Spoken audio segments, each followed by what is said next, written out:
Canada takes to the sky, clouds rolling by like cotton candy high.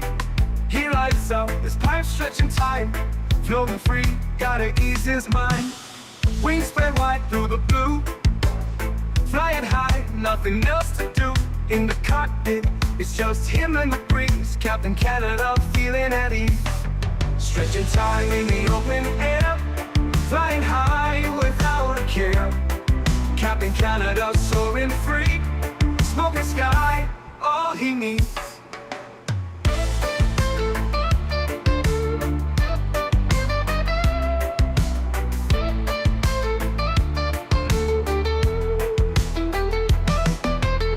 Turbulence can't shake his vibe, every puff makes him feel alive.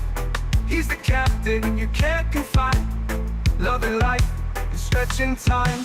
Sunset glow as he climbs higher, heart beats to his own choir. With a grin, he takes another puff, for Captain C no skies too tough.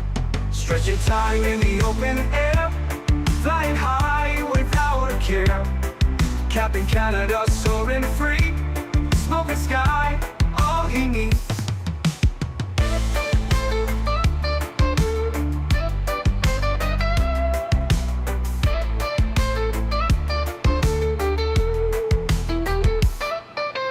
Stretching time in the open air, flying high without a care. Captain Canada soaring free, smoking sky, all he needs. Stretching time in the open air, flying high without a care. Captain Canada soaring free, smoking sky, all he needs.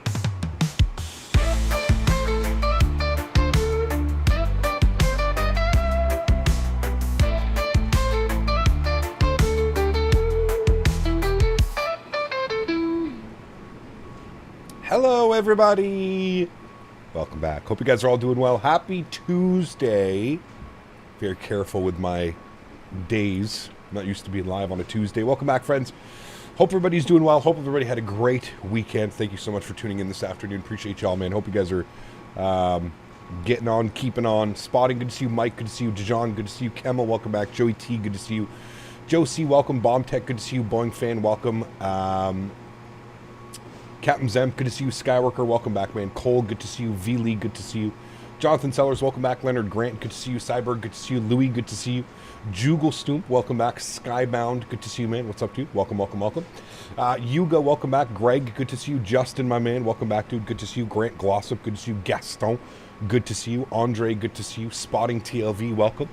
10 Year to Mobile, welcome back, man. Caleb, good to see you. Sanders, good to see you. Gary P, welcome. Good to see you, man. Tom Brady, welcome back. Diabetic, good to see you, man. Welcome back. Now, our Tuesday stream, did I swap timelines without realizing? No. I was away all weekend, so I figured instead of, you know, you could kind of have like a makeup stream, if you will, right? It was gone all weekend up at the cottage with the fiance. So I figured it would be, instead of not having a stream, I think it would be fun to kind of have a stream. So here we are, man, on a Tuesday afternoon. Vacation was phenomenal. Thank you for asking. Had a great time, man. Kayaking, swimming, fishing. You name it, dude. We pretty much did it all. It was absolutely awesome. Terrence, good to see you. Jonathan, good to see you. Edward, good to see you. Spreezy, good to see you. Erin, good to see you. Flight Some Life, welcome back. Jamie Parker, good to see you. EyeDoc, Zach is in the house. Good to see you, Zach. Hope you're doing well, man. Jeff Putty, welcome. Matija, good to see you. Simon, good to see you. Yair, good to see you. Steven, good to see you. Welcome back, everybody. How was that fiber? Honestly, it was pretty good, man.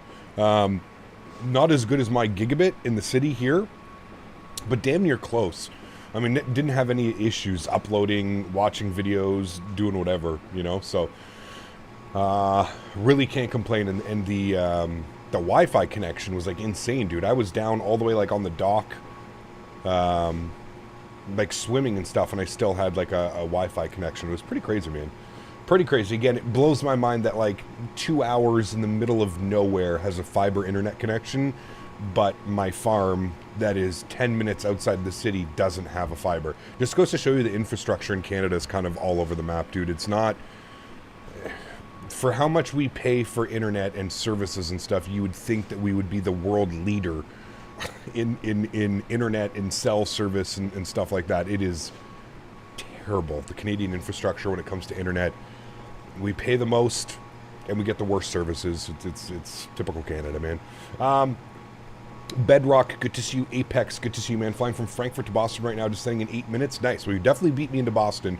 I think we're going at 3.5 hours for today's flight, I think is what we're looking at. 3 hours and 11 minutes on today's flight time. Gate to gate, it's saying 3 hours and 39 minutes. So, hey, Gab, I was wondering if I fly the 737-600 United livery, do you know if VATSIM will show up at your aircraft? I don't know. What you could do, Skybound, is when you connect to VATSIM, even though you're flying a 600, you could connect as a 700 or an 800, and then that would, for sure, everybody else would see you, the controllers would see your model matching, whatever it is, right? I don't know how it works in the 600. You may show up as a generic because, again, like you said, they don't fly any. So, blame Smitty? No. You know who to blame. Mr. Daniel Barry. It's been a while since we've had some Blame Dans in chat. We get some Blame Dans. Thank you. Blame Dan for anything that happens today. Is this United Ops on 777 to Boston not operating anymore because it's not showing on flight radar? No, Paul, it's not, man. They're usually sending the MAX 9 or the MAX 8 on this leg. I just wanted to. We obviously don't have a MAX yet. Fingers crossed when we do. So I figured we'd do it in the 777, man. You know, no biggie. It's not exact. You know what I mean? Any plans for the new 727 cargo?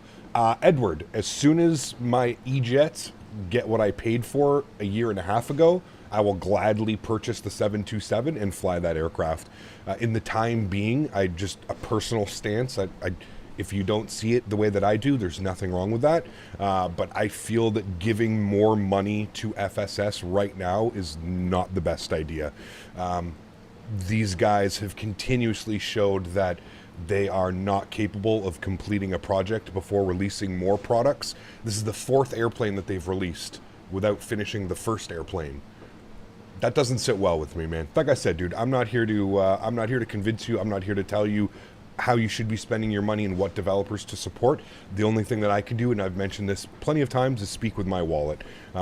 So I'm just not, like I said, man, once my E-Jet series, once my Embraer gets the VNAV and gets the custom FSS, gets the custom autopilot and gets the custom FMC that we were promised, then I can consider picking up the 727. But in its current state right now, there is no way that I can consciously give them more money for another product while all my other products kind of sit incomplete. So, yeah.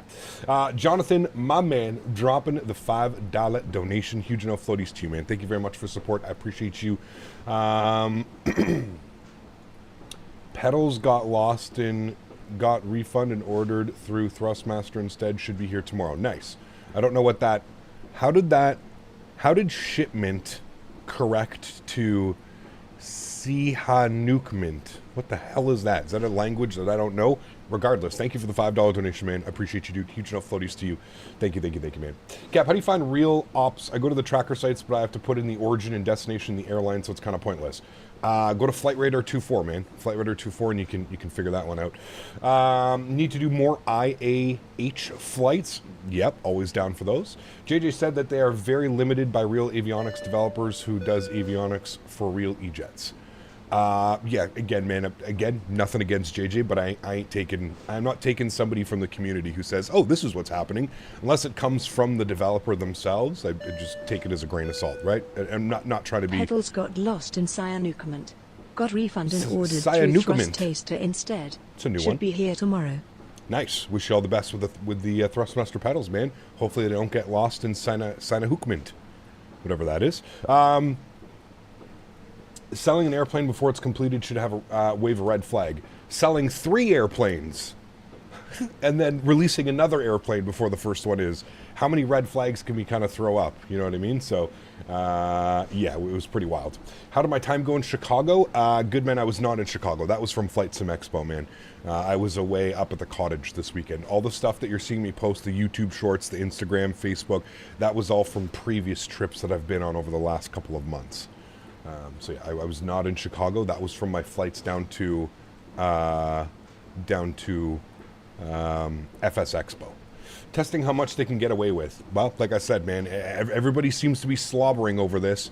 You have all the real world pilots. You've got all the content creators. You basically have everybody supporting FSS in this venture and this product, which I kind of find surprising, to be honest, man. I thought we held a higher regard, or I thought some people held a higher regard to the community. Like I said, man, I don't have any hard feelings. I can't control what other people do, and I definitely can't control what other streamers want to promote and want to show you on their channel. Like I said, for me, man, this is a little bit of a moral thing. I didn't want to pick up the E-Jets.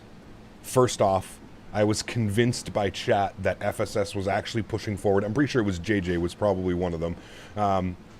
I was convinced by chat that they were pushing forward and that it was a good product and they would eventually get there.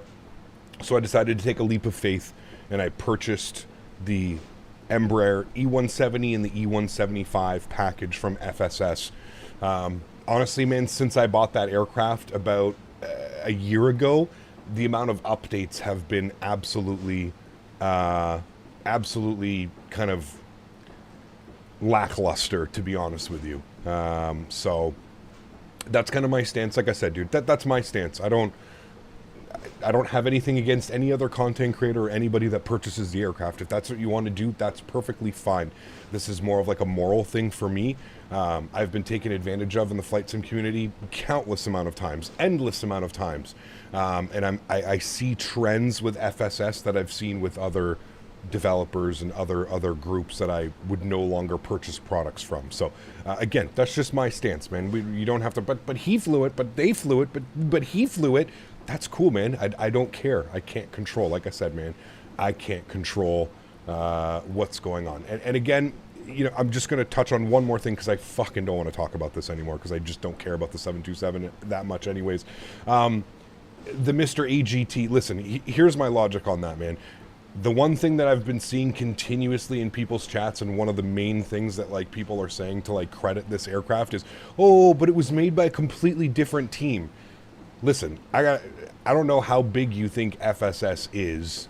I can almost guarantee you that, one, there's no way if you're a new development group, you look at all of the platforms out there, you look at AnyBuilds, Phoenix, PMDG, whoever it is, right? All of the umbrellas that you could have folded under. I find it hard to believe that a new development group came forward to FSS, who, let's be honest with you, does not have a very good standing within the community. I think a lot of people are pissed off. A lot of people are like, hey man, when do I get my autopilot? When am I getting my VNav? When are we actually going to finish these projects? When is this stuff going to get done? I find it hard to believe that a new development group would approach FSS and be like, hey, can we sell an aircraft under your brand and your name? That doesn't make sense to me. Do you know what I mean? I think maybe what happened was there's certain development, like there were certain developers that were working on the E-Jets that are now done all the work that they could be doing on it, texturing, modeling, whatever it may be, and then they came and started working on the 727, right? I also find it, again, this is, to me, the funniest part of all of this is they clearly are struggling working on an autopilot. They're clearly struggling working on an FMS, VNav, LNav, that type of stuff. They're having trouble with that. I think we can all agree. Do you know what I mean? And the funniest part... Hope all is well, man. Zach. Currently getting clobbered by this tropical storm here. Uh-oh. Power has been on and off. Fingers crossed it stays on a little longer. Damn right, Here's a fingers few crossed. bones, man. Huge no floaties to you, man. Thank you, Zach, for your support. Dropping the 10 bones. Guys, get some love and chat for Mr. Zach. And we've got Justin as well, 42 months as Hurricane Watch Party. Uh-oh. Stay safe, everybody. Thank you for your support, man. 42 months, Zach. Thank you for 10 bones. I just find it insanely ironic and also insanely hilarious that the next aircraft that they put out has no VNav, has no LNav, has no real autopilot, essentially. I can't be the only one that finds that funny, right? Like, is that coincidence or is that just irony in all of its glory right there? You have an aircraft that's been out for almost 2 years, still has a barely functioning autopilot, has no VNav, has no custom FMC, and then the next aircraft that you push out is an aircraft that doesn't have any of that. I just find it ironic that like that was their choice of airplanes. They go from an Embraer series 170 to 195 to doing a 727 that has I don't know, man. Like I said, dude, the irony of all of it is just kind of hilarious if you ask me. But We'll have to see, man. I know that they've been touting that they have the FMC and VNAV, and it's something that they've been working on, and we were supposed to have it at the beginning of summer. We're now into August. We're a week into August, and we still don't have the autopilot and the VNAV, so we'll have to wait and see. Like I said, man, I don't hate FSS. This isn't like I'm trying to down a company or something like that. It's not it at all, man. My problem lies within them not finishing the product that they originally released, and they are continuously releasing new products and taking more money. That's where my problem lies. I don't give a shit about, they could have released any airplane. It's not about the 727. It's not about, it's just the principle of, if you're going to release a product, I would like all hands on deck and focus on finishing that product instead of you working on new products and releasing more products for more money. That's it. That's the only thing that troubles me with what's going on with the development group, and I just feel that people are going to get burned, and I don't want to be part of that by telling people, yeah, support FSS, buy the E-Jets, buy the 727, and nothing ends up materializing out of that, because then people come to me and they go, Captain, you told me to buy the Embraer series, and it's been 2 years, and we still don't have VNAV and autopilot, and blah, blah, blah. Why would you tell me to purchase the product? And you know what I mean? All that stuff. So anyways, that's just my 2 cents. I will not be flying the 727 until my Embraer series gets a proper update. And again, we still have time in the summer. They've still got about a month and a half, 2 months. I think summer ends sometime in September. So they've still got 2 months to get us a working FMC, an autopilot, VNAV, all that stuff. So we'll wait and see, man. We'll just have to wait and see. And if that's the case, and once those products actually get updated to the standards that I'm happy with, then I can consider about purchasing more products from FSS. But in its current state right now, there's no way consciously I can give them more money when they haven't even delivered on the original money that I've given them. Does that make sense to you guys? Do you see it from that perspective? I see a couple people in chat that completely disagree with what I'm saying. Hopefully that makes sense for you. If that doesn't make sense, I can't really explain it any better than that. That's the best way that I can explain it.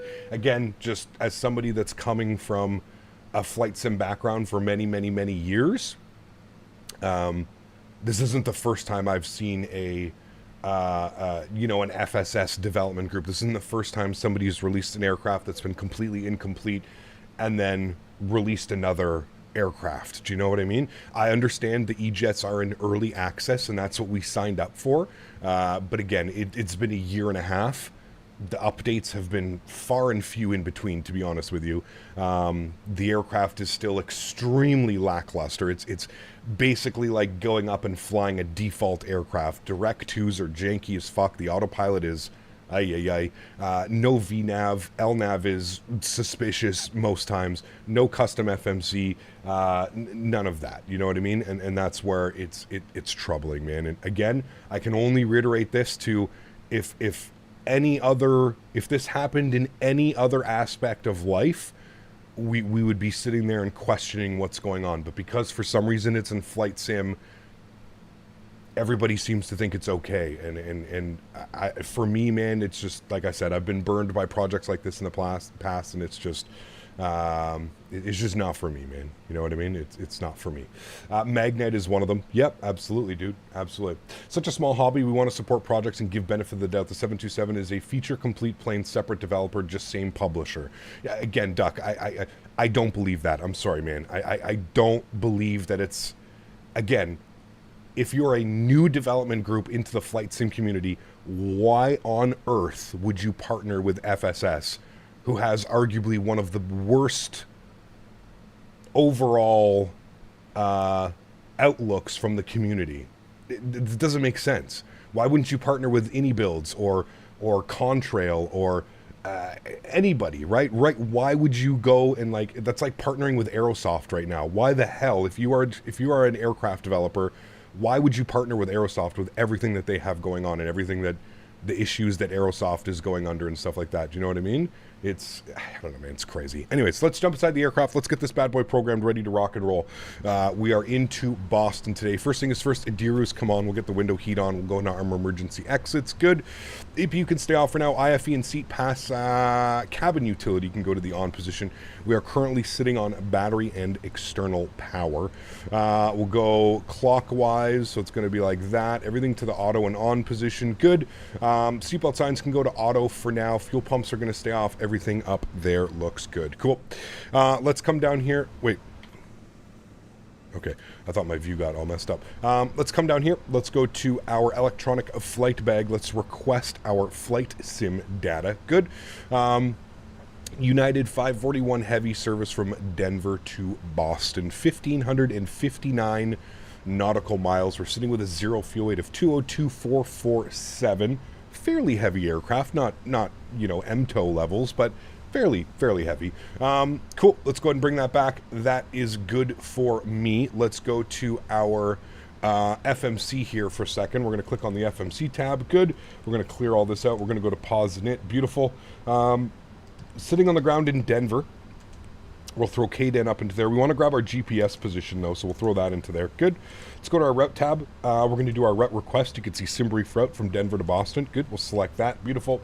Set payload. Good. We'll clear that out. We'll set the fuel. Good. We'll clear that out. Let's go to select route. Beautiful. Give that about 10 or 15 seconds to run through it. You know what I mean? How are you getting that much FPS? Is your screen size and resolution? I use the frame gen mod. I have 1920 by 1080 on a 32-inch curved monitor. So that's kind of what we're running right now, my amigo. Beautiful. Wind data, all that fun stuff is active. Let's go ahead and activate and execute that. Again, chat, I see some people that are still arguing in chat.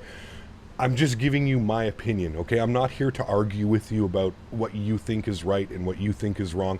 I'm just giving you my opinion, man, okay? That's it. We don't have to agree. Like I said, man, if you go out and you purchase the 727, awesome, man. I hope you enjoy it, and I hope that it's everything that you want it to be. That's it, man. It's just that simple. We can agree to disagree, right? Like, there still see a bunch of people trying to argue. That's cool, man. That cool. I'm glad that you enjoy your aircraft, and I'm glad that you're happy for it. Is a 1920? No, 1920 by 1080. You could do 1920 by 1440. Isn't that 1440p? I think so. I don't know how that works, to be honest with you. Hiccup, what gate are you at right now? You're at B42. I have no clue. I am at Bravo 38. There you go.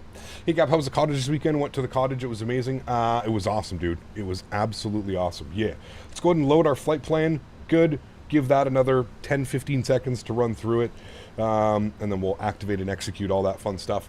I completely respect your opinion. I just wanted to know why you bought it without all the systems. What's that, Zachary? The Embraer? Why? I explained why I bought the Embraer, man. Chat pretty much convinced me. There was multiple people in chat that that basically said, like, hey, man, you know, FSS is going down the right path. I really think you would enjoy flying this aircraft. I think it's worth picking up now. And I picked it up and I flew it for a week. And I said I enjoyed flying it for the week. It is a fun aircraft to fly, but it's so feature incomplete at the moment that there's just better and more fun aircraft.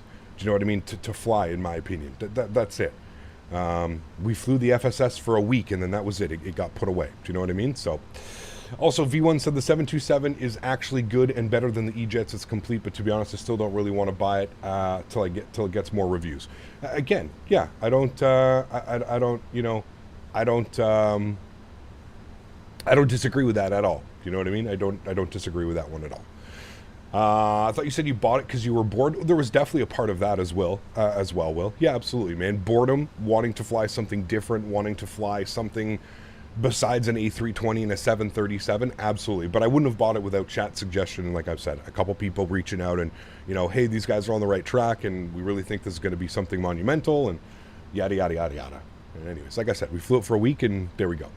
Andre, good to see you, man. Dropping the $10 dono. Says, hey, Cap, good to see you. Welcome back. Huge no floaties to you, Andre. Thank you for the support, man. I appreciate you. Incredibly kind, man. Thank you, thank you, thank you. Captain Cannon enjoys chat recommendations. Ever thought about buying Intel stock? Not nowadays. I'd probably get AMD stock, to be honest with you.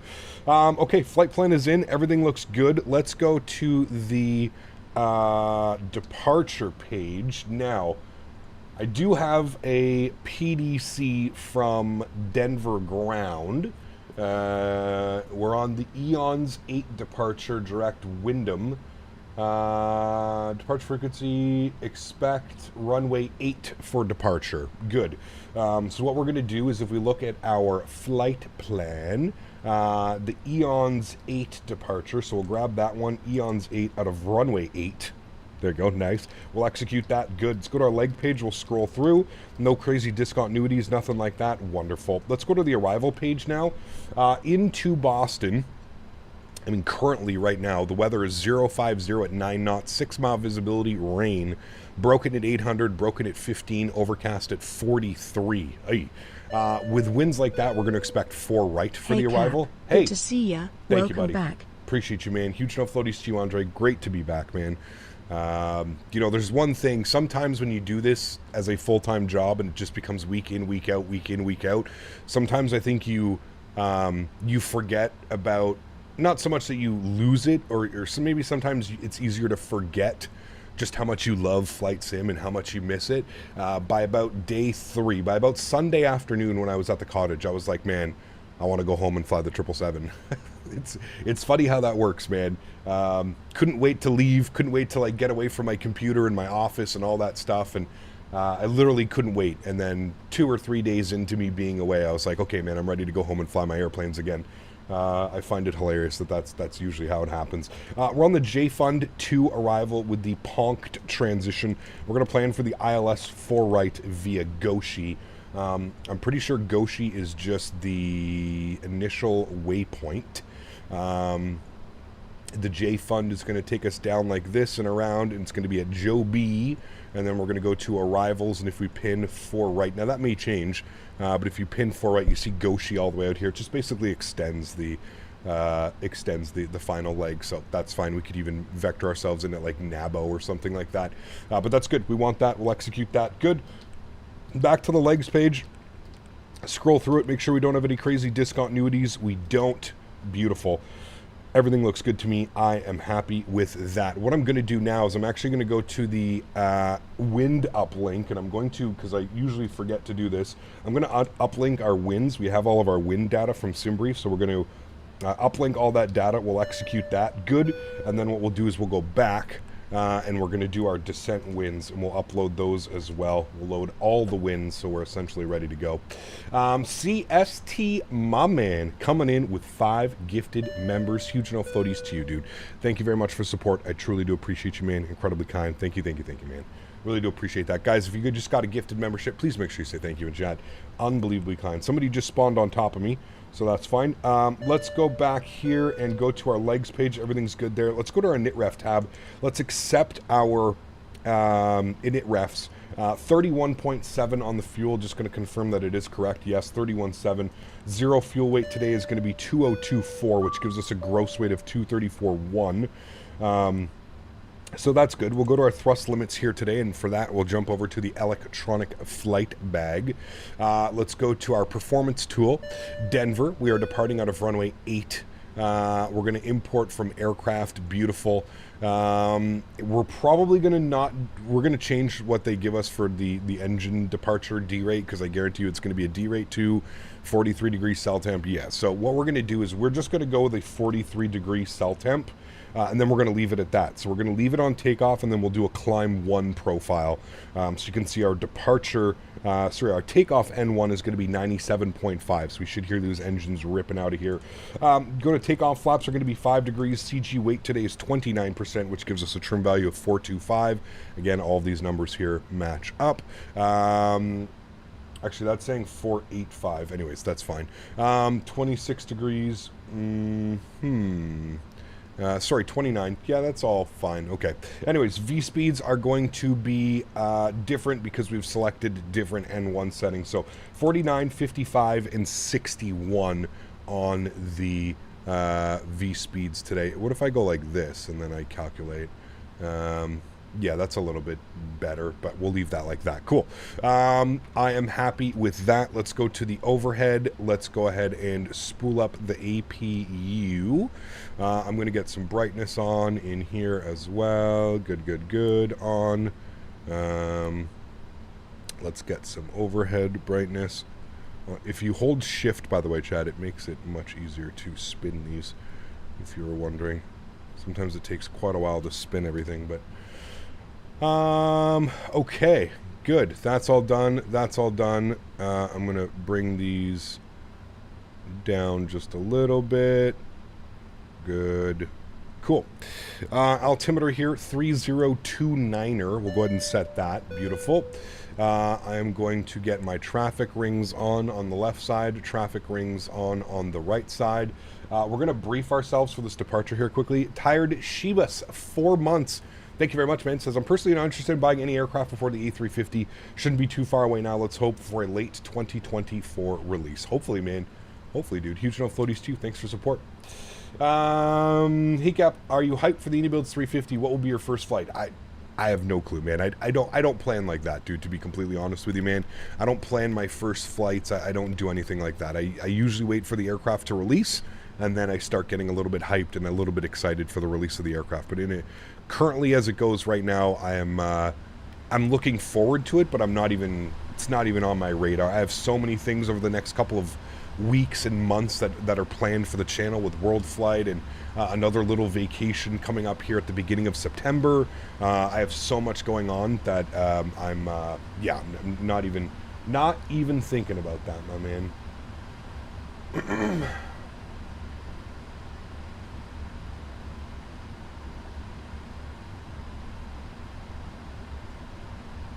I want to do my first live stream on my channel, and I want it to be special.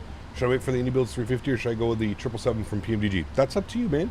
That's really up to you, dude. I can't give you a, that has to be something that is special to you and something that you enjoy doing, right? So, all right. Fuel pumps are on. APU is on.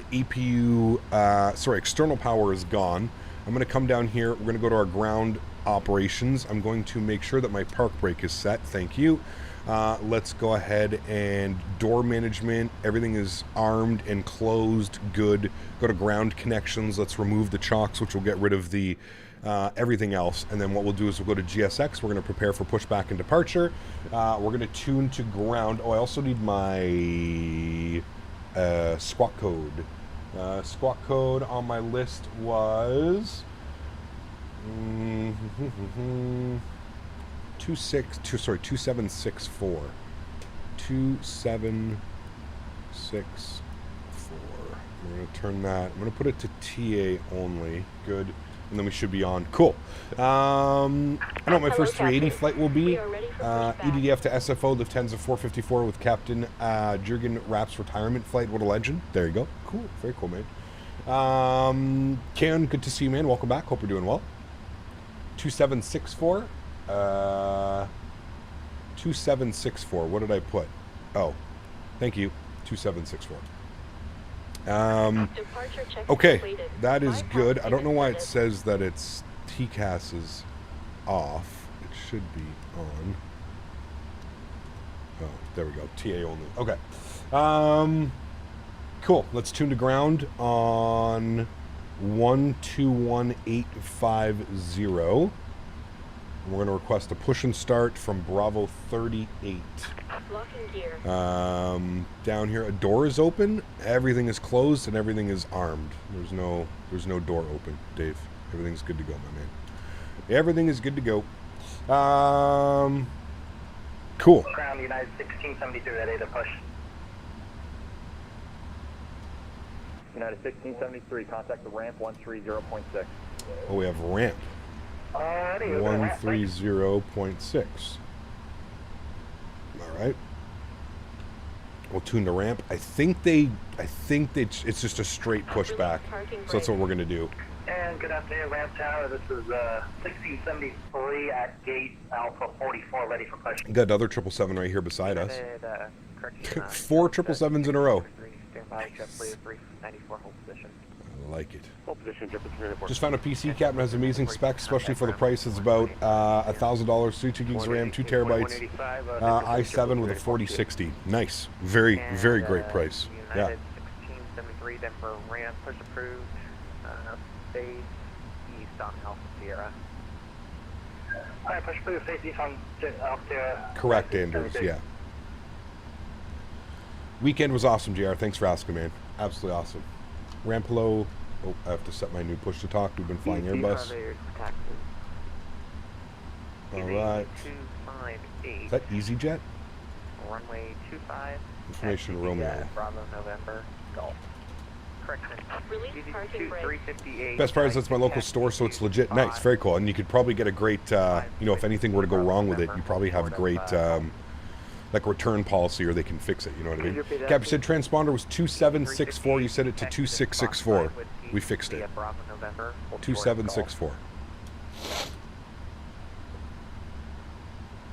EasyJet in Denver. It's always an interesting one. 5 Whiskey via Bravo November, hold short, Golf. Unless he's like a different airline that also calls themselves Easy over here. I don't know. Could be. Alright, well, it's just a clusterfuck trying to push out of here right now, so let's just go ahead and brief ourselves on the Eon's 8 departure. We are going to be departing on runway 8, so it is basically going to be Arnav Royal, and then from there we can see top altitude of the SID is flight level 230, so we can bug up 230 here on the altitude. We'll go 230, good, and our V2 speed was 161, so we'll set 161 as well. And then of course what we'll do is we'll run through our pre-flight checklists. Give me a second. What I'm going to do is I'm going to bang that one out. I'm going to go like this. We're going to go here, and then we're going to go here, engine display, back to here, good, lower, checklists. Alright, cool. Oxygen mask tested at 100%, flight instruments, heading altimeter, all is set, good, pre-flight checklist is done. Before start checklist, flight deck door closed and locked, passenger signs are on, MCP, V2 heading track, and altitude 161,084,230 on the altitude, that is done. Takeoff speeds, 49, 55, 61 set, CDU pre-flight has been completed. Trim value, we're going 425. So I can set that now. There's 425. Trim value set. Taxi and takeoff briefing is complete as well.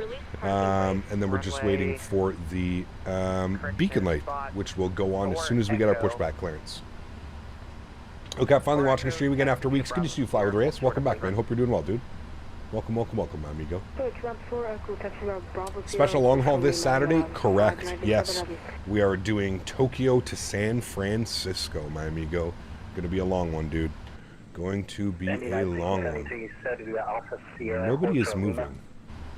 How do you set the trim value in the PMDG? Do you just type it in? Well, you get it from the calculator. So you get it from the performance calculator. That will give you your trim value. And then, or the FMC, if you've plugged in everything correctly, you'll get your trim value. Ramp control, good afternoon and morning, United 541 with Romeo, ready for push and start, stand Bravo 38. United 541, hold your push. I've got an aircraft off your left. Release parking brake. I'll make sure I'll give you a push. Alright, we'll hold position for the aircraft behind United 541. On final into Boston, it's foggy out here? Yes, it is, very much so. It is, it is. Hey Cap, could you use a 747-400 passenger then cargo coming to Microsoft? And which developer would you think are best suited to develop it? PMDG is making a 747-400 freighter, passenger, 800 freighter and passenger as well. So PMDG is going to be doing the 747, which I'm very excited for. Cap, should do IH to Honolulu, will be an 8-hour flight real time. Nope, we're doing Tokyo to San Francisco, which is an 11-hour flight, real time.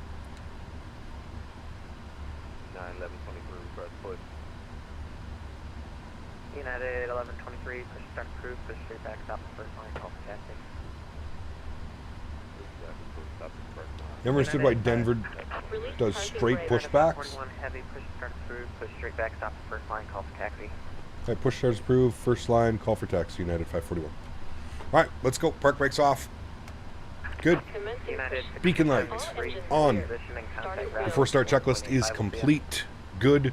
Holding position. Let's go ahead and start our clock on the first officer side. Good. Block time. Let's go upstairs. Let's go sounds up. And let's go ahead and spool up engine numero 2. Good. You'll hear the pack system turn itself off. We'll go ahead and introduce fuel, and we will sit here, listen and watch from a wing view. How was the vacation? It was great, man. Thank you for asking. Really, really good. Yeah. Rep United 1476 Heavy. Can't wait to get my new PC, i5 12600, 3070, 32 gigs DDR5 RAM, 2 terabyte SSD. Very nice. Very, very nice, man. Let's see. Spot 4 Echo taxi via Bravo. I believe we're doing an A&A Sanders in one of their fancy liveries. Spot 4 Echo, or 4 Echo via Bravo Sierra, holding short of Lima. United 1476 Heavy. United 597 Heavy, contact ground 121.85. 4185, have a good night. Take you up this Saturday doing Air Force One flight from Nadya to San Francisco on a 747, and Sunday will be San Francisco to Rome. Nice, very cool, man. United 1123. It looks like you pushed facing the direction. Park brake is on. Spool up engine. engine number 1. Let's Sonny, see. what's up, man? Good to see you, dude. Welcome back. Hope you're doing well. Correction. A&A Star Wars. I think that's what we're doing. The A&A Star Wars or the A&A Pokemon. I haven't decided yet. Yeah. CST, my man, dropping the $5 donation. Thank you for your continued support, man. Hope you're doing well, having your vacation out there in Italy. Easy 350. Appreciate you, man. Thank you, buddy. It was awesome, Benjamin. Thanks for asking, man. Yeah, it was out at the cottage. It was really, really good. Hey, Gab, using the 787? Nope, this is the 777.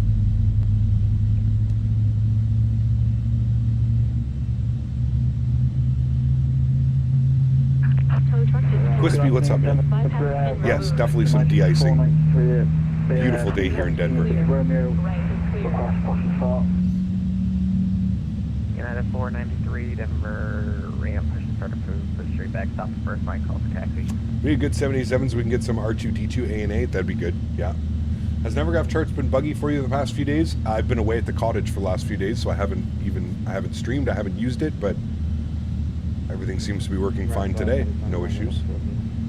Let's go flaps 5 degrees, which is position number 2. Excelli, 18 months. Appreciate you, dude. Huge no floaties to you, man. Thank you, thank you, thank you. Incredibly kind. Appreciate the continued support, man. 18 months, 6 months away, sir, from having your 2-year badge. Oh, baby. Thank you again, CST. Appreciate you, man. Thoughts on FSS? Just joking. Can't wait to be back in the sim myself, Cat. Can't stay long, but enjoy your flight. Appreciate you, man. Thank you, buddy. Continue taxi via nope, Sonny, I've not had that problem at all. No. On Alpha November. All right. That is good. Flaps are set. Trim is set. Good. Let's go to the overhead. APU can come off. Beautiful. Everything else looks good up there. We'll get to make sure the seatbelt signs are in the on position. Good. Come down here after, before taxi checklist. Anti-ice off as required. Recall. Turn right on Alpha November. Hold short of Golf. Checked. Auto brake, RTO, flight controls, free and clear. Ground equipment, clear as well. Before taxi checklist is complete. Before takeoff checklist, flaps 5 degrees complete. Next will be our after takeoff checklist. We're going to blank out the bottom display, and we should be able to get our taxi ready to go. United State 1123, contact ground 121.85 will be 121.85. He's probably going to send us out onto, if I'm a betting man, ramp 541 Heavy is ready to taxi as well, runway 8.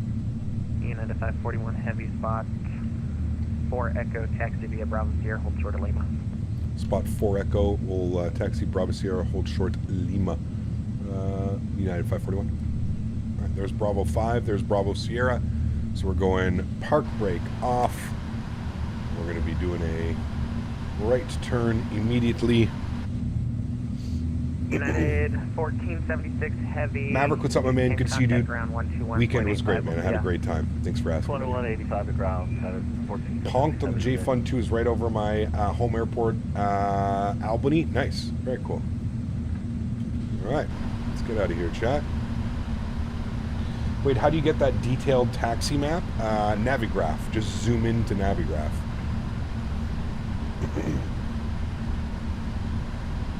All right. There's Bravo Sierra. We're taking that up.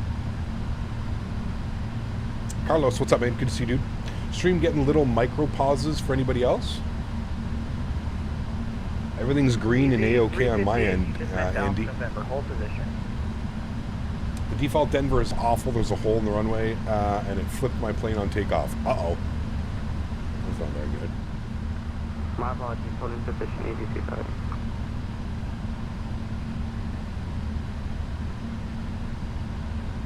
Excavation Nation, what's up, man? Good to see you, dude. Little pauses. It's got to be a YouTube thing, guys. Are you able to make a 90-degree turn and everything is excellent and green on my side. Golf on Alpha November. Everything is green and good. East 358, make a 90-degree turn and hold short of golf. Do you know why my switches are unselectable from certain camera perspectives? They just highlight in blue. Colorado, there's a setting. I forget what it is, but there's a setting in the settings that if anybody knows in chat, it does weird things, and it makes it so you can't manipulate things unless like you're bang on looking on them. Forget what it is. So if you do an NVIDIA update, do you have to copy the frame gen mod again? You shouldn't, Chris. No. I don't think so. Maybe it's good to just install it again, but I don't think so. You should be good. I would just... 541 heavy contact ground 121.85. We'll see ya. 128.5. Thanks for ATC, man. Have a great afternoon. Lens correction. Thank you. Make sure that lens correction is turned off. You had to reinstall yours? Okay, there you go. Ground Hill United. 541 with Romeo. Bravo Sierra, ready taxi 8. 541 heavy, Denver ground, runway 8, taxi via Mike. Runway 8 via Mike. American 541 heavy. All right, via Mike. So it's going to be our second left onto Mike. Igor, what's up, man? Good to see you, dude. That's where you can't manipulate, like you can't hit controls unless like you're like bang on looking at them. Leaving the ramp area, taxi lights. Come on now, friends. And we are clear on the right. We are clear on the left. Good. Could you repeat that, please?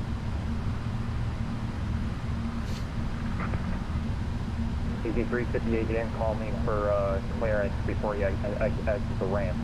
Runway 25, taxi by a Foxtrot Golf. Uh-oh. Got a call for that ramp. Clearance chat. Could you repeat that, please? Easy 358, runway 25, taxi via Foxtrot Golf. Yeah, it can make it weird trying to manipulate things, Andy. Taxi via Foxtrot Golf. I just don't, with all the potential aircraft that you could fly in North America, I don't understand why people come over to North America to fly EasyJet on VATSIM. That's the one puzzle. I don't care that he does that, but it's just the one confusing thing to me. You got United, you've got Frontier, you've got, man, so many airlines that you can fly. Delta, Spirit. There's so many airlines you can fly, and you choose to fly EasyJet. I get it. Maybe he's part of EasyJet Virtual and they let him fly wherever he wants, you know what I mean? But it's just kind of funny to me that like you'd want to come over to the States where there's so many A320 operators and you choose to fly EasyJet. It's funny, man. Why'd you fly global flights with Delta? What do you mean? Who, me? I did global flights with Delta? EasyJet executives, yeah. Doing it for the memes, maybe. EasyJet VA does not let people fly whatever. Got you, yeah. Even some older liveries like an NWA or, yeah, exactly. Exactly, America West, something like that, that'd be badass. There's so many good ones, you know? I think he's new. He even used to fly with the call sign Air India in Europe, which was new. I mean, nothing wrong with that either, right? But he's EasyJet going Denver to Seattle. It's an interesting one, man. Contact tower 124.3, you'll see it. It's an interesting one. We have tower frequency 124.3. We'll bug that up here in our secondary radio. 1243. Good. Cactus, yes, great one as well. Same in the U, pretty much. Often I see Americans Uniteds flying 320s and 737-800s. That's crazy, man.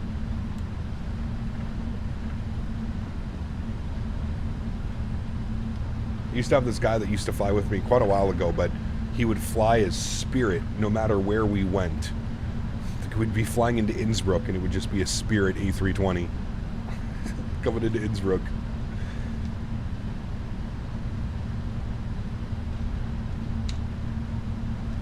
Not EasyJet. United 541 Heavy, contact the tower 134.3. Thanks for flying in. We'll see you. 1243, have a great afternoon, man. Thanks for HTC. We'll see you soon. United 541 Heavy.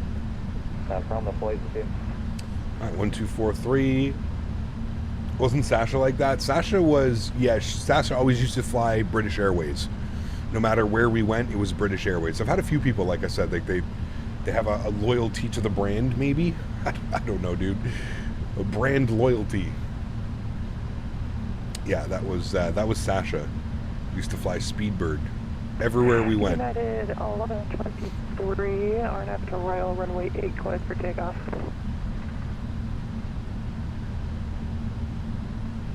RNF to Royal, cleared for takeoff, United 1123. United 1476 Heavy, Denver Tower runway 8, line up and wait. Line up and wait, runway 8. Maybe he's on his last leg going from London to Seattle via New York to Denver. Yeah, maybe. In his EasyJet 320. Matthew, what's up, my man? Good to see you, dude. Welcome back. Hope you're doing well. Trip was fantastic. Thank you for asking, man. I had a really, really, really great time. A nice little reset up in the middle of nowhere, man. It was awesome. Did you watch SummerSlam? What's SummerSlam?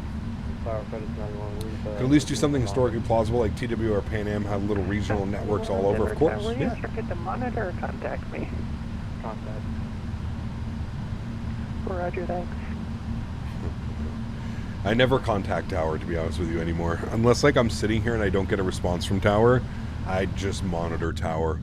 I think Denver's one of those where you just monitor. God, this airplane is so big, man. We haven't flown this airplane in, what, 2 weeks? And now I'm back in it, and it's just such a behemoth, man.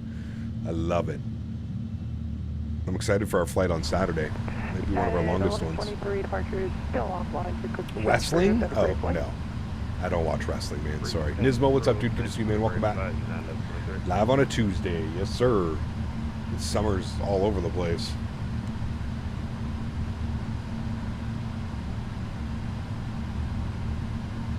Did you watch XP's VATSIM event? I didn't even know that he was doing one.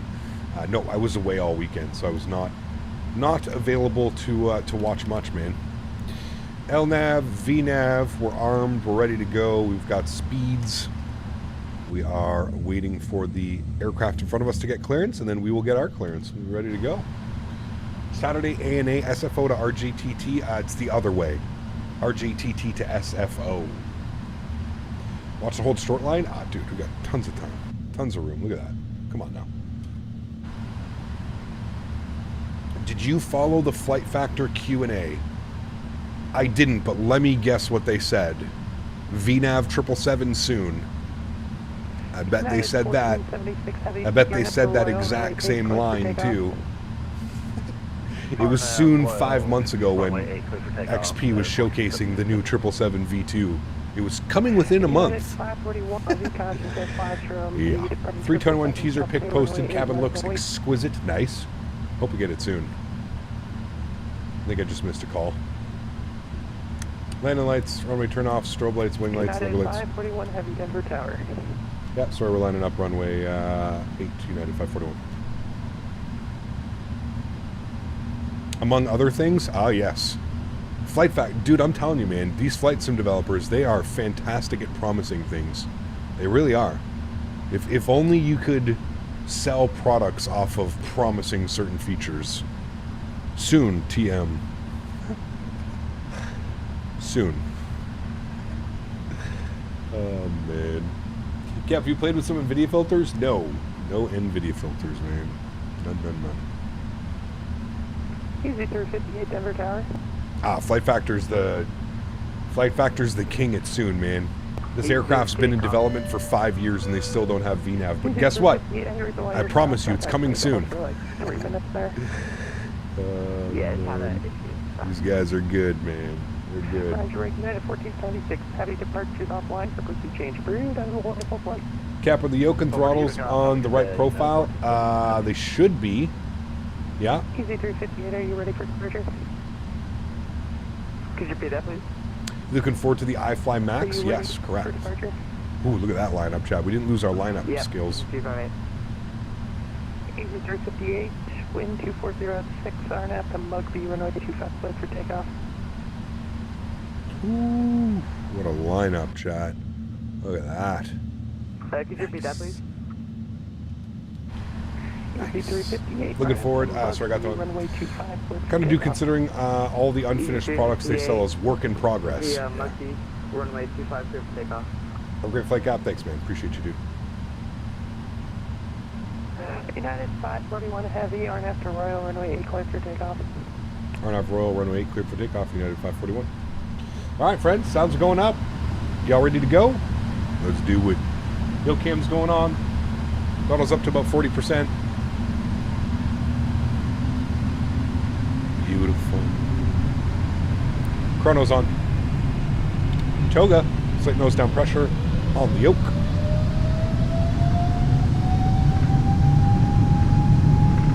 Takeoff power is set. Airspeed was alive. 80 knots.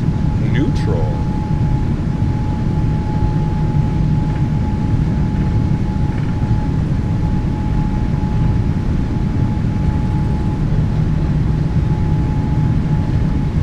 V1. Rotate.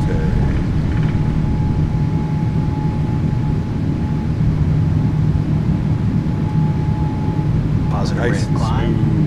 smooth. Gears up.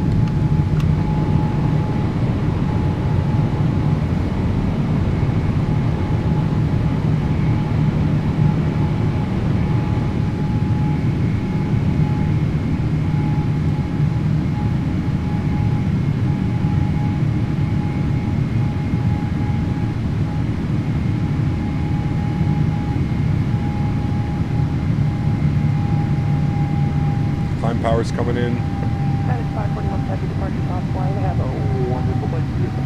Unicom, thanks for UTC. Unicom. Follow the RNAV procedures. God, that was a nice takeoff roll, chat.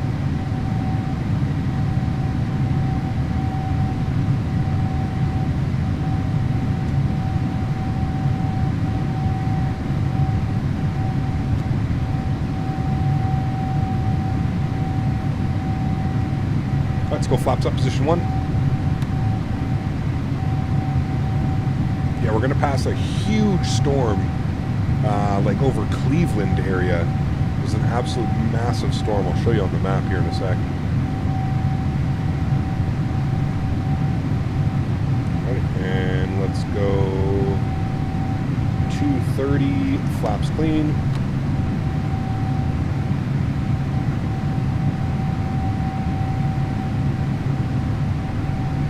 Pitch for altitude and climb. Get it trimmed out nicely.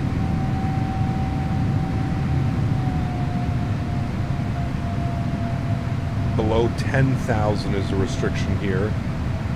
We're just going to delete that restriction. Continue climb.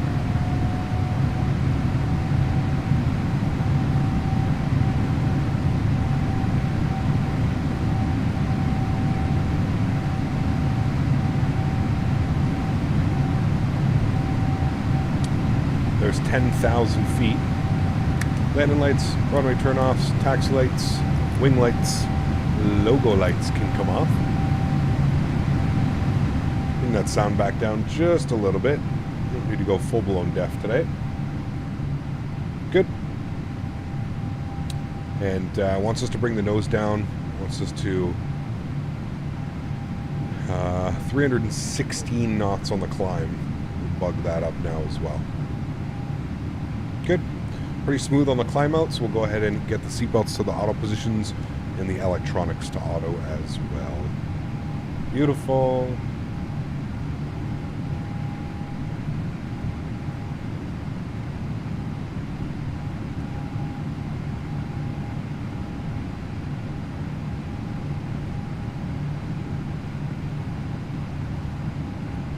I'm so excited that we're flying this airplane for World Flight this year.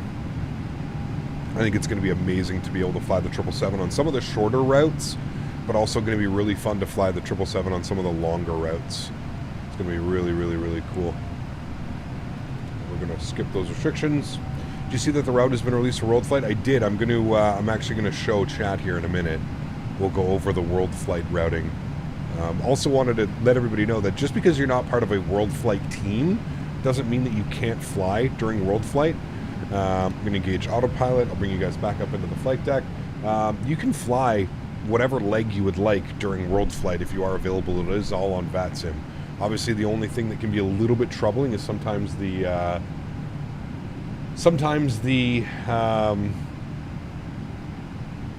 it's a little bit difficult to because there's so much traffic.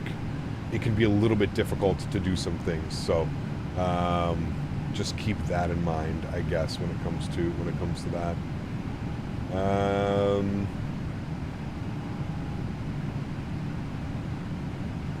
Let's go ahead and actually take a look at the World Flight routing for this year. Got it opened up here. So this is the World Flight routing this year, which is pretty cool. So we're starting in Sydney. Sydney to Adelaide, Adelaide to Perth, Perth to Jakarta, Jakarta to Medan, Medan to Bengaluru, Bengaluru to Doha, Doha to Cairo, Cairo to Nairobi, Nairobi to Luanda, Luanda to Tamarasset, then up to Lisbon, then to Dublin, then to Bergen. Like, look at how short that flight is. Pretty cool. Sorry, from Dublin to Bournemouth. That's a pretty short one. Bournemouth to Olbia, Olbia to Tunis. Again, super short one. Tunis to Bucharest, Bucharest, Riga, St. Petersburg. A little bit surprised. Luleå, then to Bergen. That's going to be an incredible one. I can't even imagine that many airplanes into Bergen. It's going to be an absolute shit show. Bergen up to... Yep, I'm gonna let you guys pronounce that one, no problem. Down to St. John's, and obviously, chat, I'm gonna fight. I'm gonna tell Maverick. I'm gonna hold a knife to Maverick's face. I hopefully will get the St. John's to Toronto, Toronto to Boston. That is one leg that I feel I have to have as Captain Canada. I feel that I should have the only Canadian routing. I'm sure Maverick agrees, so I'm sure that'll be my routing. St. John's to Toronto, Toronto to Boston, which will end up being a pretty. I think it's 3.5 from St. John's to Toronto, and then probably a 45 minutes or to an hour from Toronto to Boston. Boston to Orlando, Orlando Punta Cana, that's going to be amazing. Punta Cana, great scenery, really fun airport. Punta Cana to Aruba, another good one. Aruba to Quito, that'll be great. San Jose, Mexico City, Las Vegas, Honolulu, Wake Island, Tokyo, Nanjing, Hong Kong, Manila, Manado, Darwin, Keep up the good work, Port my man. Moresby. Hey, my man. Whoa, Josh, what the hell? Brisbane, and then back down to Sydney. So that is the World Flight schedule for this year. Absolutely amazing. Josh, dude, $275 donation. Just a casual $275 donation. My man, Josh, thank you, buddy. That is incredibly kind. Also going to get himself up on that leaderboard. Appreciate you, Josh. That is absolutely incredible, man. Thank you, buddy. $275. Guys, quickly get some love and chat for Josh. Let's get some no floaties. That also deserves some damaged Schmitties, if I've ever seen them. Appreciate you, man. Phoenix posted a photo of the Turkish A321. Looks bananas. Dual class config. Nice. Very cool. Josh, thank you very much, man. Seriously, dude. That's incredibly kind, dude. Really, really, really do appreciate that, man. 37,000 feet. Let's keep that climb going here, friends. Appreciate you again, Josh. Thank you, man. We'll also be doing 1 to 3 flights going to and from Sydney before the event starts. Got you. I don't think I'll be there. I already booked my flights, chat. I will be there on the 2nd. But I get there late at night, Mav. I'll probably be there at like 11 p.m. on Saturday the 2nd. But I'll be ready to fly probably starting on Sunday, right? Sunday, Monday, Tuesday, probably take off Wednesday. And then Thursday, Friday, finish again. So, flying Antarctica last year was one of the coolest flights. It was okay. I still prefer this routing. If I'm being 100% honest with you, I prefer the routing that we have this year over the routing last year. Much more like airports that I'm familiar with and fun approaches into this one. If you want my honest opinion, I'm more excited about this year than I was last year.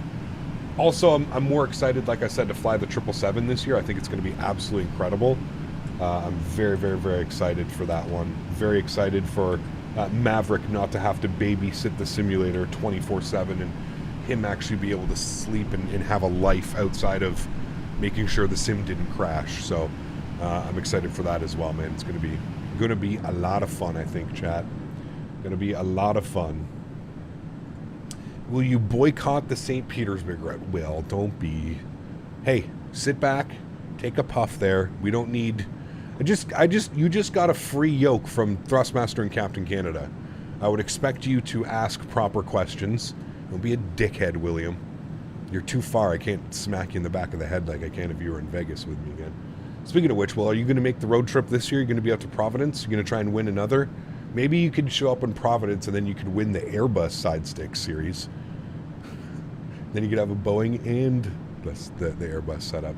Do you think you'll be one of the streamers allowed to preview 2024? I have no clue what's going to be happening with that flight route, to be honest with you, man. Are they even going to do that? Right? Like, I don't know. I don't know. I wouldn't be the right person to ask. I would be the person. I would be asking like Chewy or like anybody else that like works with Microsoft hand in hand and stuff like that, right? When does World Flight begin? I'm from Paris for the Olympics, so I'd like to know so I can join when I'm back in the sim. Oh, it's not till November. You've got months, Z-Sim. Yeah, you've got 3 months. Just shy of 3 months the event starts. I think it starts in like 88 days or something like that.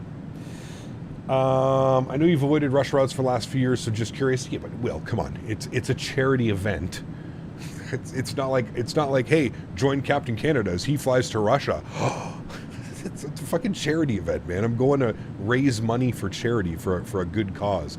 I don't do the routing. I have zero control over where we fly and what we fly and any of that stuff. So they definitely will allow streamers to preview it to build up the hype. Maybe, Fliter. I don't know, dude. I don't know, man. Maybe. I'd love to think that I would be a possibility to do that for them, but I really don't know, man. I really, really, really don't know. I think Thrustmaster needs to make a Captain Canada themed side stick. Nobody would buy that. Someone said in my Discord chat too, where we fly this event has nothing to do with anything happening in the real world. It's flight sim escape from the real world. True. Yeah, absolutely. This year we are doing St. Jude's. We are flying for St. Jude's this year. We had a little bit of a rebranding as well. So we've got all of that stuff. Also, I don't know if you guys have a little update on the clouds there. I don't know if you guys are aware of this, but we are accepting first officer positions on the World Flight team. So if it's something that you might be interested in doing, you're 18 years old, you're able to travel, you've got holiday time, whatever it may be, you're able to make it down to California for the first week of November. If you check out my Discord and go to the announcement page, I made an announcement of what you need to do and where you need to go and how to essentially send in an application. So if anybody is interested in chat, the applications are still open. We're going to be doing like a kind of like a review and a meeting process, I think, here in a little bit. Maverick is going to be kind of getting people together for a little bit of like a interview, if you will. So, Mav, I also don't, well, maybe I shouldn't, Mav, go to Discord for a second, just because maybe this isn't public information, so,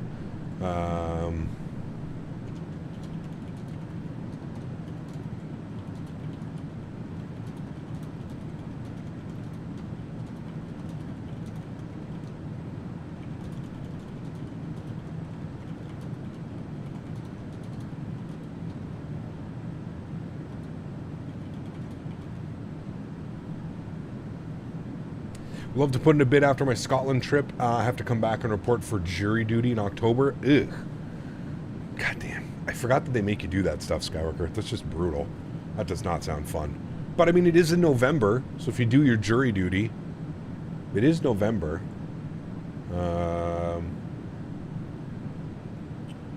But yeah, there's I think Maverick was looking at bringing on 4 to 8 pilots.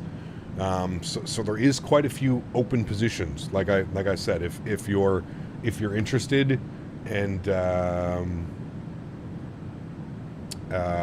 if you're interested, feel free to join my Discord. And I said go to the announcement section, and there's a whole little thing in there that would have to be. I got you, Skywalker. Yeah, I'm pretty sure we have to have everybody's availability by the end of this month. So I totally understand, and I'm sure you understand, Rye, right? Like it's, you know, when someone's been flying for 6 to 8 hours, the last thing that they want to do is for somebody not to be able to show up and them have to fly for another like 6 to 8 hours. Albeit this year, I feel it's going to be a much more comfortable environment. But yeah. Next year, absolutely, dude. I mean, as long as Maverick keeps going with this, I am totally down every year, man. It's yeah. I literally save up my credit card points every year so that I can essentially fly for free. Did I tell you the unbelievable deal that I ended up getting by using my points? I'm flying on a 787 and I got a free, because I used my points to book a round trip, I got a free, on one of the flights I was able to choose a free upgrade. So I'm flying business class from Montreal to LA on a 787. 6.5 hour flight. Business class, baby. Give me that food, give me that nice comfortable lie flat seat.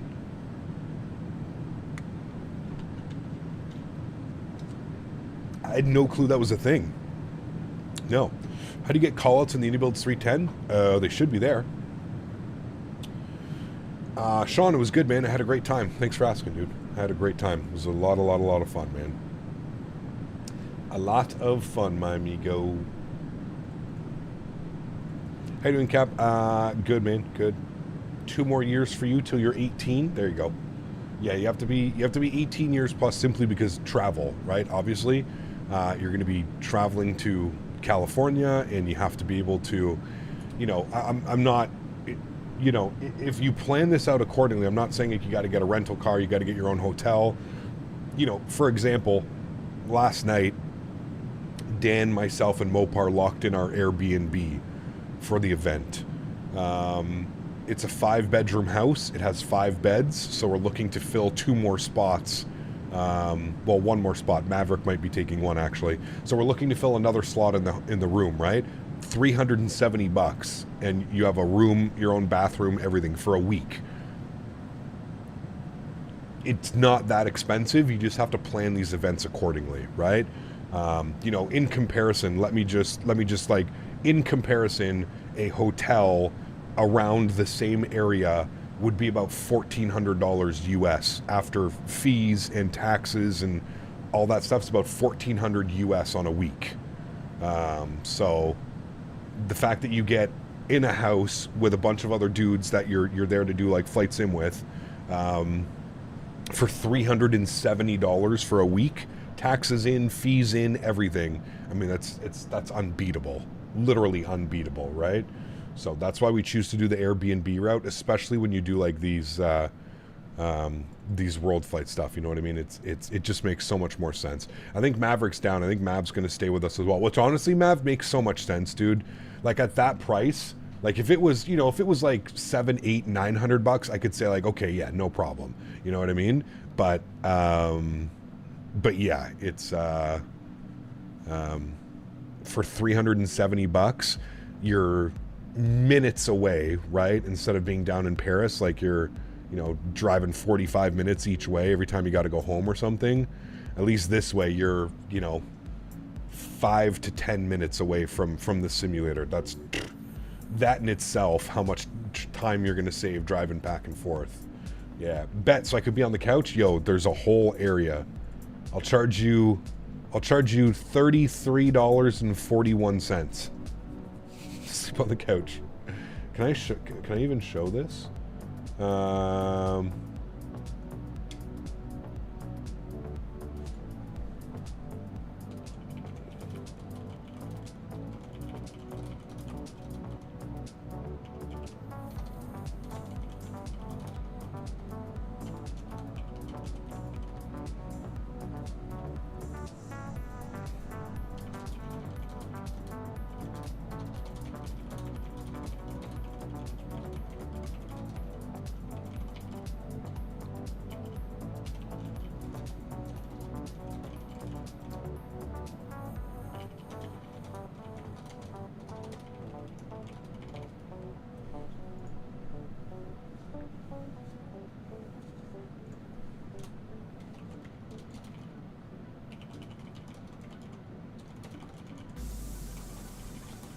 Sorry, chat.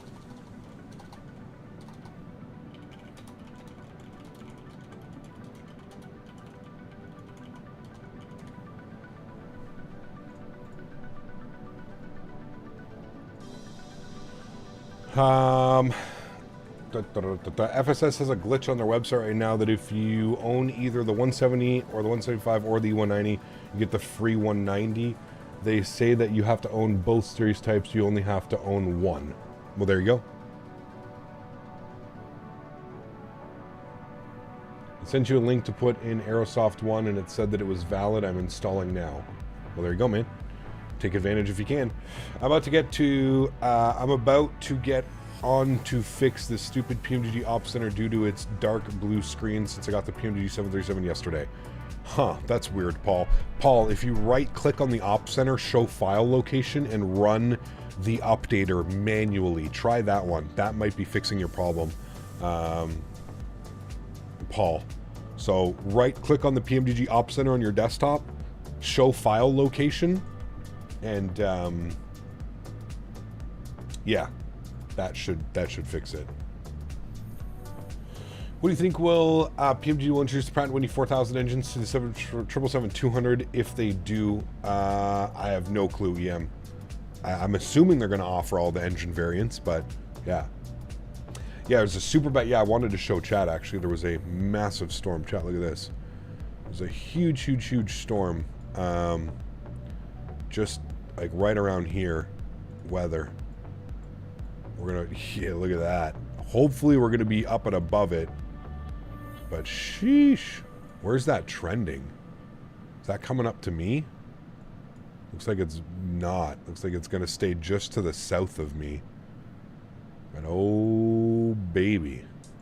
Hopefully it doesn't hit Boston by the time we're there, but that's crazy. And then this is the big hurricane that's coming up, right?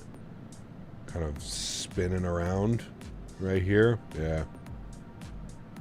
Man, the weather's been... Is it just me, or has the weather been crazy in North America this year? I know a lot of you guys that live down in Florida and, like, North Carolina, South Carolina, that stuff, like, you're probably feeling it much more than I am, but I feel that the weather's been very crazy this year. Like, real bad. I made a ticket yesterday and they said to change the high DPI or something. I don't know what they mean by that. You can install in the Contrail shop or Airsoft one. Nothing will happen in-game. You can't play the Freighter E-Jet without owning both. There you go. Might hit you in Toronto. Maybe. You might get a little bit. Nebraska had a really bad tornado this year. Huh. Sick of the rain. It's been like 2 weeks straight. Damn, for real? Huh. Enrique, no plans to get it, man. I'm under the storm. Perfect napping weather. Ooh, I like that.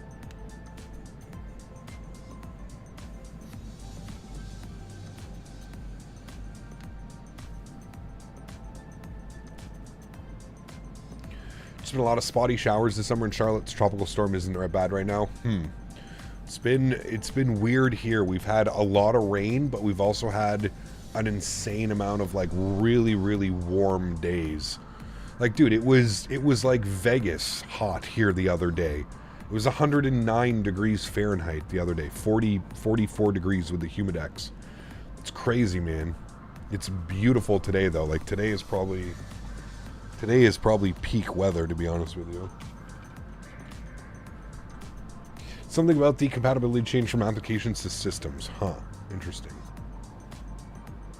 Can I ask why? I've already gone over it, Enrique, plenty of times, man. Very briefly and very, very quickly to just give you, I purchased the E170 and the E175 from FSS. Still waiting for that aircraft to be complete. I don't like when developers, before finishing a project, are already moving on to more projects. So once my E170 and my E175 is complete and is finished up to my standards, I may then consider about supporting FSS with the 727. But yeah, in its current state, man, I just, like I said, doesn't sit well with me when a developer is yet to finish the product that I already paid and bought, but they're holding their hand out and they want more money for another product. So, and that's not to say that the 727 is not a great plane. It's not a fun plane. It's not a good plane. It's just principle of the matter, right? If that makes any sense. It's like buying a car and them not giving you an engine. And then instead of giving you your engine and fixing your car, they're trying to sell you another car. Right? Like, it doesn't really make much sense, does it? In any other aspect, this type of behavior would just not be suitable. Or it's like going to the grocery store, getting a deal, you know, get like this milk and cereal combination. You go, they don't have any milk left, so they get the cereal, but then a week later they call you and they say, hey, we got that milk, but it's going to cost you now. It's like, I don't know about that one. Do you have any other hobbies outside of flight sim? Depends what you consider hobbies. What do you consider hobbies? I love video games. I like my model airplanes. Yeah. Yeah.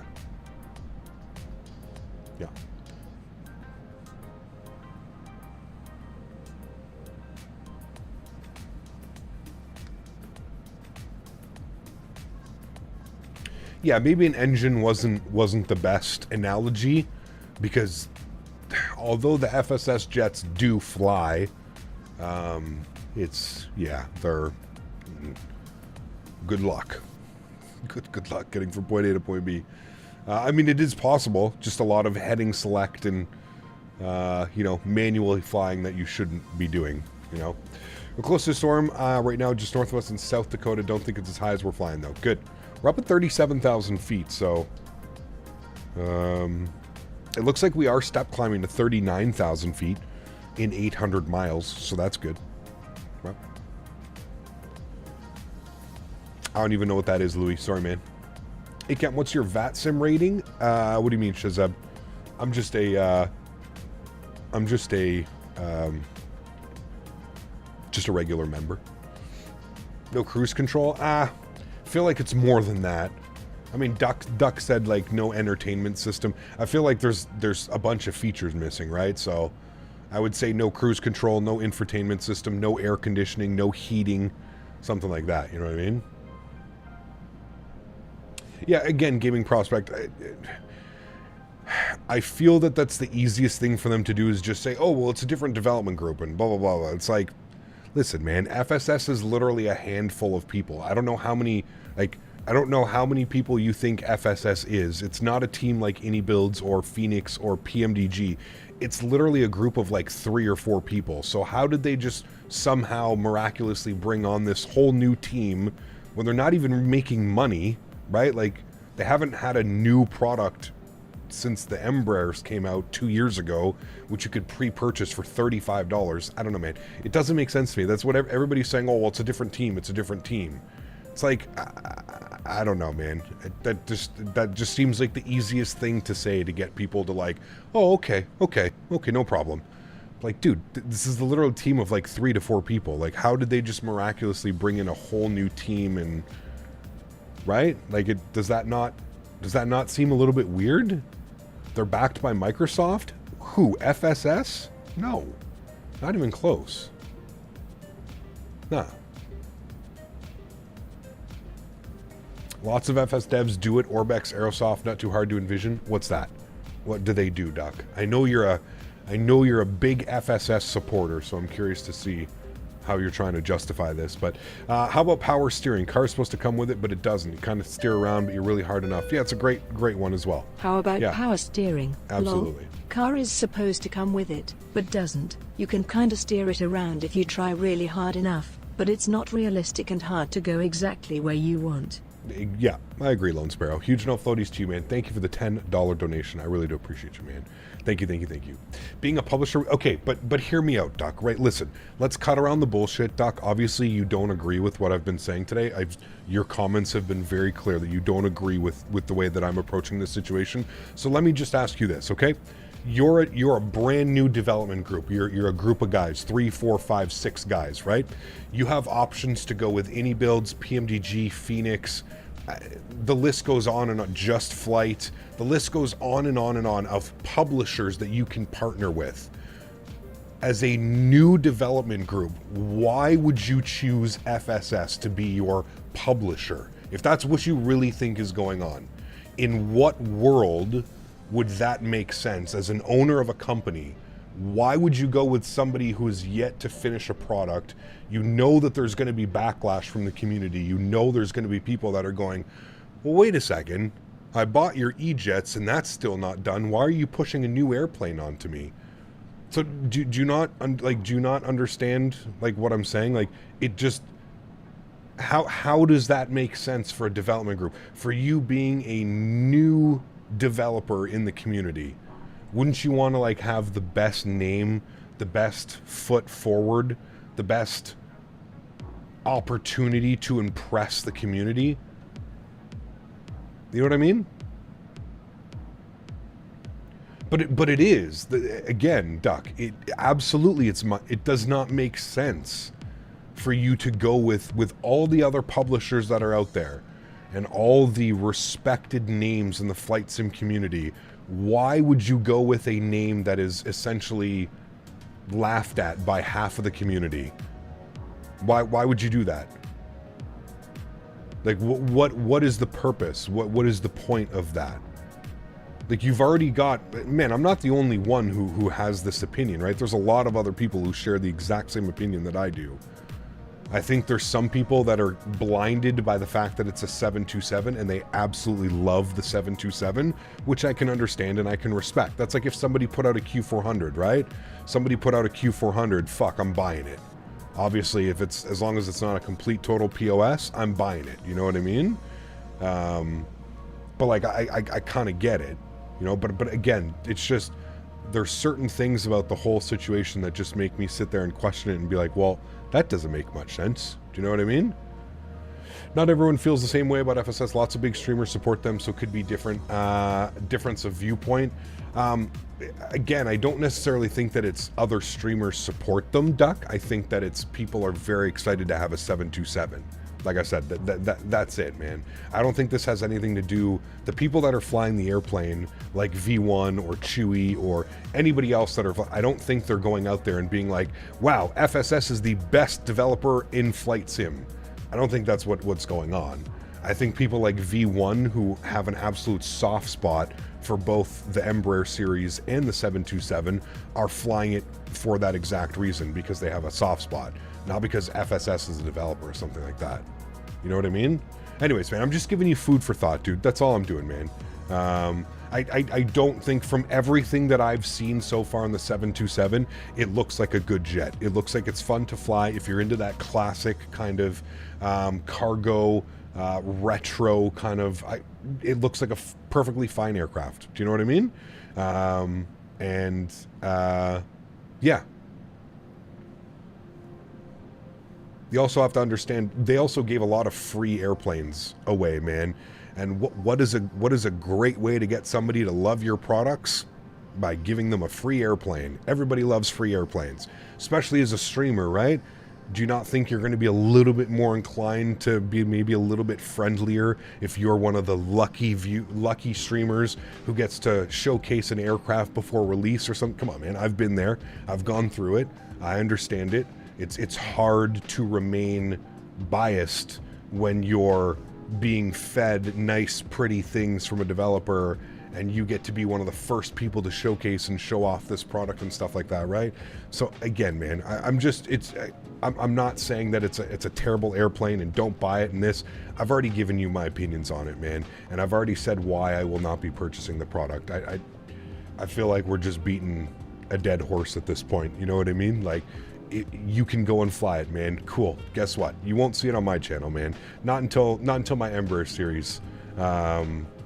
Not until my Embraer series is up to a point where I'm happy and I feel that FSS deserves to get more money from me. Do you know what I mean? So yeah. And again, I don't. The 727 is one of those airplanes where I think no matter what product would have came out, people would have been happy with it. That I just feel it's one of those airplanes, man. It really is. It really is one of those airplanes, man. Duck, I don't know why you're so angry, my man. Again, dude, it's okay to disagree, man. It's okay that you have a difference of opinion than what I have. It's okay, man. We're gonna make it through life, all right? you telling me that I need to have more faith? Listen, dude, faith is earned. I don't need to sit here and praise a company until they prove it to me. Does that not make sense as well, man? Right now, it's been a letdown, and I don't think anybody can disagree. That aircraft has been out for a year and a half. It's still missing basically every function that you would pay for in a payware aircraft. There is no custom FMC. There is no VNAV. The LNAV is, well, whatever. No autopilot. It's been a year and a half, my man. You know what I mean? And these guys are pushing out new products, you know? So, like I said, man, I'm rooting for FSS. I hope that it gets to a point where we can look back and we can, you know, wow, man, this airplane's awesome. We can add it to the rotation. But it's been a year and a half of disappointment so far, man. So we'll wait and see. We'll wait and see, man. It's just, that's what it is. But I don't gotta praise them, man. And again, I'm not being disrespectful. I think everything that I've said about the aircraft, about me not wanting to support them as a company, I think that it's all made perfect sense. And maybe that's on me because I've been burned in the past and I'm a little bit jaded maybe for development groups like this. But this isn't the first time I've seen an FSS, and it will, you know, it won't be the last time. That's for sure. I can definitely tell you that. FSS won't be the last one to do this. Early access, whatever they're doing, you know? Why does AndyBuilds 310 rock so much in the air? Are you using some type of like weather or turbulence thing or something like that? Could have been. If I adopt a different dev team perspective, it becomes a plane to love. No, not really, man. Nope. Maybe for you. Again, don't be so narrow-minded, Duck. Think about whole picture here, right, my man? Kind of falls in line with just because I have a difference of opinion than you doesn't make me a bad person or a terrible streamer or a whatever. You know what I mean? Yeah. X-Plane is lonely. Hey man, the FlyJSim 727 was a great airplane. I used to love flying the hell out of that, dude. That thing used to smack into the runways. That shit was fun. I heard they're making like a V2. Is that correct? We have any X-Plane users in chat? I heard FlyJSim is making a 727 V2. So, yeah. Yeah, you're not going to change my thoughts though, Doc, and you're definitely not going to change it by doing what you're doing in chat. That's not going to help your case whatsoever, man. I've already explained it to you, and again, as somebody who's been in the industry for as long as I have, and somebody that again has seen FSS and stuff like this in the past, you're not going to change my opinion by trying to aggressively change my opinion in chat. So nope. None at all, Mr. Maverick. I sent you a message on Discord. I think you saw that. Yeah. If there's a 737-200 V3 coming soon to X-Plane 12, ooh. I think it's V4 of the 727. Damn. That'll be cool. That'll definitely be cool, man. Let's talk about the MAX. Who do you think is going to come out first? PMDG or iFly, chat? Who do we think... Who do we think? Nope, I'm not at all, Duck. I'm just saying that that's a perspective that you have to consider as well. That's all I was saying. I'm not naming any streamers. I'm not saying that somebody's being dishonest or disrespectful. I'm just saying there's multiple things that you have to consider when you see people getting early access, and myself included. I'm not discrediting myself from that as well, man. You as the consumer and you as somebody that watches a live stream for the purpose of getting excited for an airplane, you have to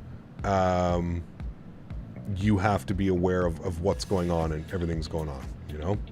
FSS is coming out with the MAX first for the low price of $39.99. Probably iFly. Got you. Okay, interesting. Looks like stormy weather starts. Can we look at the map for a second? Oh, we're not even close to it. EM. The stormy weather doesn't start till like down by like Ohio, kind of Michigan-ish area. Just past, just to the east of Chicago. We're still quite a ways from that. About an hour and a half.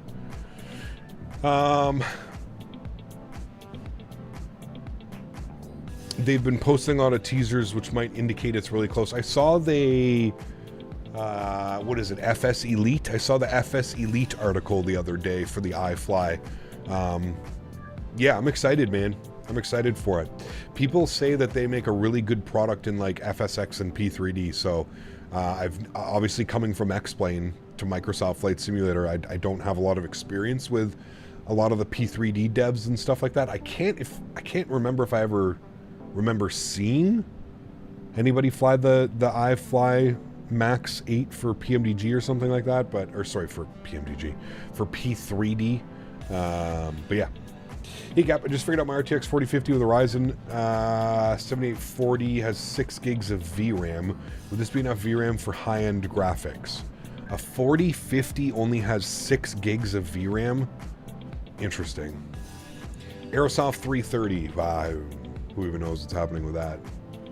The A220 looks great if we ever get it. I don't know when we're going to get that A220. Have we ever had our Synaptic Simulation development update? Weren't we supposed to get that soon? I forget when that was supposed to be, but I thought we were supposed to be getting that.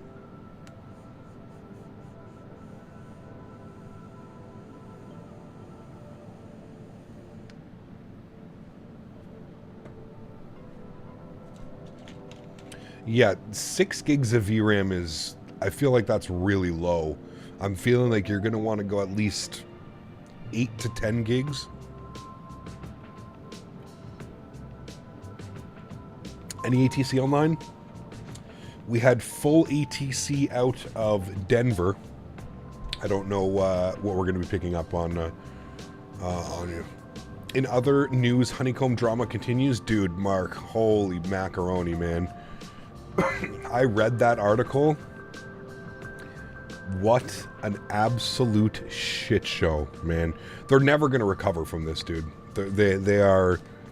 Again, if you're buying Honeycomb products, I think the only reason you're buying a Honeycomb product in 2024 is because you don't know what's going on. Seriously. I don't know how anybody consciously could be buying a product with just... Literally, they're just hands up in the air, right? Nobody knows what's going on with that. It's crazy, man. It's crazy.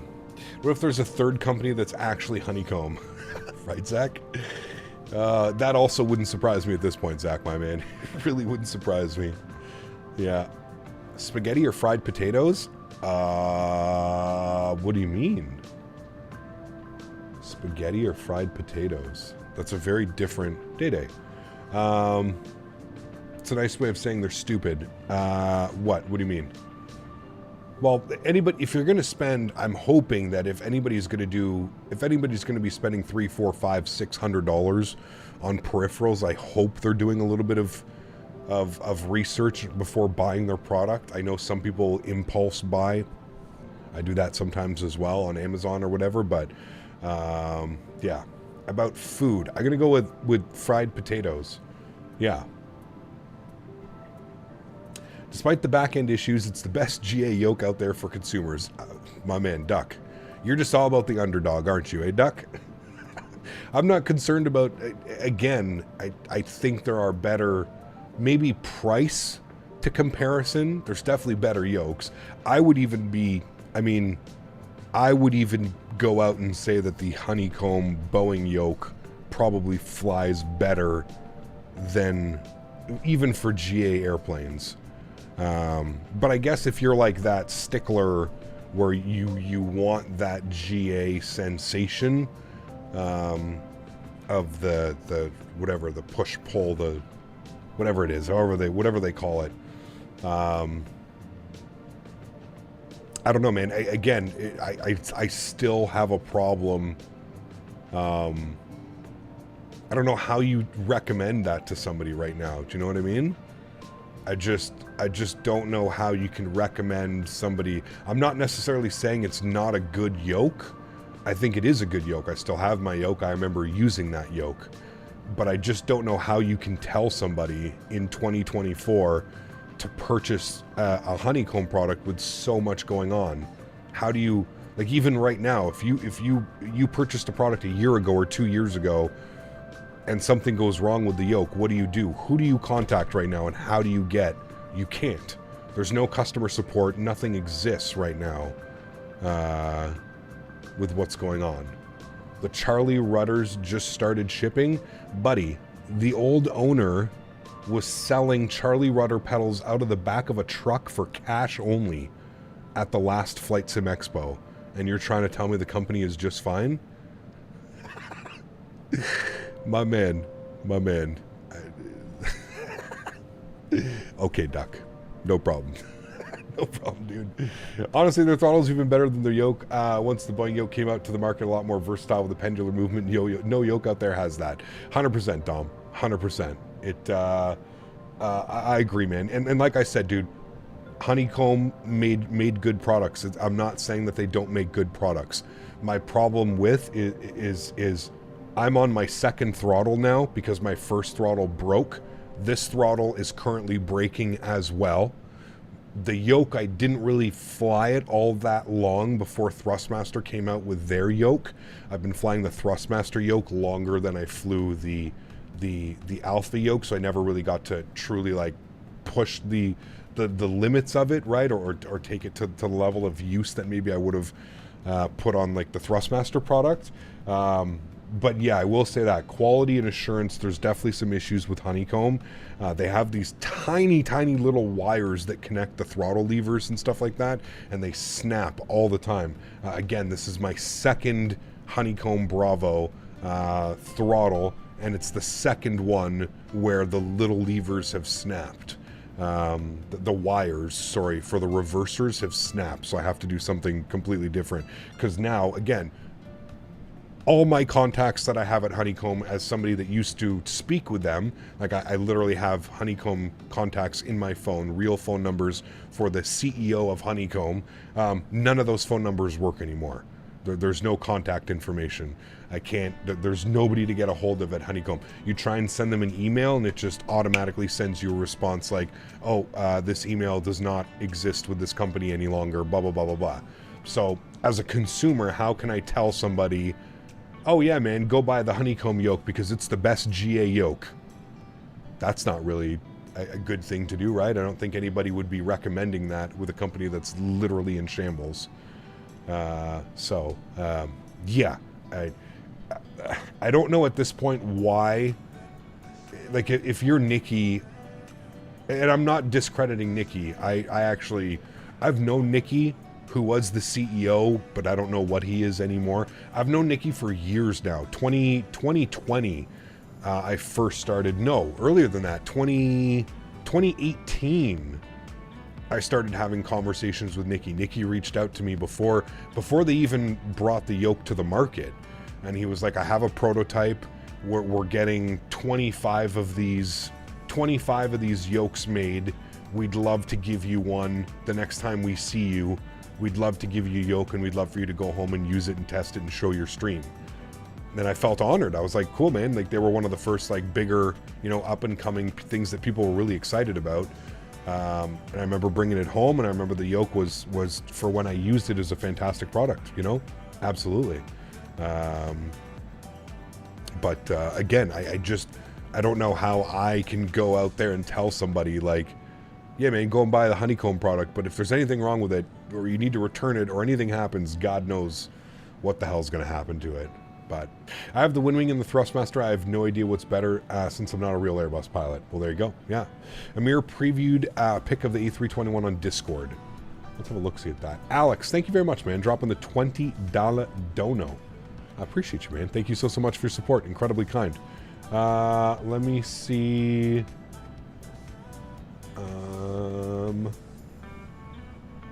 On the Phoenix Discord. Where did he put it in the Phoenix Discord? Announcements? 726. No. Where did they put it? Phoenix chat?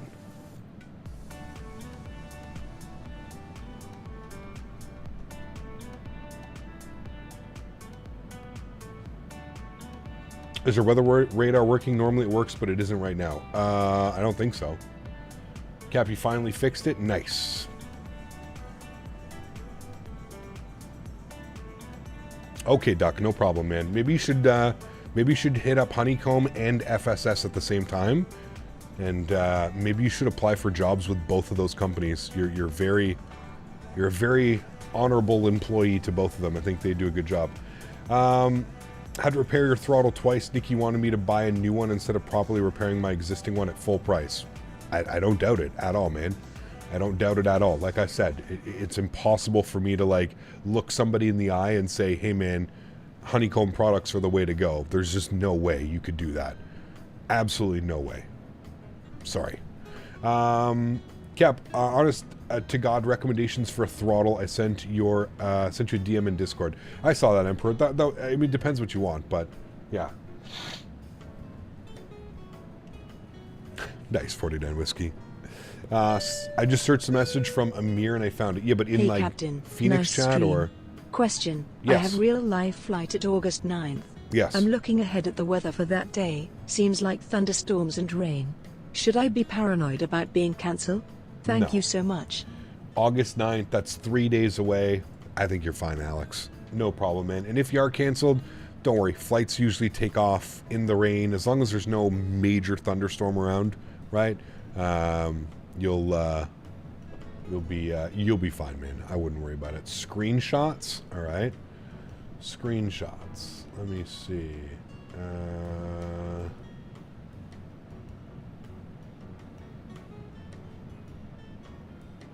Where is Amir?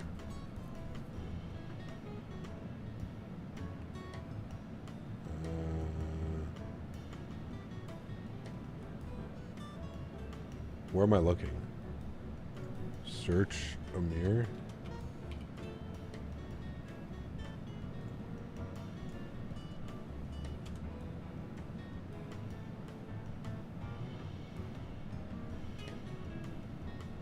What am I looking for?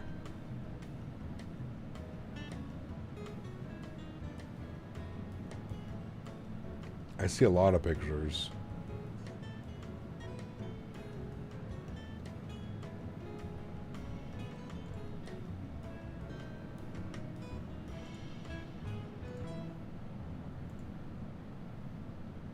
I don't know what I'm looking at under screenshots. I don't see anything by Amir.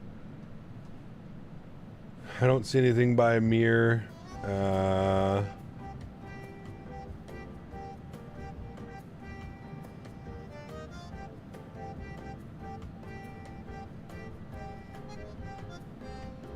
Unless I missed it. Hold on.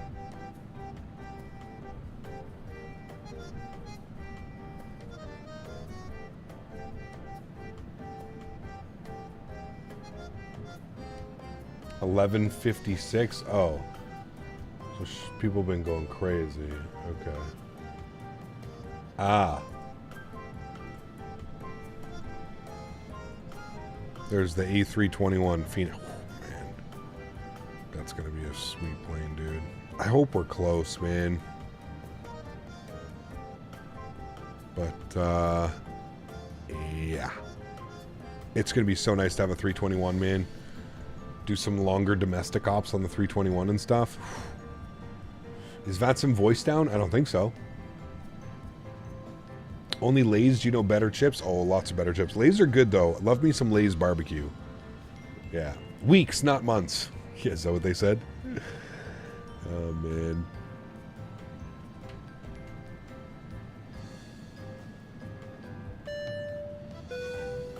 Aired 25 months. Appreciate you, man. Huge no floaties to you. Thank you again for the support. Appreciate you, dude.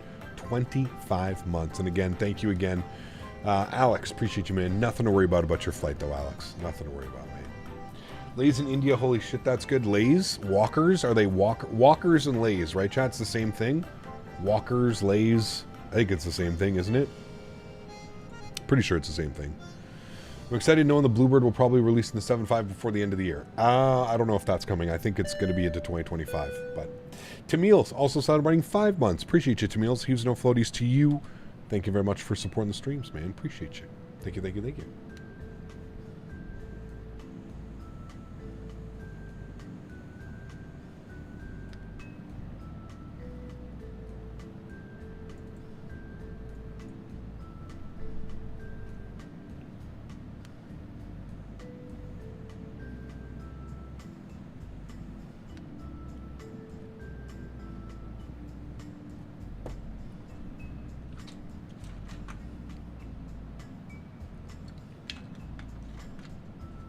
Did you really, Mark? That's hilarious.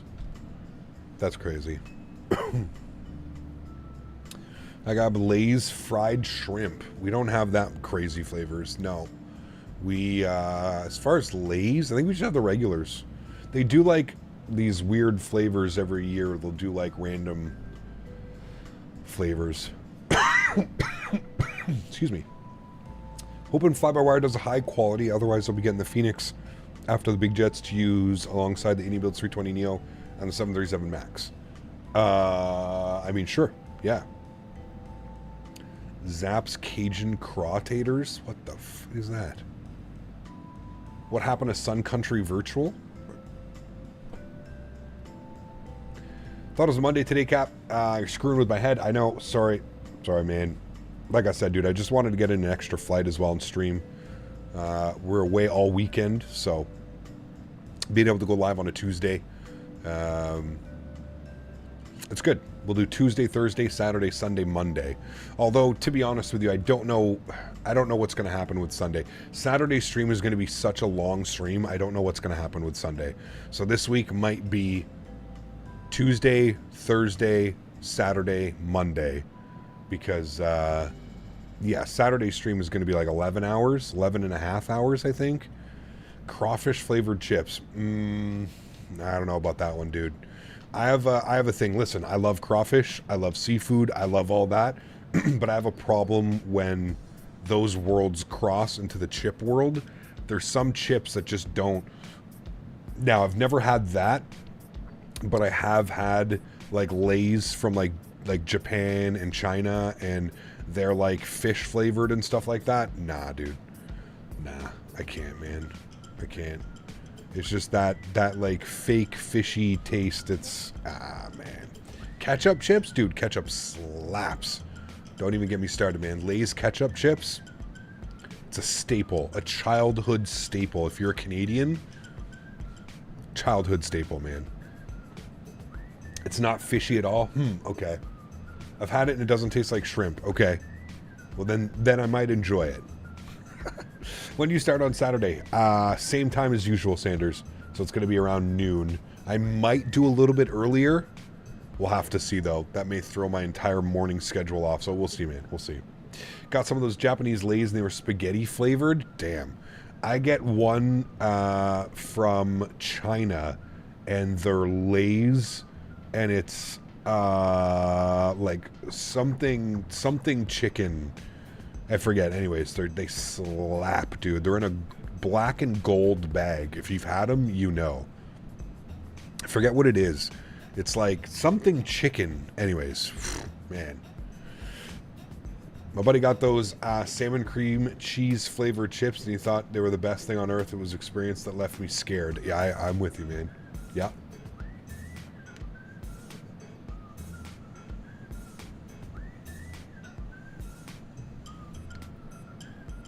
There you go, Emperor. Yeah, I mean, if it's working for you, dude. What's the worst Latin VFR airplane? I don't know, man. I don't fly any of the airplanes, so I don't really know. I was late to stream. What's the route Saturday? We're going Tokyo to San Francisco.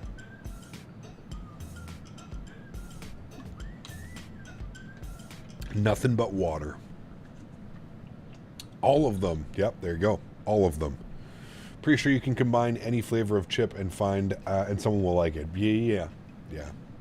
9-hour flight? Nah, I don't think so. We're doing ANA, so I think we're going from, is it RJTT? I think it's Haneda to San Francisco. Yeah, ANA. United does it as well. But ANA does it on an actual 777-300 ER just like this. So I think it's going to be ANA. That flight is scheduled at... well, it's actually not that long. It's only 9 hours. About 9 to 9.5 hours is the average. The average is 9 hours and 16 minutes. Oh, that's not that bad then. Okay, I'm happy with that. It'll be our longest flight so far, I think. In the 777, but about 9.5 hours. I thought we were doing Vancouver to Narita. No, we switched it around. We switched it. What European carriers fly the 321? Not the Neo. European carriers, Delta, American, Spirit, United. I already said that, right? United, no. United, Delta, American. Does United fly 321s? Maybe not. I think Allegiant does. And he's saying sorry, you're saying European. Jesus, dude, I'm an idiot. European carriers: Wizz Air, EasyJet, British Airways, Volatia, probably.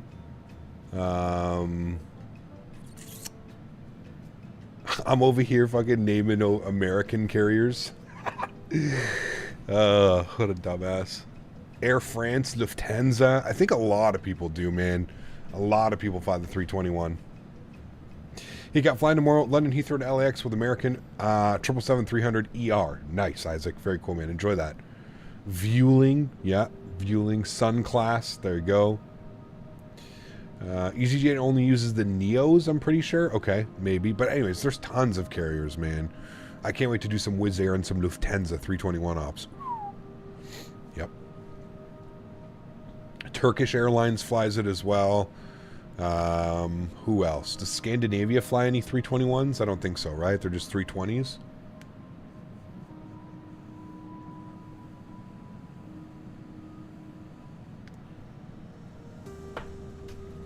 Yeah, you could just Google that. A321 European operators. I bet there's a wiki tab for this.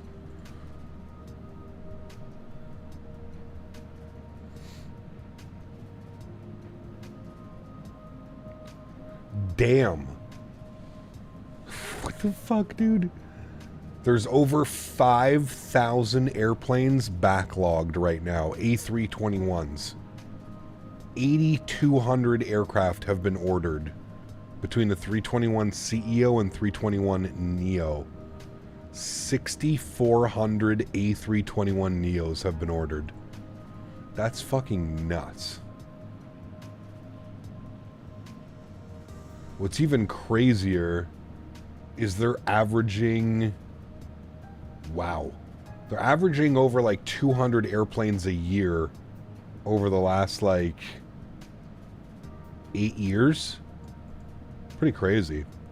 So far in 2024, they've already delivered 179 brand new 321 Neos. That's crazy. Will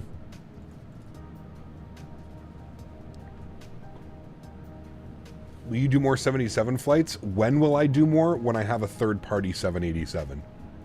I'm not... Now that I have the 777 and some of these other airplanes coming out, I have no needs to go back and fly modded default airplanes that are just not very good. For some occasions, I may do the Phoenix and some JetBlue ops, but I'm purely going to fly the Phoenix with the Sharklets unless the fly-by-wire works on the A321 Neo. Sure. I wish I could apply for World Flight, but midterms usually around early mid-November. Got you. Got you. Scandinavians sold their 321 CEOs. Got you.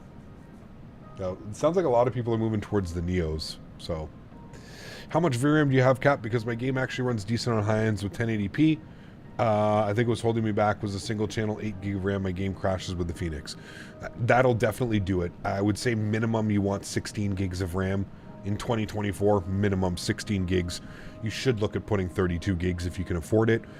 RAM was pretty cheap. I don't know what the price of RAM is today, but it was pretty cheap for quite a while. Yeah, I have a 10 gig, I think it is, 10 or a 12 gig. I can't remember. 10 or a 12 gig. What can it? 3080. One of the newer 3080s.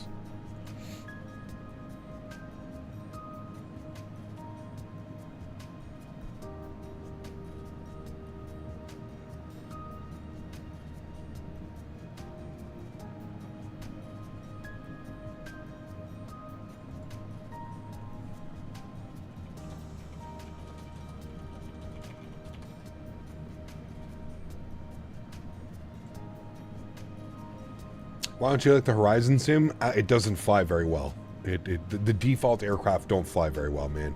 They're not very enjoyable. They're not very realistic. Half the time it feels like you're like over controlling it, and then the other half of the time it feels like you have absolutely no control of it. Not a fan of them. Yeah. I think you're using the A380 production line now for the 321. That probably makes sense. That would make sense why they're making much more airplanes. Yeah. I'm 100% Phoenix. I'm 100% confident Phoenix will make the Neos before developing a whole new plane. It would make sense for them to do a 319 Neo and a 321 Neo and sell it for another package. I would agree with you on that one, but yeah. The Bravo Aerospace 77 has their own custom model. They only use the default cockpit as a base, and for the moment use the AAU2 systems that they are adding onto as they release updates. Yeah, I don't know, man. We'll see. Maybe one day.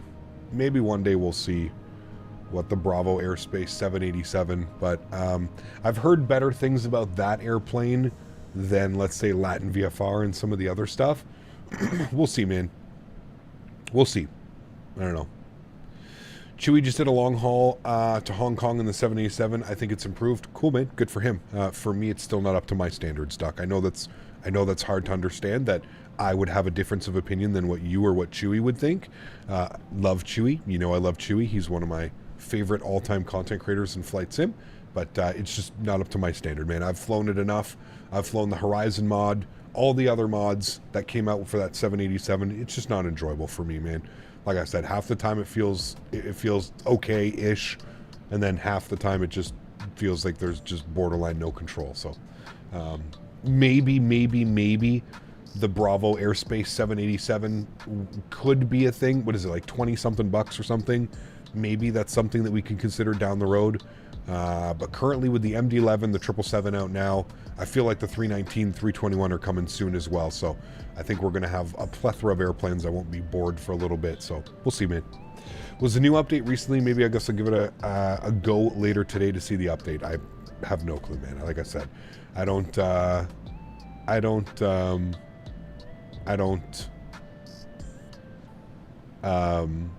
pay attention, to be honest with you, man. The updated news and stuff like that, to me, they're just, until somebody makes its own, like, I think PMDG has shown the community what a real third-party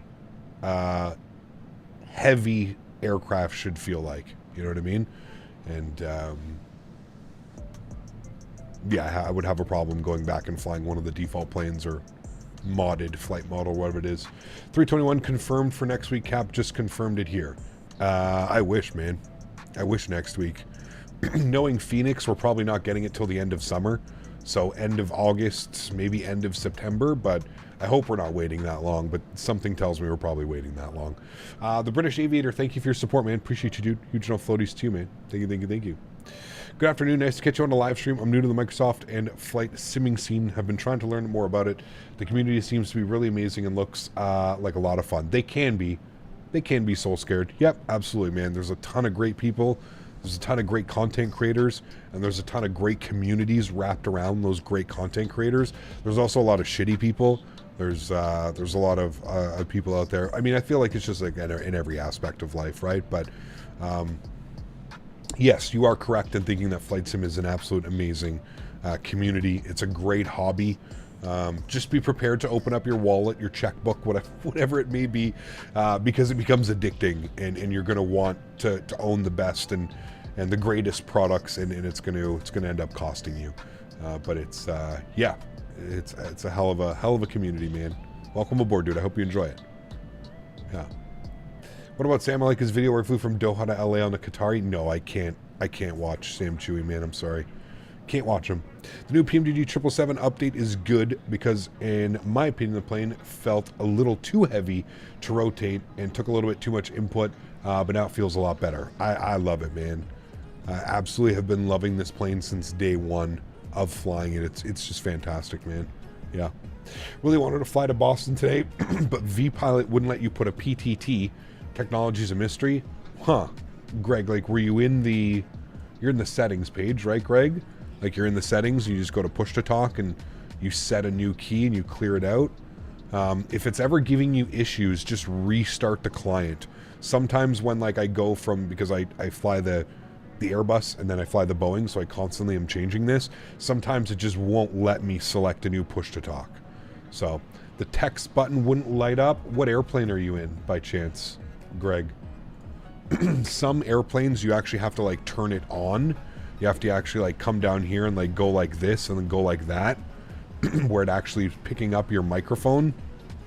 So keep that in mind for next time. You may have to like pop the switch and make sure that your mic selector is on.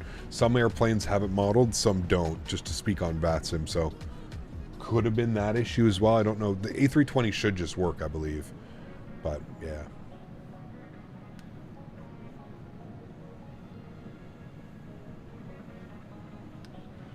Hey Cap, is the DC design Concorde any good? I would not be the person to ask, Jeremy.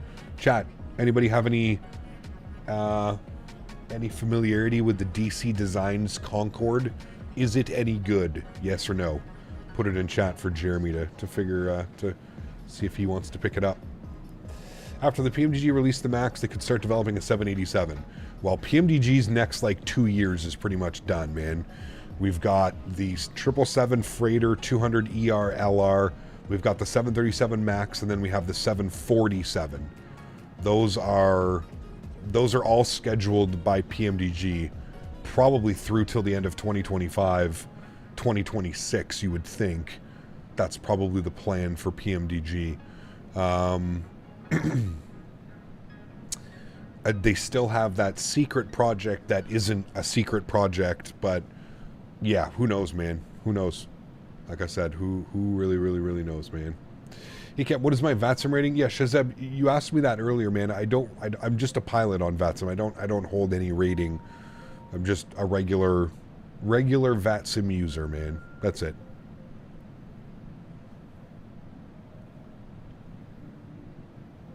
If you can get past the frankly shit cockpit textures and the horrifying engineer panel, the DT Design Concorde is fine.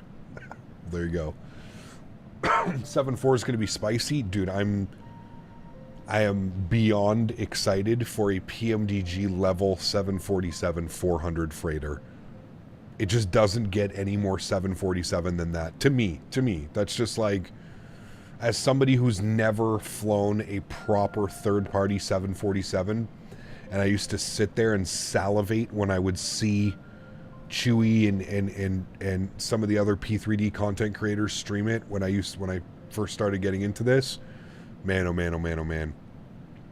I want that 747-400 freighter so bad, dude. The passenger variant is cool. There's still a bunch flying around, but that freighter, there's just something so iconic about it, man.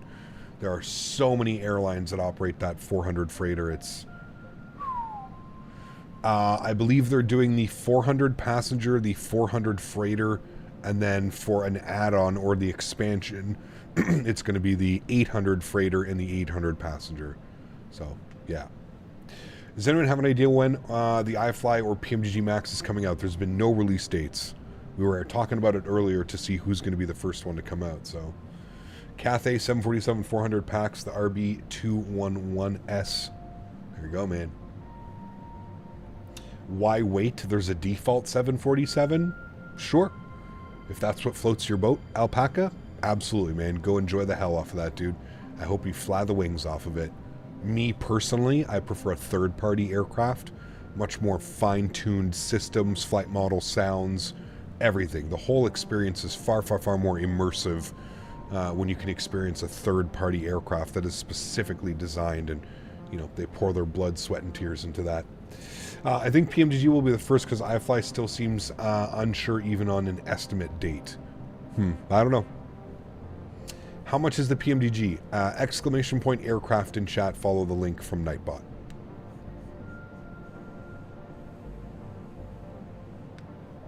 The working title 7.4 is flyable, and if you really want to fly a 747, I'm sure it does the trick. But yeah.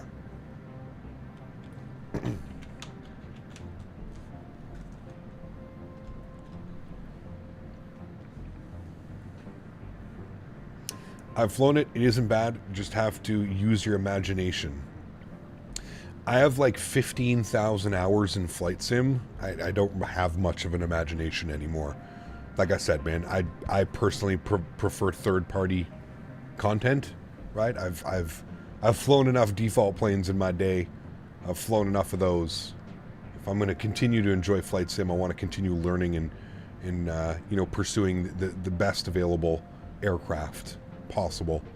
Remember the day the 777 dropped? I was refreshing the PMDG website page thousands of times when it was around 5 p.m. and it was about to drop. Yep. I remember when it dropped and I was away at Flight Sim Expo, Vine. They sent it to me on the Friday before the expo, and I was just like, man.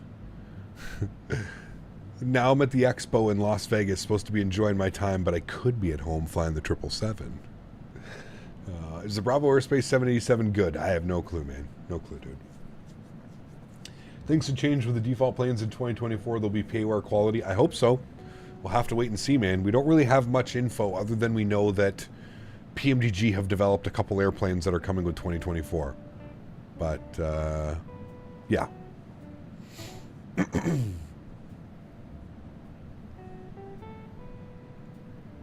Subcap, hopefully the 330 will be study level from day one in 2024. I'm guessing not, though.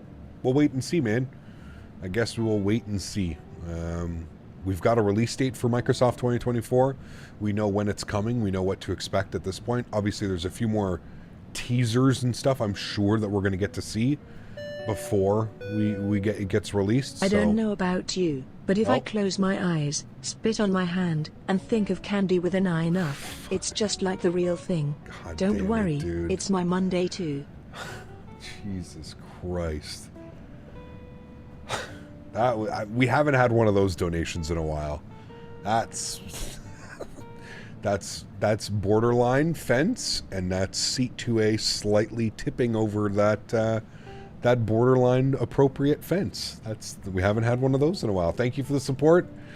Did you say calmest seat 2A chat? No. That was right up there with one of his dirtiest. That's for sure. Yeah. Thank you for the support, my friend. Appreciate you. It wouldn't be a day without a C2A donation, though. Let's be real. It wouldn't be a day without it. Oh my God. Spitting on his virtual hand to talk about his virtual. Oh boy. Just flew the default 747 today. It was pretty good for a freeware aircraft. Again, man, at what point did I ever say it was a bad airplane and not to fly it, right? Everybody, I don't understand why this is so difficult for people to understand today. People are allowed to have a difference of opinion, right? Like, you know that this is okay, right, chat? Like, somebody is allowed to want a more developed third-party aircraft than a default aircraft. I never said that it was terrible. I just said it didn't meet my quality of needs and what I wanted. I never said it was bad. I never said it was unflyable. I never said any of these things, right? That's not it at all. I've flown it a ton in this simulator. A ton. I've flown the 747. It just, again, it's one of those default aircraft that I feel, for me to truly enjoy and to want to fly it more, it needs to be better, and I need somebody else. Do you know what I mean? I need a third-party version of that aircraft. If you enjoy it and you think it's great, I'm happy for you, man. I'm very, very happy for you, and I'm glad that you're enjoying your time flying the aircraft. It doesn't make me a bad person because I don't want to fly a default 747. Again, for the 18th time today, I feel like I've had to explain this. Oh, man. You mean we don't all have to agree on everything? Oh my God, it's just, yeah, it's kind of crazy, man. Yeah. PMDG 747 will be better, of course. Yes. With all your sim hours, what airplane would you feel most confident in real life if you had to step up? Oof. Probably a 320 or a 73. Probably a 320, but yeah.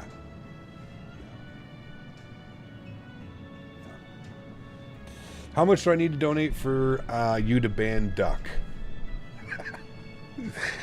I'm pretty sure Duck is either tender or one of those other multiple little friendly community, flight sim community members that we get to deal with on a daily basis. At this point, I'm just kind of like skipping over his comments and stuff like that. You know what I mean? So, yeah. You're a bigot for not flying default planes. Yeah, you're a default phobic. I guess I am, man. Yeah. Let the bidding start. It's okay. I mean, I don't want to make Mark waste his money because they'll be back with a new account within an hour. So it's, you know, it's like, I don't know, man. At this point, you just have to go with it. You just have to skip the comments.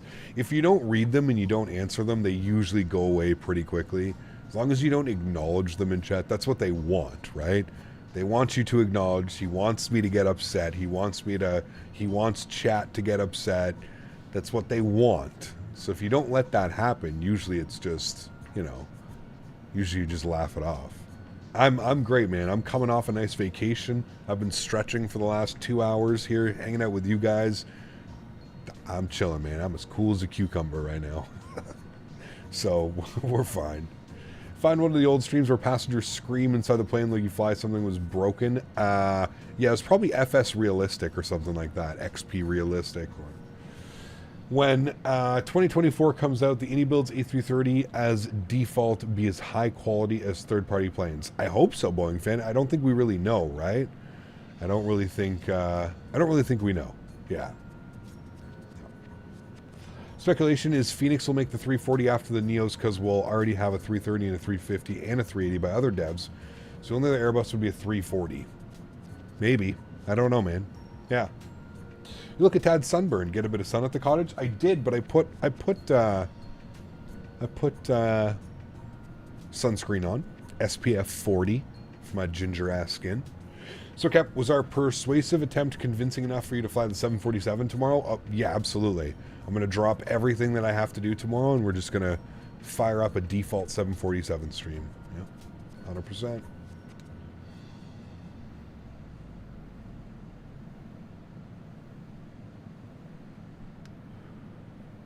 Hope 2024 brings an easy function where you can overwrite things from 2022 would be the dream. What do you mean? Like you just open up the launcher, the installer, and you can just move it from folder to folder?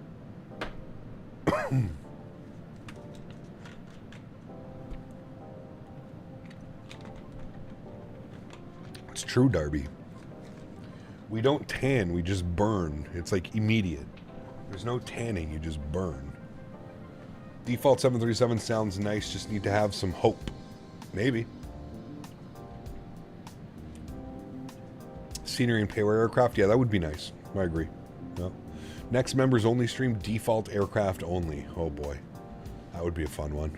Really want to love the 747, but the last time I tried to fly it a few weeks ago, it tried to kill me. Working title did an amazing job, but I can't wait. Yeah, I agree, man. Yep. Can you start a second channel to cover all the flight sim gossip and drama and name the channel Ginger Tea? Be a good one.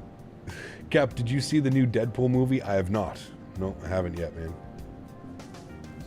Paul, what's up, man? Good to see you, dude. Welcome back. Hope you're doing well. We back at it. How was the weekend, Cap? Daggy, good to see you, man. It was good. It was good, man. Nice to unplug. Nice to get away from the computer, recharge, refresh, hang out with the fiance for a couple days, man. Yeah, it was a lot of fun, dude. A lot of fun. Ate some great food, some barbecues, went into town, ate at some restaurants, got some poutine. Yep. Yes, I did, chat. Got 2 poutines. Some things I don't like about the default 747 is that despite the 800 freighter mod, we only get the 747-800, and I want the 747-400. Yes. That's, honestly, I'm more looking forward to the PMDG 747-400 for that. Yeah. You don't know what poutine is? Oh, man. French fries, cheese curds, gravy. It's carbs and carbs and more carbs. Did you take a picture? I did take a picture of the poutine. Yes. I did.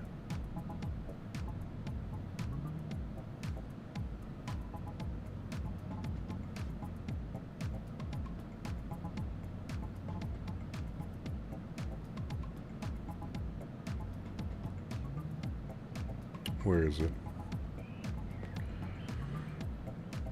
Oh, baby. How can I show this picture? Hold on. Let me put it on Joycam. No. Stop. Flip.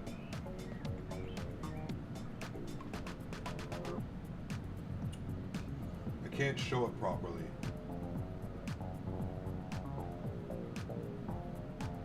Look at that. And there's the hot dog. Tomato, lettuce on the hot dog. Tomato, lettuce. Look at that, dude. Poutine, baby. Poutine, chat. Yep, it was phenomenal. Dude, it's this place. And it's run by these two sisters, and they gotta be like, fuck, I don't know, dude. They gotta be in their 60s or 70s. Two sisters, and they run it. Man. It's special. What psycho puts tomato and lettuce on a hot dog? Dude, I'm telling you, I would agree with you, Bomb Tech. I've never in my life, before I started going up there and going to this place, I would never think about that. They put grilled onions, mustard, tomato, little cut up sweet pickles, and lettuce. Bro, it's more of like a sandwich than a fucking hot dog. I'm telling you, man, it's special. I don't know if it's like, to be fair, I've never, most of the time when you go to like somewhere and you get an all-dressed hot dog, it's usually onion, ketchup, mustard, relish. That's usually all dressed. Sometimes they'll put like sport peppers, banana peppers and something on it. But, man, there's something about that, man. Special. Hot dog burger. Yeah, there you go. Yeah, could be like that in comparison. Hot dogs are just a vehicle to put anything on. I mean, you're not wrong, John. You think about it, man, like chili cheese dogs. Like, you literally put anything. You're 100% right. 100% right. Yeah. Is a hot dog a sandwich? I mean, in this instance, I feel like it has to be, you know? Had chili cheese dogs for supper yesterday. They're terrible for you, but they're so damn good. I mean, yeah. If you're making your own chili, Bomb Tech, so like my grandfather used to make like chili in like these massive batches, and we would do that sometimes. Yeah, you go get like a real nice like kosher dog or something, make that. Dude, some homemade chili on top with some cheese, put it in the broiler, put it in the oven on broil for a couple minutes. Woof. That is special. What is wrong with Canadians? Cap, blink if you need help. Hey, man, we're doing it right up here. I'm telling you, dude. Until you have a poutine, I think it was Andy talking about those cheese curds or something. Until you have a proper Canadian poutine, I'm telling you, man. I know that it doesn't sound like there's nothing fancy to it. French fries with gravy with cheese on top. But there's just something special, man, about that French fry that is cooked properly. It's all about like how the French fry is prepared as well. This isn't just like frozen French fries, right? Like these are like homemade French fries from a potato into the fryer, soaking actually in probably like a brown sugar bath. Yeah, man, I'm telling you, dude, there's something special that happens when the poutine is done properly with like homemade gravy. Man, there's many reasons why me and other people are more looking forward to the 747. Correct. Chicago dog is Vienna beef on a poppy seed bun with sweet relish, banana peppers, mustard, chopped onion, tomato, and a pickle spear. If you haven't tried one, if you haven't had one before, you have to try one. So diabetic, I 100% agree with you.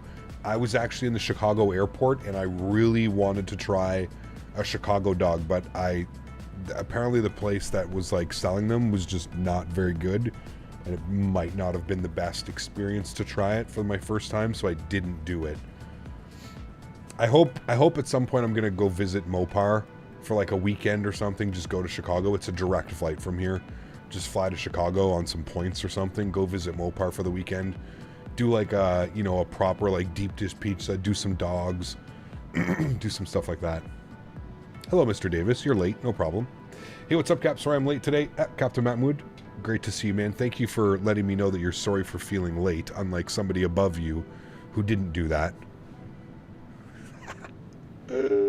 How was Murder, She Wrote? Did you fall asleep on the couch, Davis? Is that why you're late? It gets cold in Canada. That meal would warm you up and stick with you all day. 100%. 100%. Yeah. I live in Texas now. That's my excuse. There you go.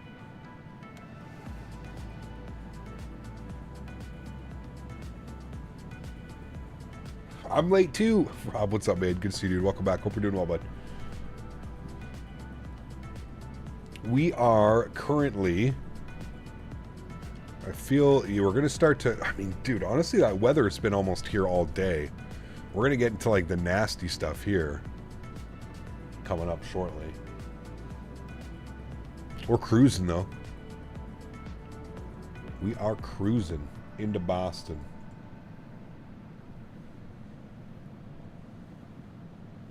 Davis got tased in the nuts by Skippy. That's why he's late. Uh-oh. Uh-oh. Did you see the new airport for MK Studios? Okinawa? I did see that, yeah. Of course, right after we spend some time flying down there in Japan. We'll have to pick it up and go back to Japan, do some more domestic ops, right, Dom? That's all I'm hearing about that. More Japan domestic ops than 777. Next week, we're going to fly the A300.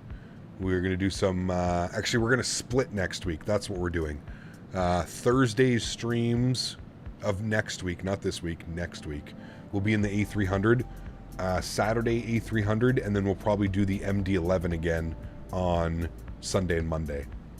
So that's next week. We haven't flown the A300 in a while, so it'll be fun to jump back into that. I'm just ahead of you, might deviate around some of this weather. Ooh, we are step climbing in 300 miles, but what is ETA time to land? Got it right here, Ben. Hour and 34 minutes, my man. It's right on the screen for you. More Japan GSX. Second leg? Nope, no second leg today, man. This is a three and a half hour flight. Just the one leg. Welcome back. Next stream is Thursday. 2 streams on Thursday, back in the 777 as well.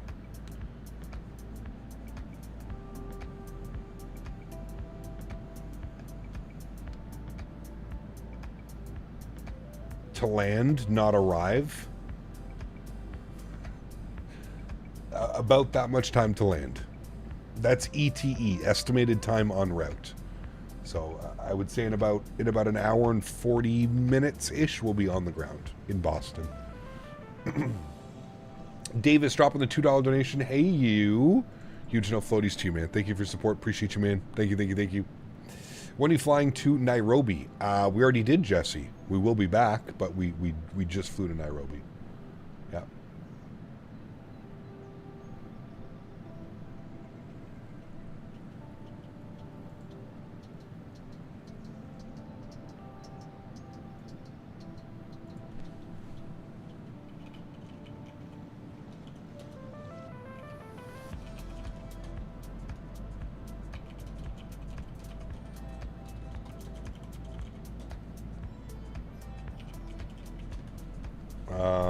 Cap Nolan, hold on. Upload a file. What's the airport? KRFD. I don't have a profile.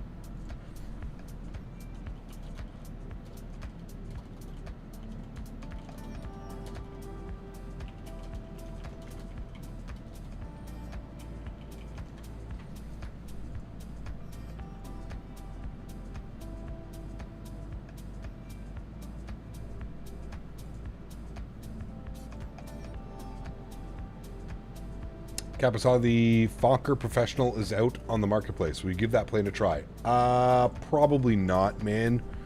To be honest with you, it's just not really my type of airplane. I'm sorry, man, if that is upsetting or whatever, but there's certain airplanes that I just don't get into, man. I have zero knowledge when it comes to that airplane as well, so yeah. Huge floaties to you, Davis. Thanks so much, man. Who are my top 3 Canadian Olympic stars this year? I have not watched any of the Olympics this year, Ben. I don't have cable, so it makes it a little bit difficult to watch stuff. And yeah, honestly, I feel like I'm more about the Winter Olympics as a Canadian. I feel like Winter Olympics is much more like up my alley of things that I enjoy doing. So, yeah. Coyote dropping the €5. Appreciate you, man. Huge no floaties to you, dude. Thank you, thank you, thank you. Incredibly kind. Says, happy to be here today. It's my last week of summer holiday. Oh, baby. Last week. Take it in, man. Are you talking from work or from school, Coyote? Huge no floaties to you, man. Thank you, buddy. Appreciate you. Hope you've had a great summer. It's been a pretty good summer for aircraft release. The MD-11, 777. Yeah. Winter Olympics are the best Olympics. Like I said, for me, it's a little bit more of, yeah, more of the sports that I follow and stuff like that. Don't really watch basketball. Don't really watch tennis. Golf was cool. Golf was okay. I watched a little bit of the golf. But, yeah, swimming, nope. Gymnastics, nope. Never been interested in those. From work, gotcha, man. Very cool. Cap watches track and field training. Where's the snow? Exactly. Cap, if you saw the new Jackson Hole scenery, do you think we'd make up for there somewhere, sometime in the near future? Happy to be here today. It's my last week of summer holiday smile. Thank you again, Coyote. I appreciate you, man. Michael, we have a really great freeware Jackson Hole done by my good friend, Mr. O-Dog. We may pick up the payware one, but if I'm going to do Jackson Hole, it's going to be like winter time. Although in the summertime could be fun as well. Maybe, man. I'll keep it on the radar. Might be fun to do like in the 7.3 or the A320.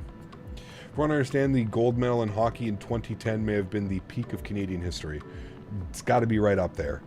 Got to be right up there. There was a few from when I was a kid as well. Diabetic when like Messier, like I remember like Messier and Gretzky and like Sakic and like I remember all those guys playing when I was a kid. Like I'm talking young. I remember them winning some gold medals as well, which was pretty wild. So, but yes, that is probably why like I associate ice hockey and the Winter Olympics much more. The snowboarding, the skiing, things that I grew up doing, right, all the time in Canada. So, yeah. V. Lee, thank you very much for the €3.49. Appreciate you as well, my friend. Huge no floaties to you. Thank you, thank you, thank you. Incredibly kind. O-Dogs, Jackson Hole for life, dude. Nice. 1476 is right above you. Uh-oh. We can go, we can look at the VATSIM map. Somebody was saying we got a nice little, conga line going. Oh, shit, yeah, there's a lot of us. Holy hell.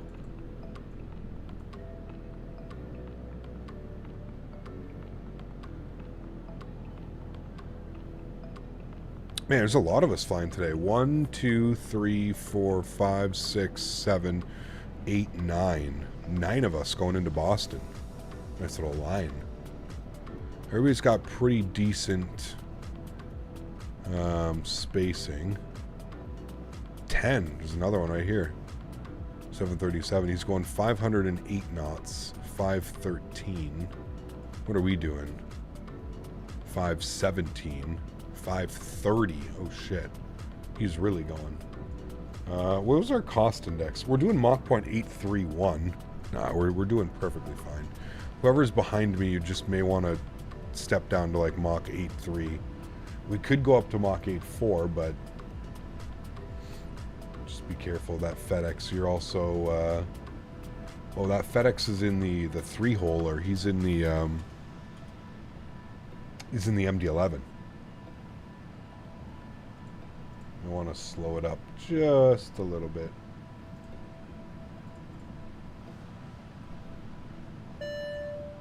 How was the cottage? It was great, man. Thank you for asking. Daisy did not go. We brought the fiance's dog up this year. Daisy usually goes every year. Daisy's not much of like a cottage dog. She doesn't like the water. She's just weird, right? So, yeah, we brought the fiance's dog up, and he absolutely loved it. Absolutely loved it. Went swimming, did all kinds of cool stuff with us. So, yeah.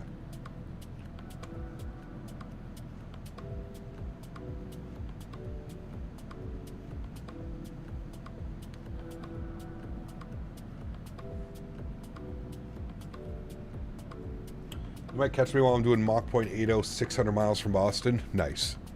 Maybe. I don't think so, though. Yeah. All right. Bye. Max, what's up, man? Good to see you, dude. Welcome back. Hope you are doing well.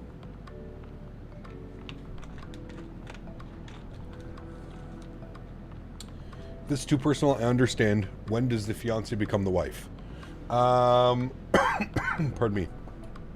Randall, we got a lot going on, man. To be honest with you, I've explained this before. There's both of us are very like laid back, chill people. We bought property in the peak of COVID about 2.5 years ago. Might be coming. Yeah, I think we're coming up on. Actually, we might be coming up on 3 years, to be honest with you. 3 years ago, I think, we bought... What are we? 2024? No, 2 years ago. We're coming up on 2 years. 2 years ago, we bought property, a 36-acre horse farm, which my fiance runs. She's got 20-something horses out on the farm. And honestly, man, for anybody that doesn't... property buying for the very first time and property buying where you're buying like a farm that has, you know, things that you need to buy and things that you need to do to get, you know, established in the business and be able to make your life easier. We've just been sinking a ton of money into the property, man. Buying tractors and sand and concrete and rocks and fill and all kinds of stuff to kind of make the property better, and putting money away for a house and other things like that, right? So it's just been difficult to put money away for a wedding. A wedding is, you know, we've priced it out. It's between 10 and 15 grand. It's a lot of money. You know, I don't want to ask my parents. I don't think that that's right. Like if I want to do a wedding, it's going to be, you know what I mean? It's going to be something like that, right? So, there's just been other priorities instead of doing a wedding and doing that stuff. It's to the point now where we've honestly just thought about also just going down to like the city hall and just making it official there, and then kind of just having everybody out that we want to have out, maybe for like a little barbecue or something like that. But like I said, man, we've known each other for a very long time. We went to school together all through high school. So like I've known her for like 15, 20 years. Do you know what I mean? We are both very committed to the relationship. We're not, you know, there's no reason for us to like just, you know, rush into it or something like that. You know what I mean? So that's kind of like our thought process. We speak about it we've spoken about it, and we've kind of explained where we are in that, and we both agree that there's more important things at hand. You know what I mean? Like, being honest, like when it came down to it, it was I needed to buy a tractor for the property, right? So that was like the big last year of why we didn't do it last year. We both agreed that the tractor was like, you know, getting through another winter without a tractor and trying to deal with 1,500 pound bales. Like, I don't think you understand, like, it's, you know, like there's certain things, there's priority in life, and there's certain things, you know, and that was the big reason of why the wedding didn't happen last year, right? And then again this year, again, kind of the same thing. It kind of just gets on the back burner, right? There's so many things, there's so many projects, there's so many things that need to get done around the property that require and take up a lot of our money and income, right? And you guys know, like, it's very expensive to do anything nowadays, especially trying to like own something and kind of make it your own and make it the way that you want it to be. It takes a lot of effort and stuff, you know, so. But that wasn't, maybe that's a too personal question. Maybe that was too personal of an answer, but like I don't have to feel bad about sharing that type of stuff with you guys. I don't have a problem with that stuff, right? Now, a lot of you people probably don't give a shit either, but that's just that's the reasoning why. There's no other reason other than it's damn expensive, and you know, we bought this property, we knew it was going to be expensive, and we knew that it was going to be you know, it was going to be a longer battle, and it was going to require a lot more effort and a lot more work and stuff like that. But in the end, I think it's worth it, right? Like I said, man, like it's not, we own property together. We yeah. It's, there's no rush. Nobody's going anywhere. You know what I mean? So, congrats on getting what feels as if a few of dating nowadays feel like it's just for attention and one-nighters. Oh, hey, man. I was single for years, Cal. Years, man. I get it, dude. I get it.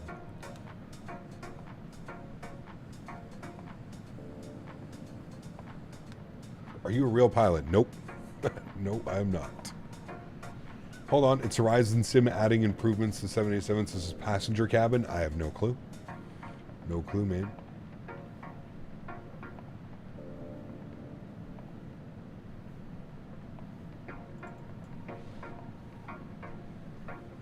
And yeah, the thought process is put as much money and effort into the farm now so that in the later years when mortgage payments go down and we owe far less money on the property, that it makes it easier to do things, right? It'll make it easier to, if we want to make like major upgrades and stuff like that. So we're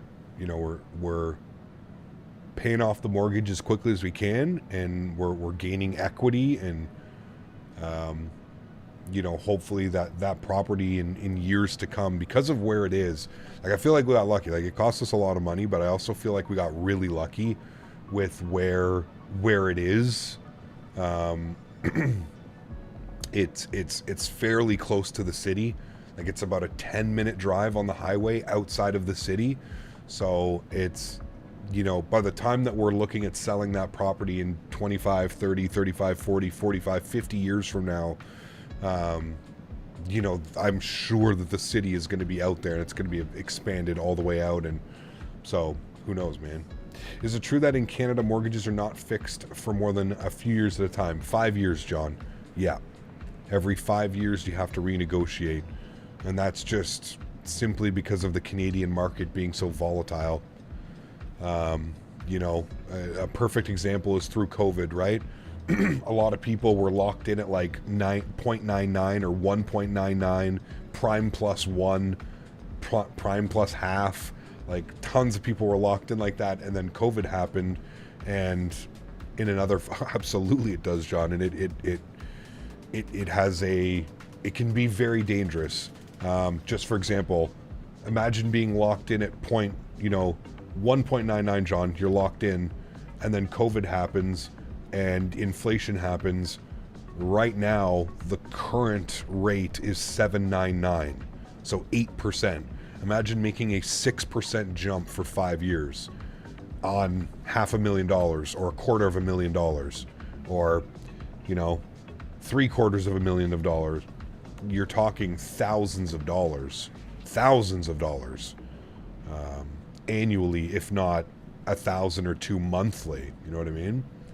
So, yeah, it's you nailed it on the head. It's very. Oh, absolutely. They're hand in hand, John. Hand in hand. Absolutely.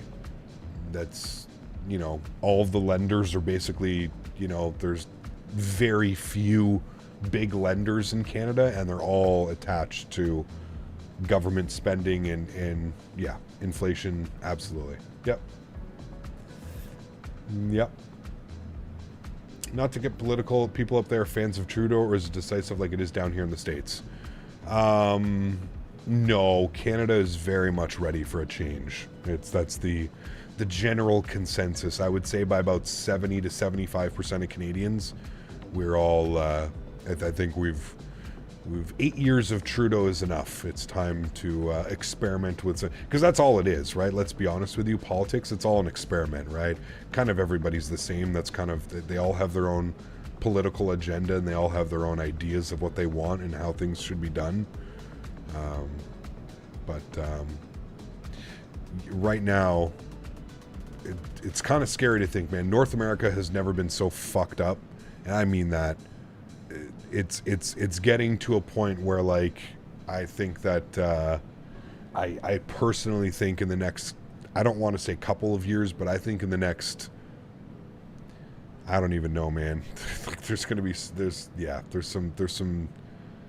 there's some fucked up shit that's going to happen, man. I see it. I can like foreshadow it. You can just feel it. People are just volatile right now, man. And they're angry. They're upset. There's a lot going on. A lot of people have lost things. A lot of people have, yeah. So how many leaders have the Canadian government people on their boards? How many leaders have Canadian government people on their boards? What do you mean, AJ? Dear God, I came back to the plane screaming at me for a pilot response. You can turn that off, Caleb, in the FMC settings. We're step climbing to 39,000 feet, chat, and 175 miles. Jonathan, take care, man. Have a great day at work, dude. Appreciate you being here. I thought I'd vote for Pierre, but not gonna lie, after a while I realized he says the same stuff over and over again. He comes up with solutions. I don't know what to do anymore. I mean, yeah, you can't, if you're a Canadian, you can't vote NDP. The only reason Trudeau has continued to go on for the last 3 years is because of the NDP. You can't vote for Jagmeet. You can't vote for that. They're just propping up the Liberals. You can't vote for the Liberals at this point. They've fucked everything up, literally. Not like figuratively, like literally. Everything that they put their hands on is completely fucked up right now. You have to just go the other side, right? You have to vote Pierre, and you have to just hope that it doesn't take 4 years of, oh, well, we're just cleaning up the mess of the Liberals. We're just cleaning this up. We're just cleaning that up.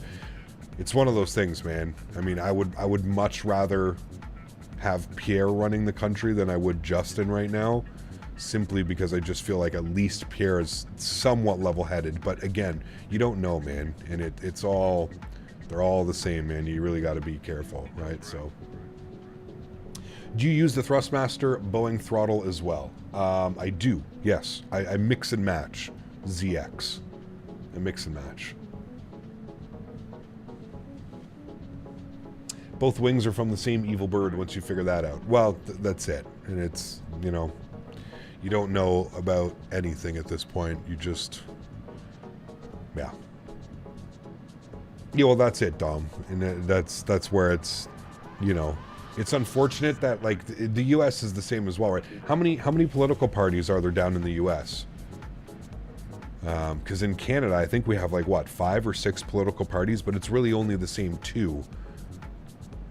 Right, that just continuously win. It isn't the same in the States. It's just there's only 2 in the States. Oh well, there you go.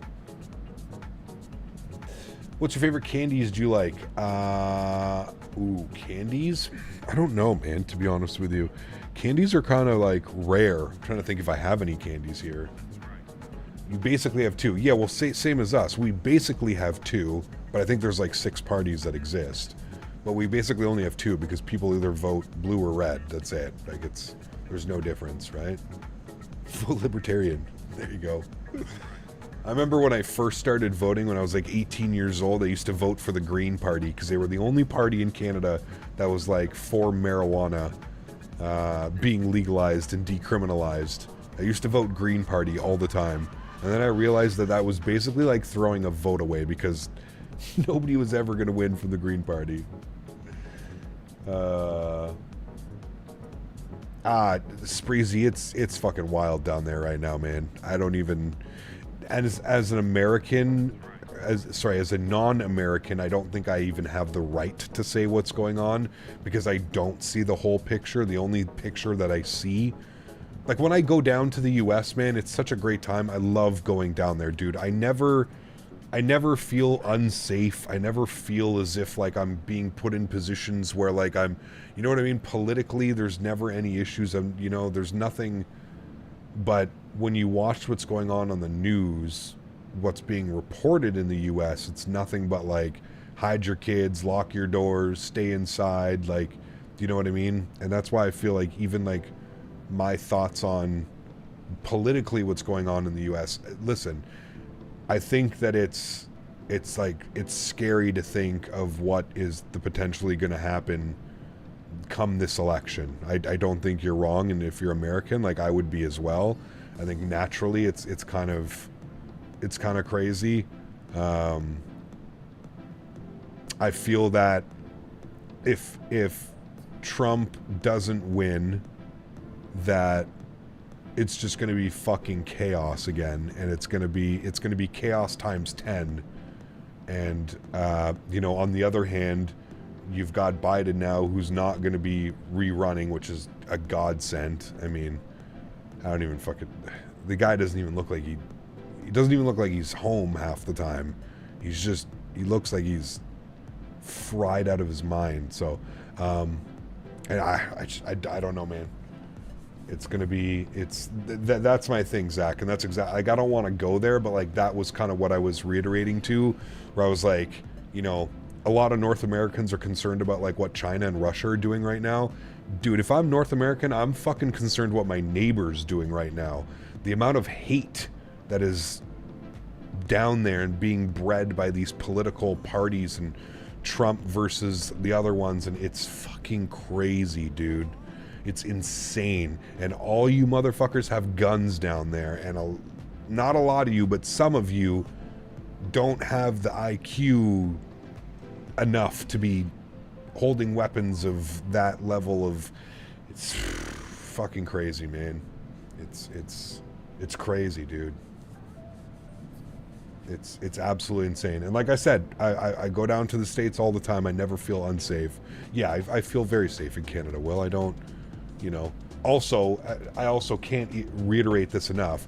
You know, don't put yourself... I understand accidents happen and stuff like that. I'm not saying that, you know, you get caught up in a shooting or whatever. Like, you may have nothing to do with the situation, right? But I also don't put myself in like shitty situations, right? Like I don't really do much. I go out for dinner maybe a couple times a month. For the most part, I'm chilling in my condo or I'm out at my farm, you know, out of the city. And you know, the most dangerous thing that I do is probably driving on the highway from my condo to the farm. You know what I mean? Like, that's probably the most dangerous thing that I do in my life because of the road that I'm on. It's a very windy road. It's beside a river. It's kind of a little bit sketchy, but yeah. The weather, sorry, can make it sketchy. The road's not sketchy, but yeah. We have 50 parties on the Electoral Commission roll that contested the recent elections. Okay, interesting. We know about your drive. Yeah, apparently listen, dude, I don't, at this point, I don't even know, AJ. I think it's because I don't drive like a grandpa that I've scared Daniel or Smitty. If you look at who says my driving isn't good, look who it is, AJ. It's Daniel and it's Smitty. The two fucking boomer bus drivers over there talking about my driving isn't good. Okay. Take a long look in the mirror there, Mr. Childerz and Mr. Daniel Barry. When do we get into the weather? I think we're just south of it right now, to be honest with you. Yeah, we're probably just to the south. Yeah, actually, we're like smack dab. It's right down here. We need Les's opinion. I don't think Les... Has Les ever driven with me? I don't think Les has ever driven with me. You need Mopar Dude. Mopar Dude, Flyboy, Chris. Yeah. It's Detroit. It is Detroit down there that we can't see, yeah?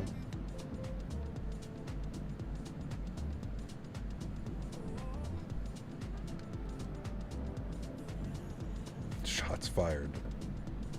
People didn't even know that we were breaking the law when they nailed... hey, man. There's crazy shit going on. I'm telling you, dude. There's gonna be some wild stuff, man. Weather update for Boston. Are we too far away? Winds were looking the same in Boston. Weather, ATIS. We do have a VATSIM.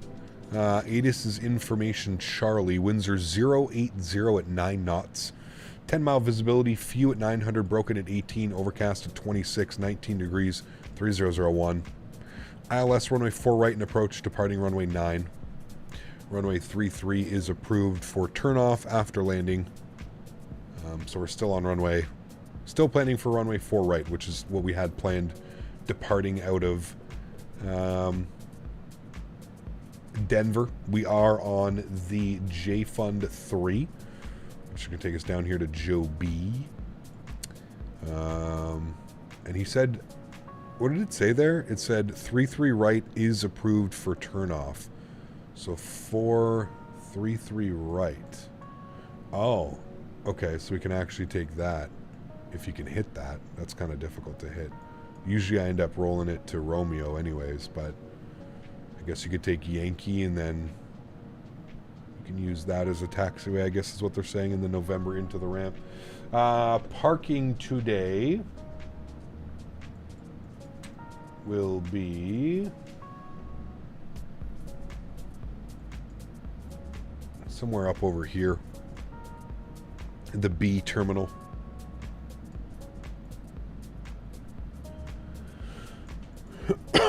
I think it's going to be on the corner here somewhere. There's some larger gates. Let's take one of those ones. Cool. Hey, if Hey. you sneak across the border through Ontario, let me know. I'll meet you and take you out to shoot some of my funds to practice. The more armed syrup brothers we have, the better. More armed syrup brothers. Nice. This fucking guy, man. Huge love floaties to you, man. Thank you for the support, buddy. I appreciate you. Chat, it's 3 o'clock. Give me a second. I'm gonna go heat up some food. I will be right back. Hold on. We're step climbing. Wait, are we step climbing? Now it says none instead of now. Optimum is 38,600. Oh, it was reprogramming that? 81 miles, I guess? Now it says that step climb in 89 miles. Okay, that was weird. I thought we were going to step climb now, but it's not ready for step climb. So give me a second here. I will be right back.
All right, my amigos, thank you so much for that. Appreciate you.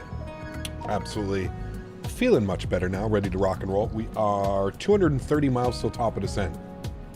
So we're looking good. We're getting close. Clouds are insane, dude, right now. Yeah. This playlist is pretty good, actually, today.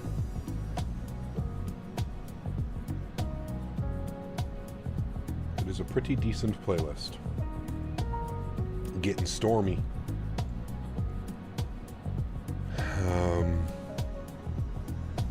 Winds are now showing 070 at 7 knots, broken at 18, overcast at 28. No more rain, 10-mile visibility.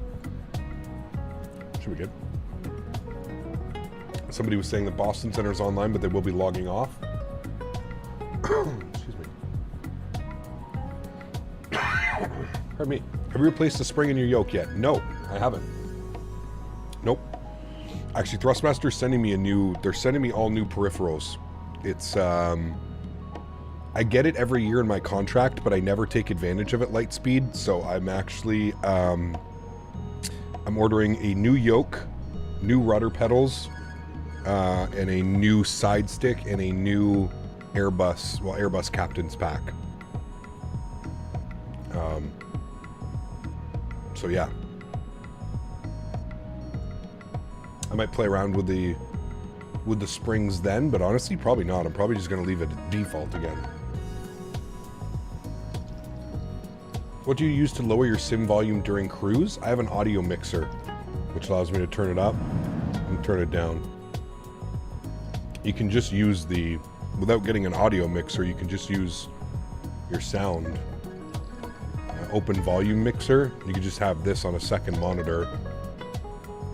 You could control it with this. Right?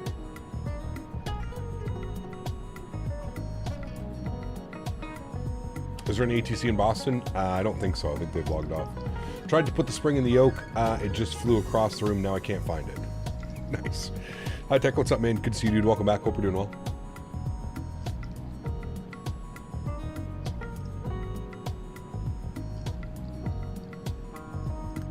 Ooh, it's a little bit bumpy up here. Look at that, chat. Getting bumped around.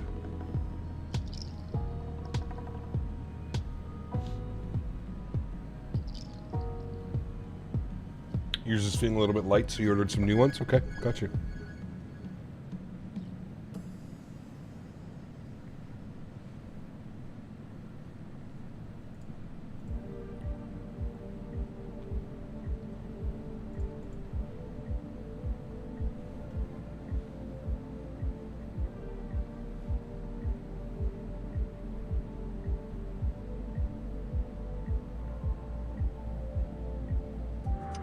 Mark, you excited for World Flight?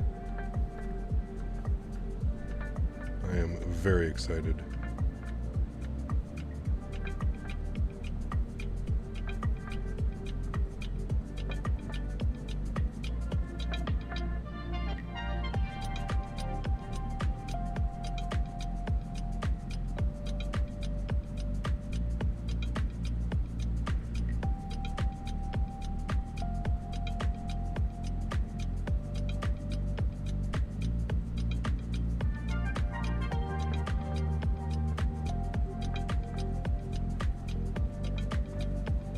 Did you see the MCP for MAV? I did. Yeah, it looks badass, dude. Yeah, I'm excited. I'm excited, man. I think the only really thing like we would need is like an FMC. I told them to reach out to Cockpit Master, but I mean, you know, worst comes to worst, I could probably send mine down. I don't know how I feel about, I don't know. I guess we could use mine, but do you think it's worth to get the Airbus pack for 300 and the Phoenix later for the Unibuild 350? What do you mean, Nick? Sorry.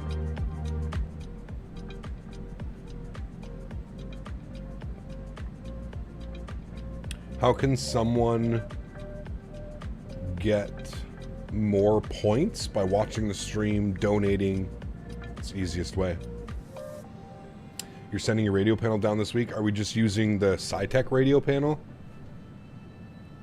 to invest in it if I have more of a Boeing person. I mean, the Phoenix is a great aircraft, Nick. If I'm suggesting any Airbus, also if you don't want to spend money, you can download the fly-by-wire or the AnyBuilds A320neo as well. Maybe get started on the freeware Airbuses, and then if you like Airbus, maybe consider picking up the, you know, download and install the AnyBuilds A320neo, and if, you know, you like it, then get the Phoenix A320. 777 has zone vibes, where the 727 or A300. I love the 777. Yeah, absolutely. Yeah, but you wanted 2 panels. I have one that I'm not using. Got you. Okay. Yeah, it's perfect. The SciTech panels are perfect. Where can you get a free Airbus?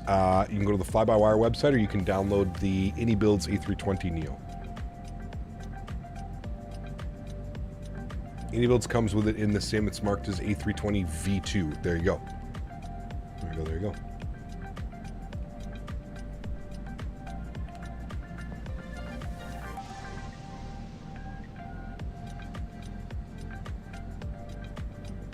Oh, you have the Airbus stick, but not the throttle quadrant, and it's $200. Got you. I mean, the Thrustmaster Airbus, price to performance, price to what you get, it is probably the best Airbus throttle. I can say that it's worth the $200, to be honest with you, man. I think so. I think most of chat will agree as well. Fly-by-wire is very complicated. Not so much. I think it's different than flying with a yoke and like Boeing. But once you get it, I think you're fine. Yeah. Saturdays are 777 long haul. Correct. Yeah. There's a free enhancement pack on the marketplace. Correct. Only if you're on PC, though, I think, Lightspeed.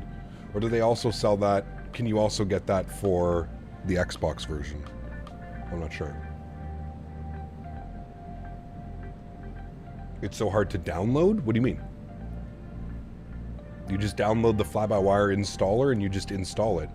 Just go to the website, Fly-by-Wire. You download the installer and it's good to go. I'm confused. What is this World Flight thing? I thought it was an online VATSIM event, but it's in Los Angeles. So Captain McGee, here is, if you put in !WF and then you follow the Nightbot command, that'll explain it a little bit easier. It's an annual event. There's multiple teams. You can also fly it from your home if you would like, Captain McGee. But it's a multiple teamed event where groups of people get together and we fly on behalf of a charity, which is what we're doing this year.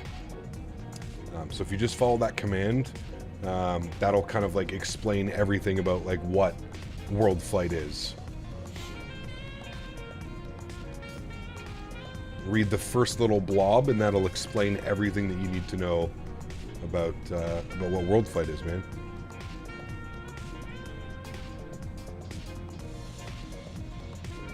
Got you, Zachary. I mean, tutorials is your best bet. Watching tutorials and stuff, yeah. Hey, Gap, any plans for Thursday? I don't know where we're going to fly on Thursday, to be honest with you, man. I don't know. I thought about maybe doing that American flight that they do from Philly back down to Miami. I'm thinking about doing that one, but that's probably going to be Thursday evening stream, Philly to Miami. I don't know what the afternoon one will be, man. I haven't decided yet. Where do you put your head tracker? I don't need to put it anywhere now. I have Tobii eye tracker, which just tracks my head movement. There's a camera that sits on the bottom of my screen. Flying South America?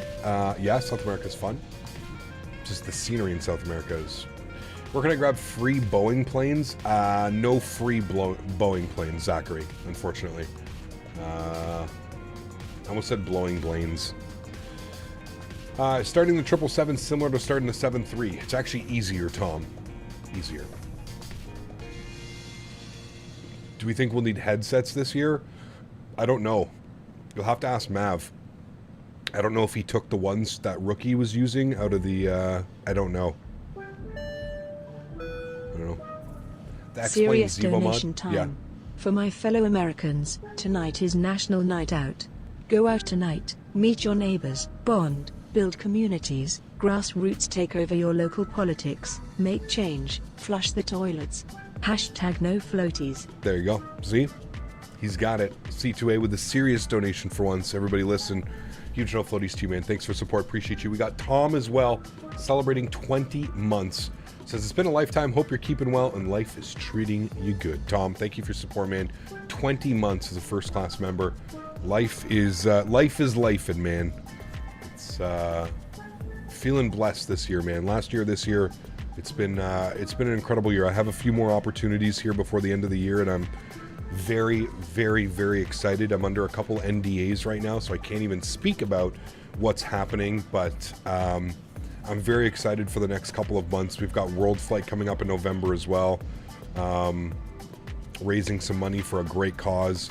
I think we have Thrustmaster on board again this year, so for you guys that watch the streams, you know, your potential for donating $5, $10 could turn into a $300 Thrustmaster yoke, you know what I mean? So we've got a really, really cool opportunity for again, not only myself to be able to do these types of things and these charity events, but for you guys, like I said, as viewers. There's not very many times and there's not very many places where you have an opportunity to, like I said, win a $300 yoke or a $300 Airbus Captain Pack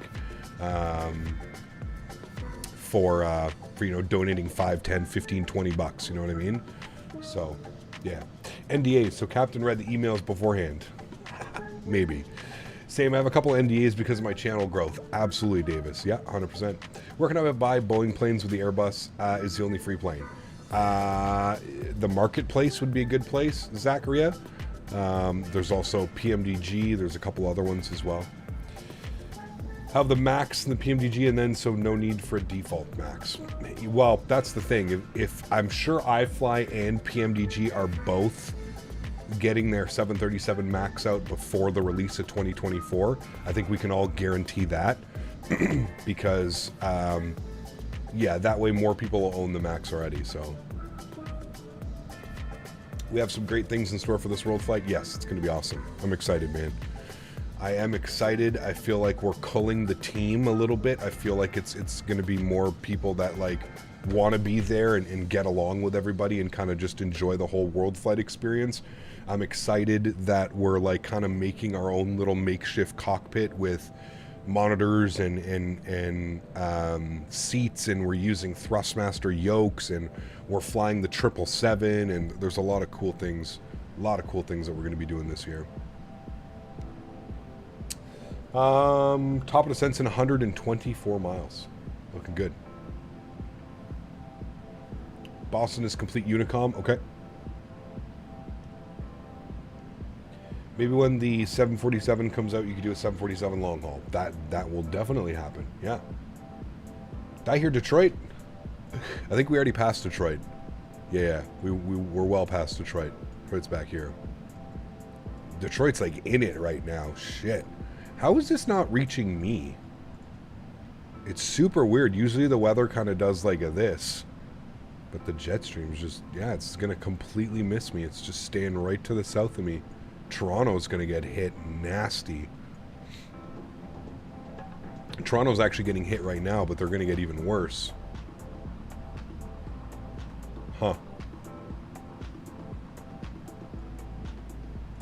Cap, would you do a flight tour from Cape Town? Yes. Did I not just do one to Cape Town not that long ago? We were flying in South Africa. Your top of descent time is the same as mine. Nice. Cool. Zachariah, put exclamation point aircraft in chat and then watch the Nightbot command. Yeah. Hasn't started in Toronto yet? Okay, got you. If you could only choose one, would you choose the fly-by-wire 380 or the AnyBuilds 350? 350 all day long. No-brainer. No-brainer. 350 is used on domestic routes within America. Come on. That itself right there is an absolute banger. Do you need to use FSU IPC for PAX? I have no clue, Nick. I haven't used PAX in years. I don't know. I really, really, really don't know.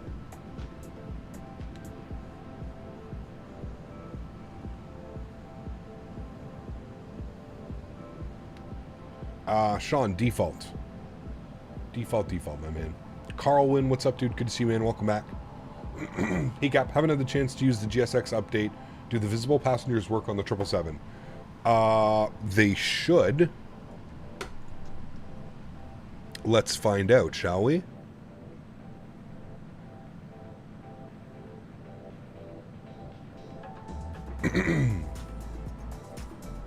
Why, my guess is yes. They do indeed work. Holy FPS, Batman. But yeah, look, almost a full business class today. Couple empty seats here. Oh, C2A. I didn't know you were so beautiful. Oh, chat, who knew this whole time? C2A was a beautiful, beautiful young lady.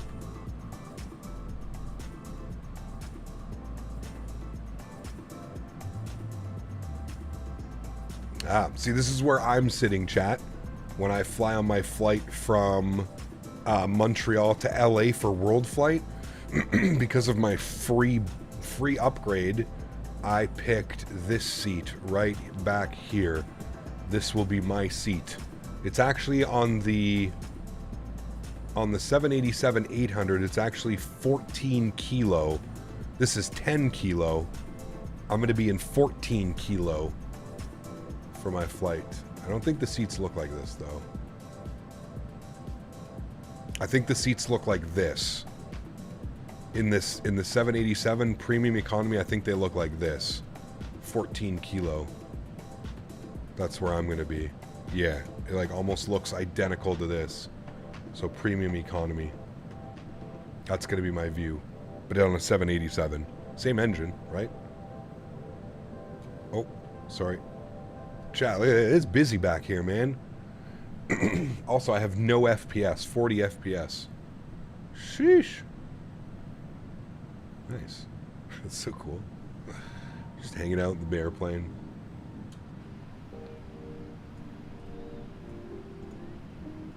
And I love the way that they designed it where when you close the door, they just go away. I love that design. Some of those packs need some sun and vitamin D. Thinking about doing Breeze to LA. That'd be nice. Yeah, Breeze would be good. I mean, whatever offers you the easiest, right, Mark? I booked on points, man. And Air Canada had some promotion where if you booked a round trip using your points, that if you're an Amex user and you were booking with your Amex points, that you got a free upgrade class. I don't know, dude. I had never seen it before. I didn't even know that it was an option, and I really didn't even know until they were like, select your seat, and I had the premium economy cabin, and I had to like go back and look at the points, and I was like, it's only costing 16k points one way for that flight. So I was like, Jesus, that's really good actually.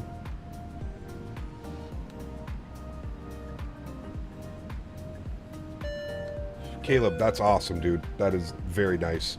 That's essentially what I got, Caleb. So I got 60,000 points when I signed up for my Amex card. And yeah, I used this trip, cost me 38,000 points. 38,000 points and $160 is what I paid to go round trip to LA. And I'm going Ottawa, Montreal, LA. And then return flight is LA, Toronto, Toronto, Ottawa. So I get to fly on a Q400, a 787-800, an A321, and an A220. I get 4 airplanes on 4 flights. Pretty excited about that as well. Get my Q4 action, and it's a short flight, Ottawa to Montreal. We did it on stream the other day. Flight time was like 21 minutes. Perfect amount of time to be in a Q400. Perfect. When is the round trip? We're going November for World Flight, man. The charity event, World Flight. We'll be there November 2nd to the 9th. Delta's the better choice for me. I have Platinum Amex and Platinum Delta Amex. There you go. Get those points. So you aren't going through Tampa? No, sorry. I thought your flight for World Flight was Tampa, Montreal, Montreal, LA. 7.6 or 7.3. Both great planes. Probably the 7.3 though. Much more common nowadays. I'm on the edge of getting a PC. Is it really worth it, or should I stay with the Xbox? I want to know my expectations. That's up to you, man. I mean, it really, really, really is up to you. If you're not quite sure, then I would say you're probably not sure about buying a PC, so I would hold off. Yes, absolutely can. Yeah. That's what I have. I have the Air Canada Amex Reserve. Aeroplan Amex Reserve. Cargo or passenger ops? I prefer passenger, but I also love cargo. Yeah. Specs are 8 gigs VRAM, 32 gigs, 2 terabyte with an i7. Yeah, I mean, the 4060. Yeah, it's not bad. I got over 100k points with that thing. Oof. Use your points then, man. What are you doing? Fly on the points. Fly on the points to World Flight. Just makes it that much easier. Get an Airbnb. We actually have, Mark, do you have anybody that you're staying with at an Airbnb? Dan and I locked in an Airbnb last night. We paid for half of it up front. Well, sorry, Dan did. But anyways, we got our Airbnb locked in.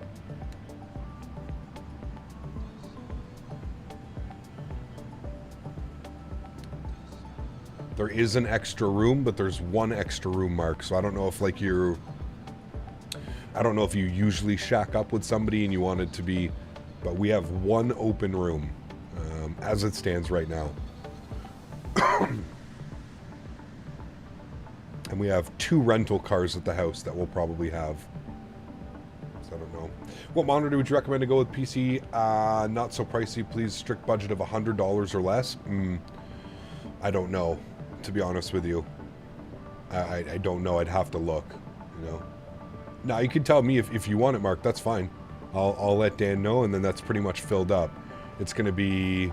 I think it's going to be me, Dan, Mopar, Maverick, and you is what it'll end up probably being. Also, we have to confirm with Chris, Flyboy, but I don't think he can confirm right yet, so... Yeah, dude, it's pretty cheap, man. If there's 5 of us there, Mark, it's like 370, 372 or something, which for a week. It's a beautiful place, man. It's right around the corner from Rookies. It's like a 5 to 7 minute drive from Rookies. We're doing it in Rookies' garage, so yeah.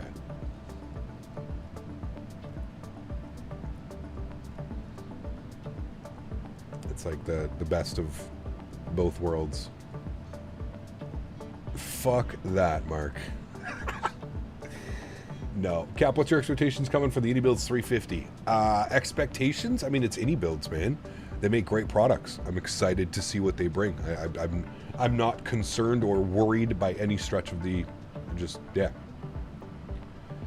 You have fighter jet intercepting you, or am I tripping? Hopefully not, but who knows?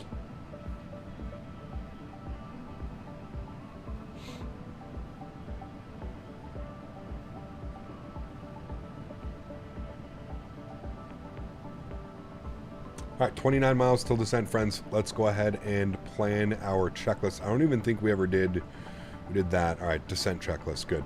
On our initial descent now on the J Fund, we are going to expect Joby at 6,000 feet, 210 knots. So let's bug up 6,000. We'll take the VNAV all the way down to 6,000. Good. And then we can start working on some things. We'll do a recall check. Recalls checked. Good. Notes have been checked. Auto brake. I'm going to go with 3. Good. Landing data, we'll wait for that. And then approach briefing. Well, we've already done that. We know what to expect. Winds haven't really changed at all. They're still 070 at 7 knots. We are set up for the ILS runway 4 right into Boston.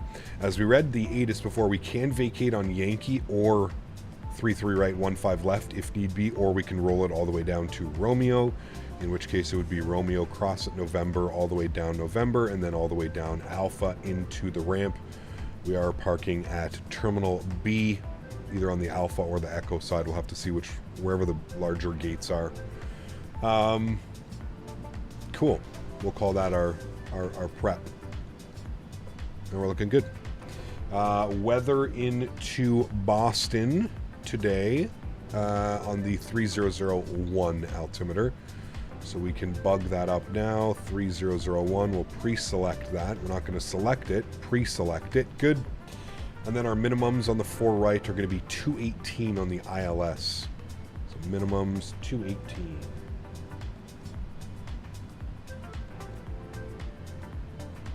Good.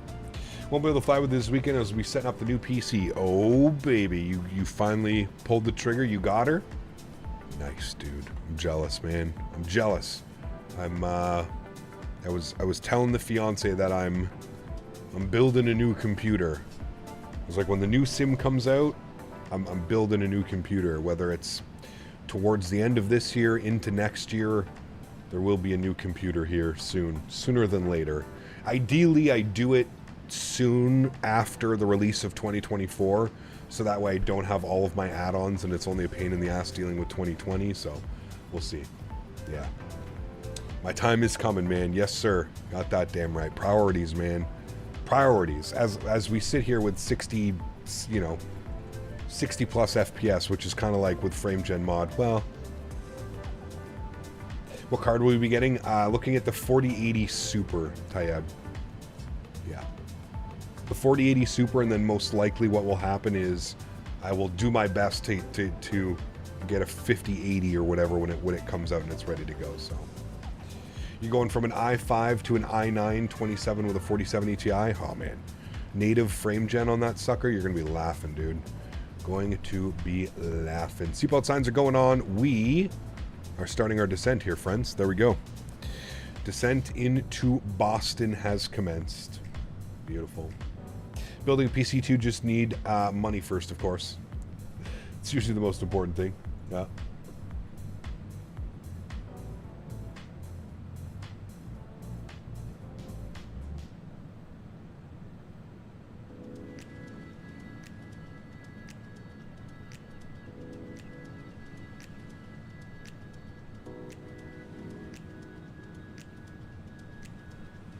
Did you see this, like, did you see this auto ATC? Welcome. When US controllers are offline, you may receive ATC instructions from our automated system to improve your experience and aid online controllers. After complying with any instructions, resume own navigation, as auto ATC is not available outside the US en route environment. Please note that auto ATC does not offer separation services. To provide feedback on auto ATC, include erroneous instruction reports, please see. And then it says the auto ATC message: Boston Center, descend via the J-Fund to arrival. The Boston altimeter is 3001. The first time I've ever received one of those. Interesting. Has anybody else ever received any of that?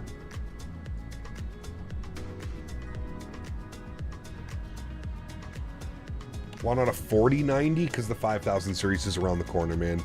A 4090 isn't needed, dude. I'm also not going to be running 4K. I'm only going to 1440p, so I have to get new monitors. I don't think you understand the scale of how expensive that's going to be. Adding a 4090 for an extra, like, I think they're still like $1,500 more than a 4080 Super. At least $1,000 more. I would much rather invest $1,000 in like new monitors and other stuff to get us up to 1440p, because I can also then stream to you in 1440p. So yeah, Bluebird 787 will be high quality and will be better than the Horizon 787. I mean, hopefully. One would think so, yes. I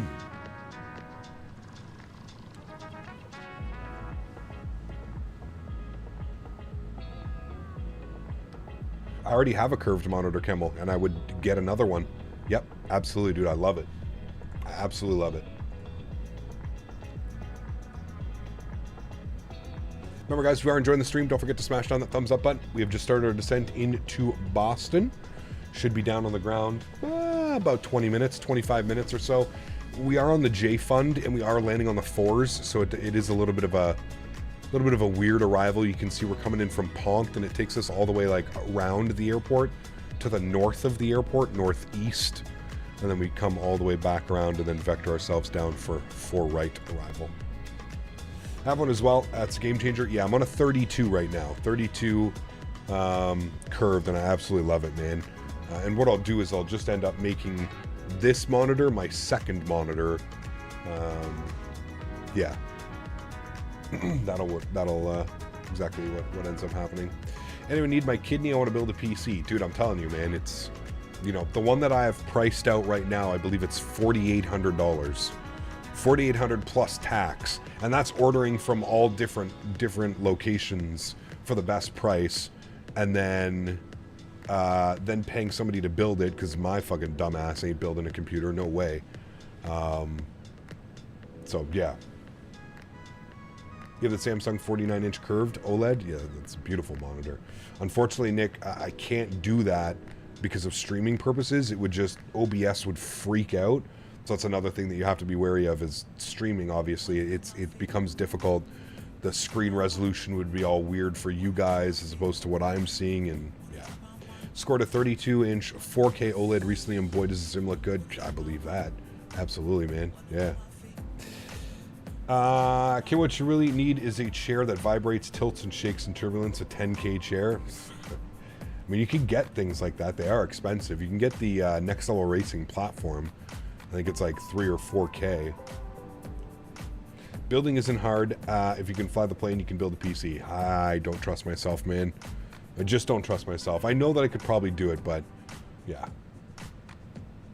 XP and a few others have convinced me to buy the Pimax. Awesome, man. I'm glad. I'm glad those streams were able to convince somebody, because by God, dude, I can't watch them 49. I can't, man. And that's nothing against XP and everybody else that's doing VR. I just physically cannot watch VR streams. It makes me sick.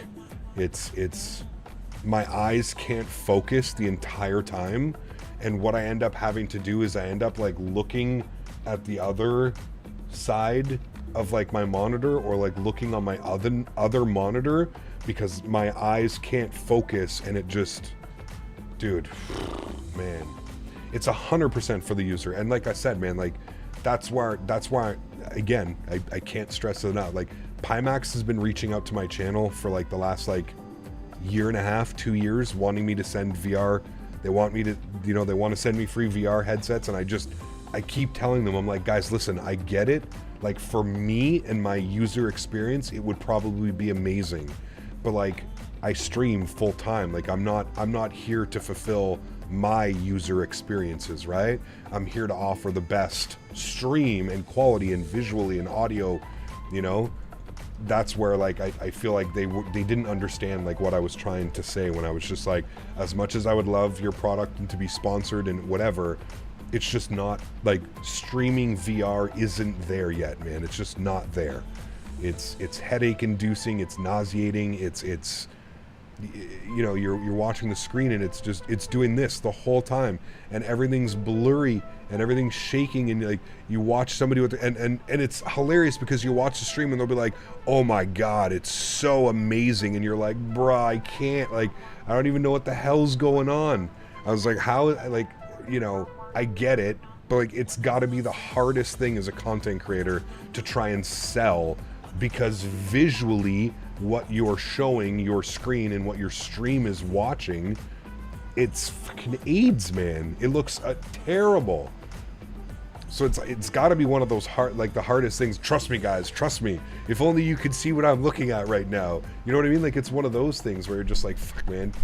Like it's just not there. It's not at that level, and I'm sure it's gonna get to that level. I'm absolutely positive it's gonna get to that level. But until you can actually stream like what you're looking at and the clarity and the smoothness and everything that you see, it's just, in my opinion, it's just not worth it. It's not worth, like, on the content level of trying to sell you guys on something that, like, you know, looks like that. That's how I feel playing COD. Do we get a confirmation that it is Monday today? Nope, Tuesday. A night of vodka and Red Bulls is how I feel watching VR. I mean, again, perfect analogy. And it's not just flight sim VR, it's any VR. Go and watch any VR stream. Flight sim, it makes it difficult because you can't make out what anything is saying. You can't make out numbers, you can't see, you know, that we're doing 290 knots. Everything's just a blur and it's shaking, and yeah, no. Let's come down here. Let's go to a NITREF. Let's go land flaps 30, good. Landing data VREF and minimums.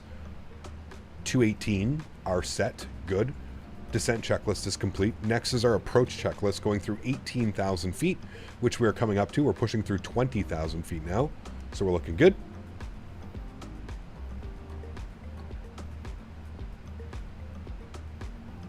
Is the fly-by-wire hard to fly? If you understand Airbus, you shouldn't have any problems. Yeah.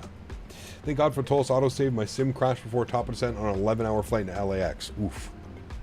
I'm watching from the future. It's Wednesday in India. Oh. Well then. You're 13. Yeah, I feel confident. There's, like I said, man, there's tons of tutorials out there. Go and spend some time watching some tutorials. You'll be fine, man. Fighter jet on my left. This guy that's showing up in like a A330 or whatever. Because there's no fighter jet model matching. That's why I don't understand, man. Like, you guys show up in like fighter jets and stuff, but we can't see you because there's no model matching for fighter jets. Standard barrel.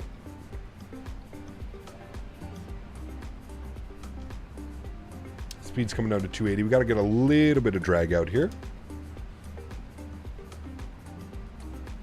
You've never flown Microsoft until yesterday. So what I think you should do is I think you should do a bunch of the tutorials, do a bunch of the flight lessons, and then you'll feel a lot more, you'll feel a lot better getting into maybe some of like the other, you know, freeware, payware aircraft and stuff like that. Go do some of the tutorials and stuff. I think you'll really like it.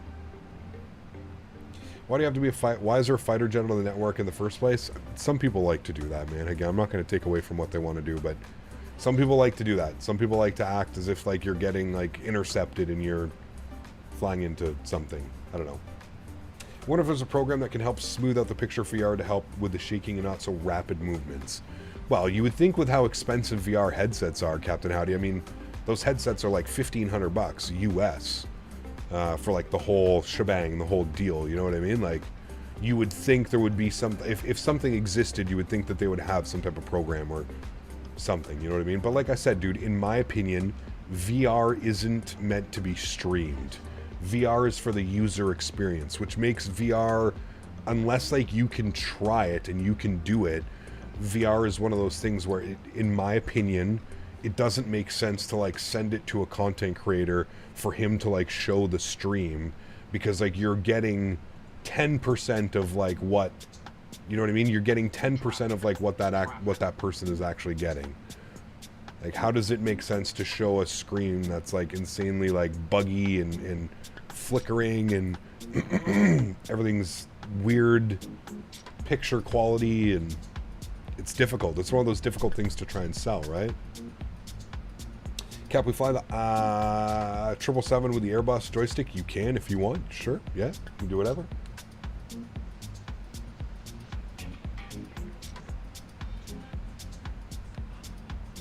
Yeah, it's if you have it on TARA. I've got it on TA.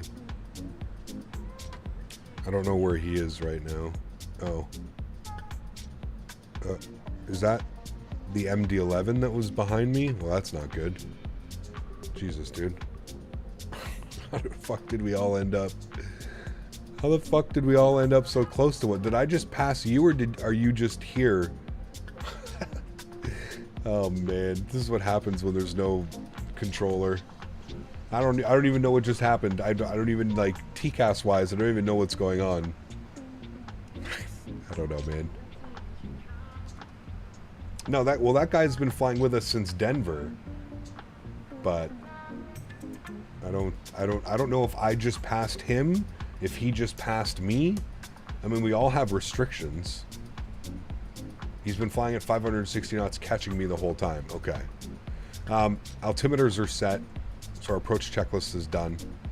Next will be our landing checklist.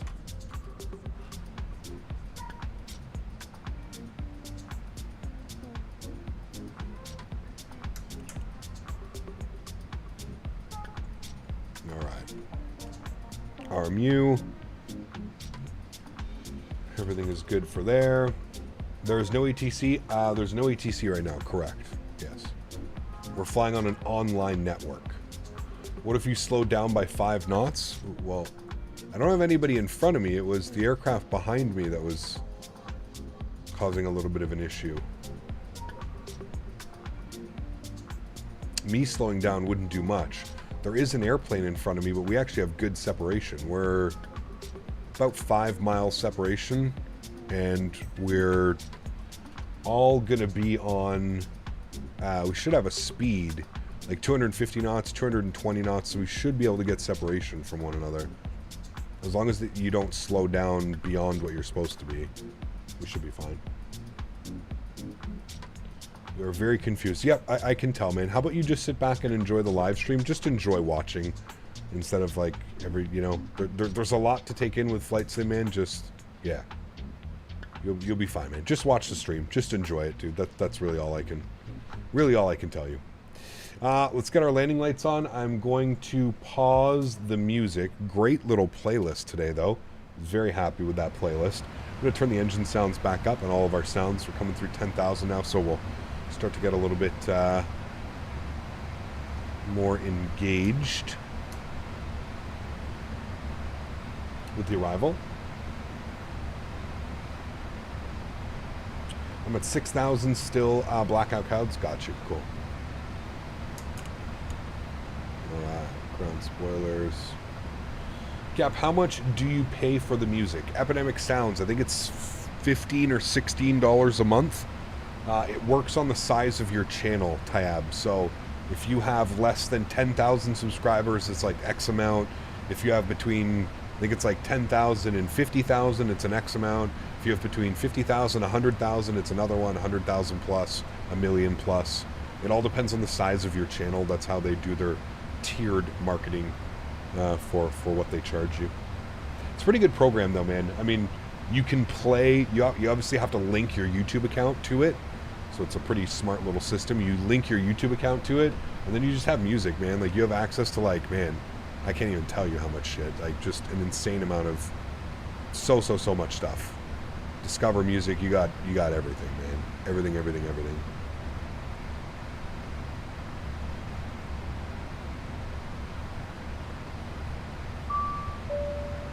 Cabin is ready, my friends.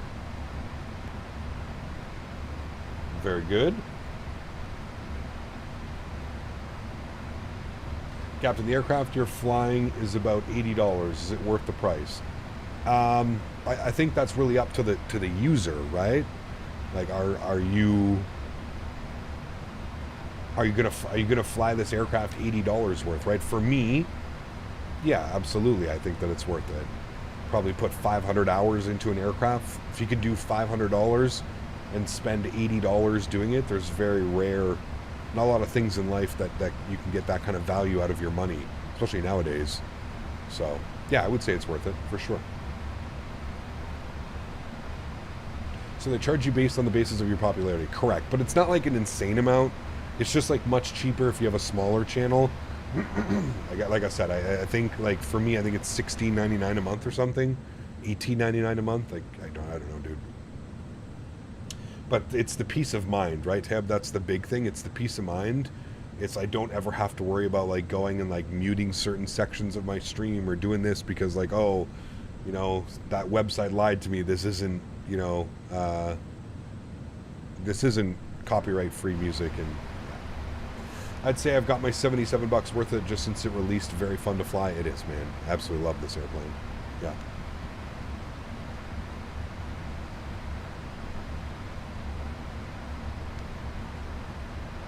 I love it. You are ready for landing. Nice. As am I. 220 knot restriction. I think we're doing good. We're actually only 2.5 miles now behind the aircraft in front of us. We're going to get beneath the soup here. It was overcast at 4,800. I don't know what the tops were. We should break out at about 4,800 feet. Who here is looking forward to Saturday, chat? Saturday afternoon, Tokyo to San Francisco. Oof. I'm excited. I am excited. Are you using default 2020 weather? Yes, correct. That's all you need. All you need, Jerry. It's going to be a fun one, man. What airline? I think we're using ANA. We might use United, but I think we're doing ANA.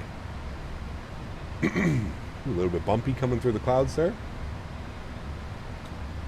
Yep, Skybound, we don't talk about that here on the channel, man. I can't control what you do on your PC, but I can control what happens in my stream. So I think everybody is aware of that website. And like I said, man, I don't condone it. I don't condone pirating. I don't condone any of that. If you want these developers to continue making good products for us, you got to pay for them, man.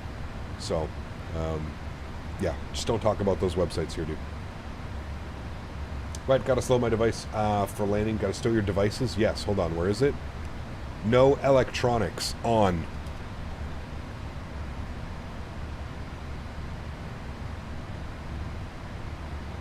From Haneda or Narita. RJTT is the plan. But I haven't decided yet. I kind of want Haneda just in the hopes that we can get like the departure straight out to Tokyo. And then make that like turn out of Tokyo. So, yeah. Nah, Captain Howdy. No. Active Sky, listen, Active Sky had its place in flight sim history. I'm not taking anything away from that, but it's just the METAR-based loading of weather and stuff, it's just so archaic, man, that it's not, you just don't need it, dude. You just don't need that anymore. Microsoft does a perfectly fine job of real weather 99% of the time. You will run into the weird, you know, sometimes there's some glitches or issues, but yeah. Go RJA, because the last time you were in Japan you did RJTT for every single flight. Oh, shoot me now. Darn. I love Haneda, man. Like I said, I love departing out and landing in over the city and stuff like that.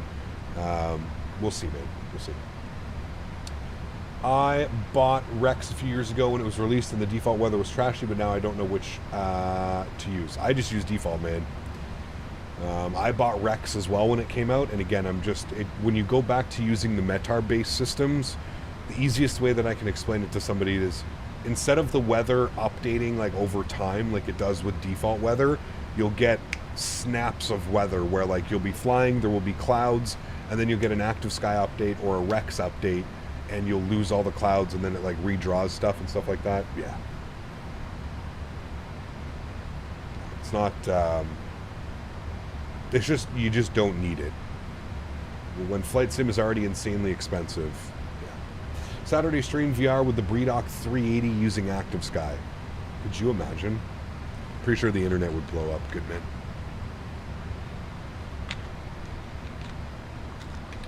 The Flight Sim Redditors would have a time and a half.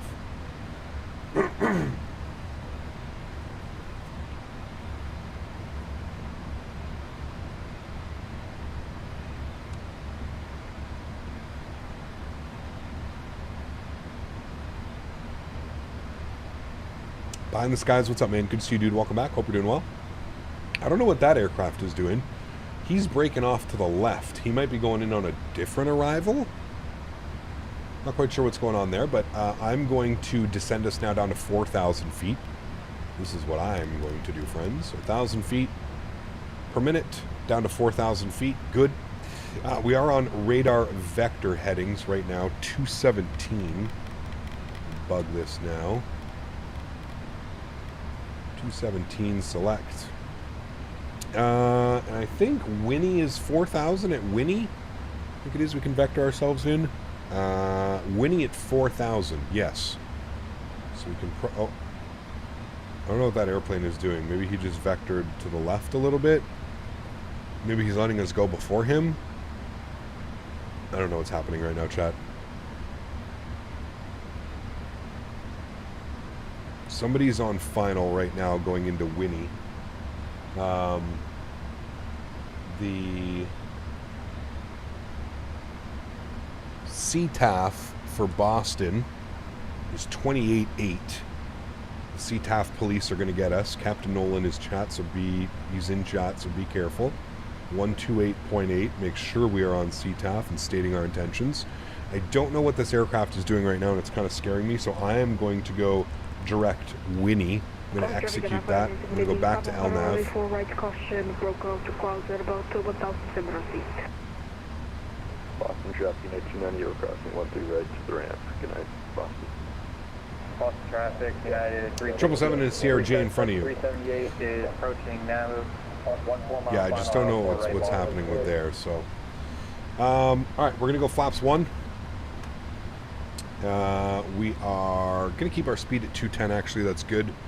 What was our V speed today? Call that 152. It's going down to 152. Just got back. What happened? Nothing. What do you mean? We're flying in the soup. We're getting ready for arrival. Descending to 4,000 feet for Winnie. And we're going to arm our localizer. Yeah, where have you been, William? Can you please explain to chat where have you been? You're a very popular person here on this channel. There's been a lot of people like, Cap, have you seen Will? Cap, where's Will? Cap, how come Will hasn't been here in forever? So can you please explain to the chat and where you've been? Explain to the class, please, where you have been, William. Let us know. We need to know what's been going on. Tell us what you got going on in your life. Who knows that? From what? Just got a new auto ATC message. Yes, I got one as well. It's weird. Yeah.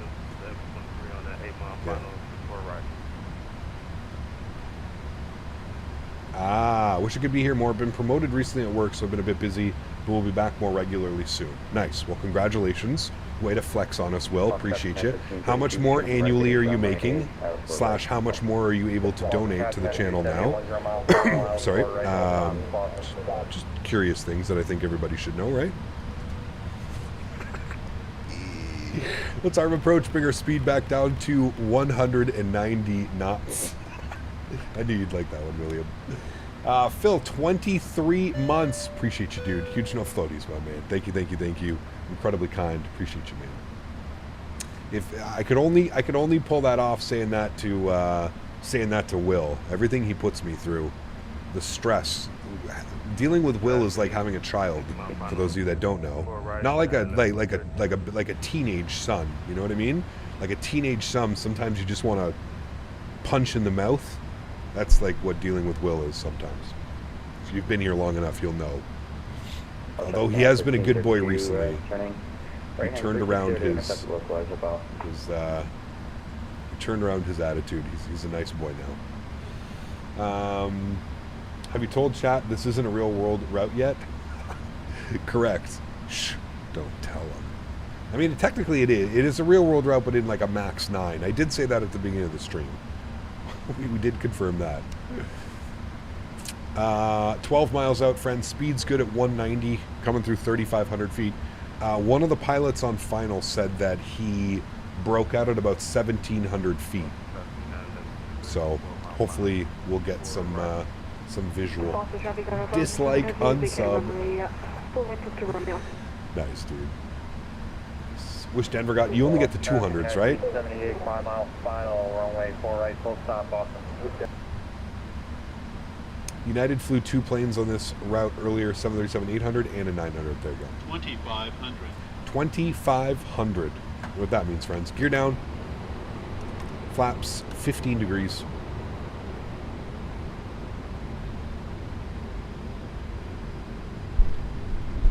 Boston traffic, United 541 heavy is on a 10-mile final 4 right, Boston. No floaties. No floaties. All right, speed 180. South traffic, United 1532, 15-mile final 4 right, stop. Flaps 20 degrees.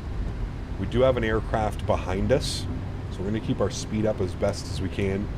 We'll get all the lights on. Remember, in the ATIS message, they said that you can vacate runway either on Yankee or left onto runway 33 right, 15 left. So if we need be, we can vacate there. I see ground, finally. Let's go flaps 25 degrees and we'll roll out final approach speed, which was 143 knots. And with flaps 25 coming out and we're through 170 knots, I will get flaps 30 degrees, which will be our landing flaps. Beautiful. And we'll just wait for the landing message down here. I thought I armed speed brake. I'll do it again. There we go. Speed brake is now armed and landing checklist is complete. Friends, Yocam is going on. I'm going to take control of this. Alyssa, thank you very much for the $2.79 donation. Huge no floaties to you, Alyssa. Thank you for the continued support. I appreciate you. Sounds are up. Let's have some fun here, friends. My airplane. Good. Cool. Start our recording.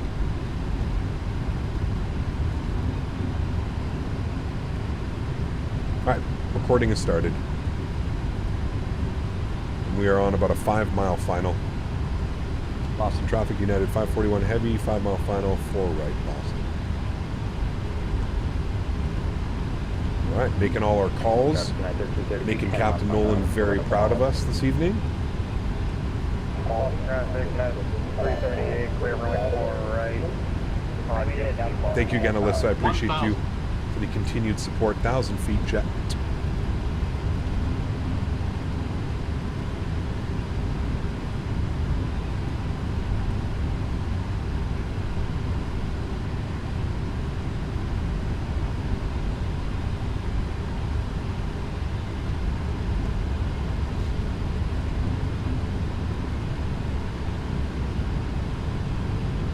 That wind just completely shifted from the left side to the right side.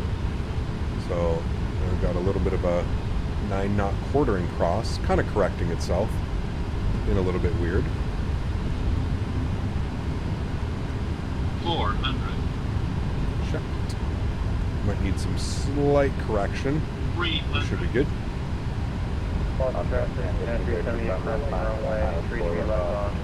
Approaching minimums.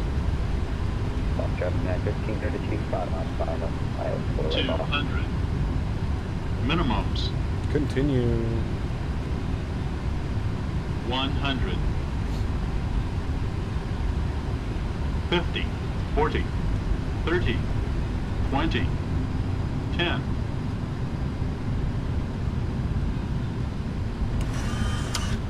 Goes down gently. Reversers are out.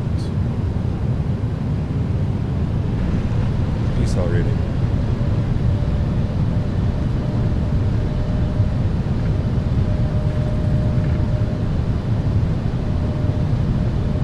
Could smash on the brakes to make this. We're not going to do it. Roll it out. 60 knots. Reverser stowed. Take the end. Auto brake is off. Flight deck. Ladies and gentlemen.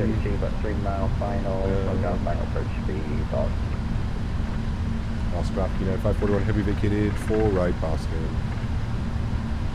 Alright, vacated for the aircraft on a 3-mile final behind us. Look at that spacing, chat. Nice. Cool. We'll take her into the ramp. We'll go via November. I think this is November. This is Romeo to November and all the way around as predicted. Good. Ground spoilers and flaps in. Felt like a good landing, chat. Not too floaty. A little bit floaty, but not too floaty. Good landing, though, nonetheless.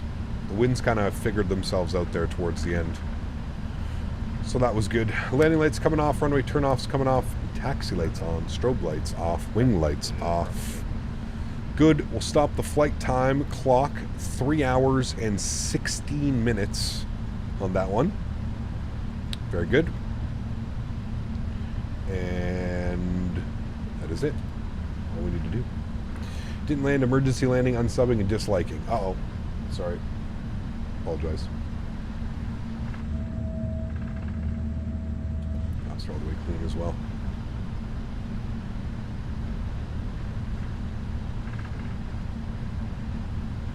No barrel roll. Sorry. Apologize. Another successful flight. Darn. We didn't die. Plane spot that aircraft behind you. He's already vacated. Yeah, he's down. United 7-3. And then we've got somebody else here on short final coming in over the cargo. Didn't crash in the harbor. Unsubbing. Remember, guys, if you did enjoy the content, don't forget to smash down that thumbs up. We're searching for 300 likes. If we haven't reached it, hopefully you guys can do me a huge favor. Smash down that thumbs up. Appreciate you guys big time, man. Stop our recording. We've got a replay here coming up once we get over to the gate. And he's on a 4-mile final, I think he said. That's shorter than a 4-mile final. He's got to be like over the numbers. November, crossing 4 left on November, crossing 15 left, 15 right on November.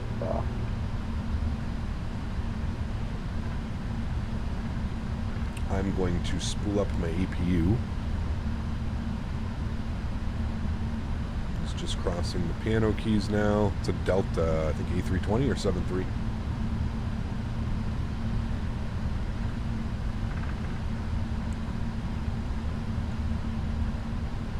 Thumbs up because I'm refunding my Active Sky. Can you even do that?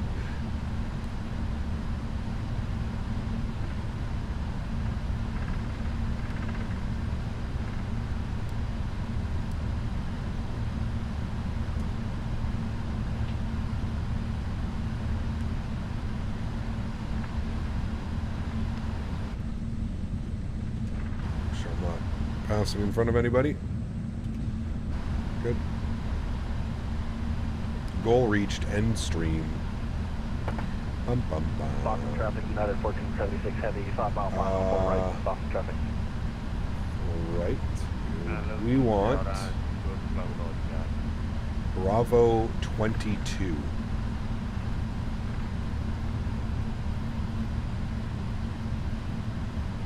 Uh, 23. Traffic Delta 99, 61 vacant, 4 right. That's what I said, Chad. Bravo 23. Right, taxi to exit. Are you using a tiller? Nope. Use my rudder pedals.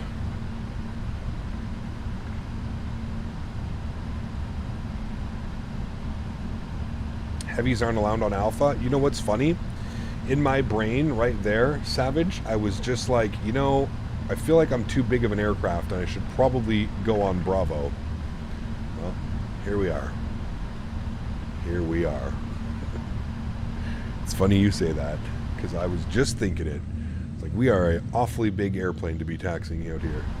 It's okay, we're fine, man. Use your rudder pedals for your tiller and rudder. Correct, yes.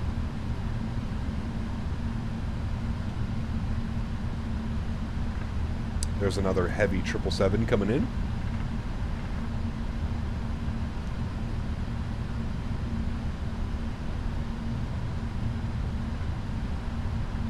Trying to taxi and stay straight while watch people land is pretty difficult to do. Ooh.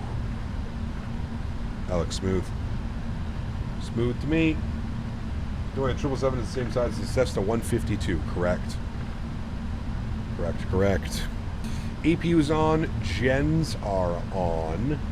What was our block time supposed to be? 3 hours and 39 minutes. We're 5 minutes late on the flight. We were supposed to be 3 hours and 11 minutes. We're 3 hours and 16 minutes. Gate to gate was 3 hours and 39 minutes, which we're about to hit, to be honest with you. Simbrief lately, the accuracy on the numbers has been absolute bananas, dude. Like, absolute bananas. Off of traffic, United 1476 All right. heavy, right. Taxi lights going off. Where's our gate? Bravo 23.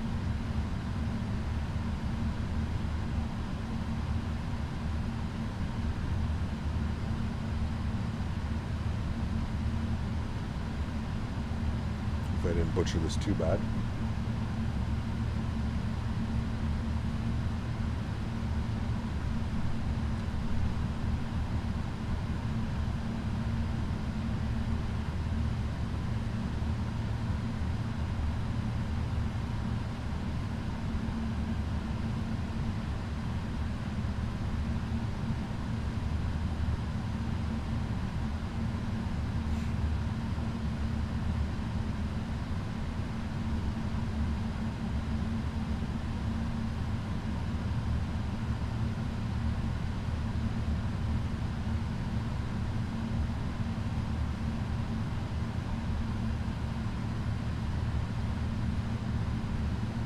I don't trust this marshaller.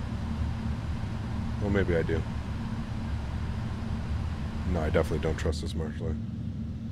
Unless that's like where I'm supposed to be going. Well, maybe I do trust her. No, don't trust her. Stop in there. Park brake on. Good. Engine number 2 is off. Engine number 1 is off. Ladies and gentlemen, beacon light is off. Welcome down to Boston. 3 hours and 39 minutes on the block time. 3 hours and 16 minutes on the flight time. What a beautiful Click to day. 787. Liked, subbed, donated. Never doubted you, Cal. Nice. Appreciate you, my man, Phil. Thank you very much for the support, man. I appreciate you. And thank you very much for also celebrating. What was it earlier? 23 months? Yeah, 23 months, my man. Thank you, dude. I appreciate you. 1 more month till the Maple Leaf. Thank you for support, Phil. Appreciate you, my man. Huge, huge, huge no floaties to you. Aviation Central, thank you very much for support as well. Appreciate you, man. Thank you, thank you, thank you. Incredibly kind. Appreciate you as well, man. Thank you for the support. Appreciate it. All right, let's disconnect from VATSIM. Good. Wait. Was she dancing? Do we miss her, like, doing a cool little dance or something?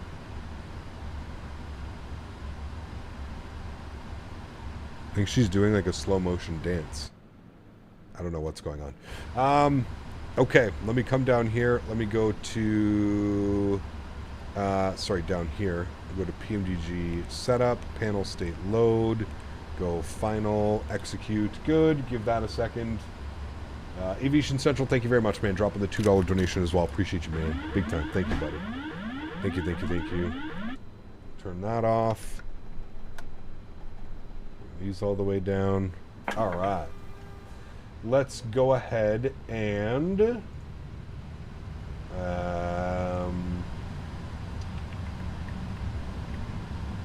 watch the replay, shall we? Come down here, remove view. Good. Cool.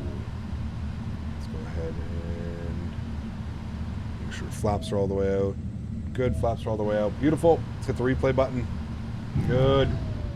Turn that down a little bit. All right, pause. We'll get to the replay like right about here. Should be good, I think. We'll trim. We'll start here. Sync rate. Pull up. Boop, boop. All right, cool. Watch the replay. Let's actually watch it from outside. See how she went. I'm going to take this time now to thank my mods, my donators, my sponsors. Thank you all so much for everything that you do for the channel. Without you guys here, none of this would be possible. Are you seriously. going to buy the winning FMC and MCDU when they come out? Correct. Absolutely. Aviation Central. I would be a very silly boy to not do that. Thank you for the continued support, man. Second donation. Thank you very much, man. I appreciate you. Yes, absolutely. I'll be picking up the Wind Wing. Hopefully, fingers crossed, I can even maybe get like some early access type stuff to showcase to you guys, or who knows, man. But regardless, either way, yes, I will be pre-ordering. I will be buying those. I will be buying the Wind Wing products. Absolutely. Oof, chat, that was greasy. That actually wasn't too floaty, to be honest with you. We were right about on the 1500 footers. Real smooth landing. Maybe flared it just a tad too early, but other than that, felt like a real good one. You'll see the 1,000 footers cross us. There's the power. There's me starting the flare. 1,000 footers, 15 hundos, just past the 1,500 footers. The wheels are touching down. Very, very happy with that one. Again, mods, donators, and sponsors, thank you all so much for everything that you do for the channel. Without you guys here, it ain't possible, man. So seriously, thank you all so much. For everybody else that cannot donate using a monetary value, but donates with your time, your effort, being here in stream, flying with me on VATSIM, smashing down the thumbs up button. I appreciate you guys, man. Thank you, everybody, for being here. Again, impromptu stream on a Tuesday. I usually don't stream on Tuesdays, but next live stream for me is going to be Thursday afternoon. We have 2 streams on Thursday afternoon, and then Thursday evening. I'm not quite sure what we're doing. Expect a Philadelphia to Miami. I want to do that return flight. I don't think we did that return flight, so I want to do that return flight. We did Miami to Philly, so now we need to do American Airlines 777. So that will be the plan. That's probably our Thursday evening stream. I don't know what we're going to do Thursday afternoon, but anyways, we'll figure it out. Guys, thanks so much for coming to hang out. Appreciate y'all, man. Enjoy the replays, and have yourselves a great Tuesday. Have yourselves a great Wednesday. And before you know it, we will be live again on Thursday afternoon, ready to rock and roll. Thanks so much for support again today, friends. Appreciate y'all, man. Happy landings. See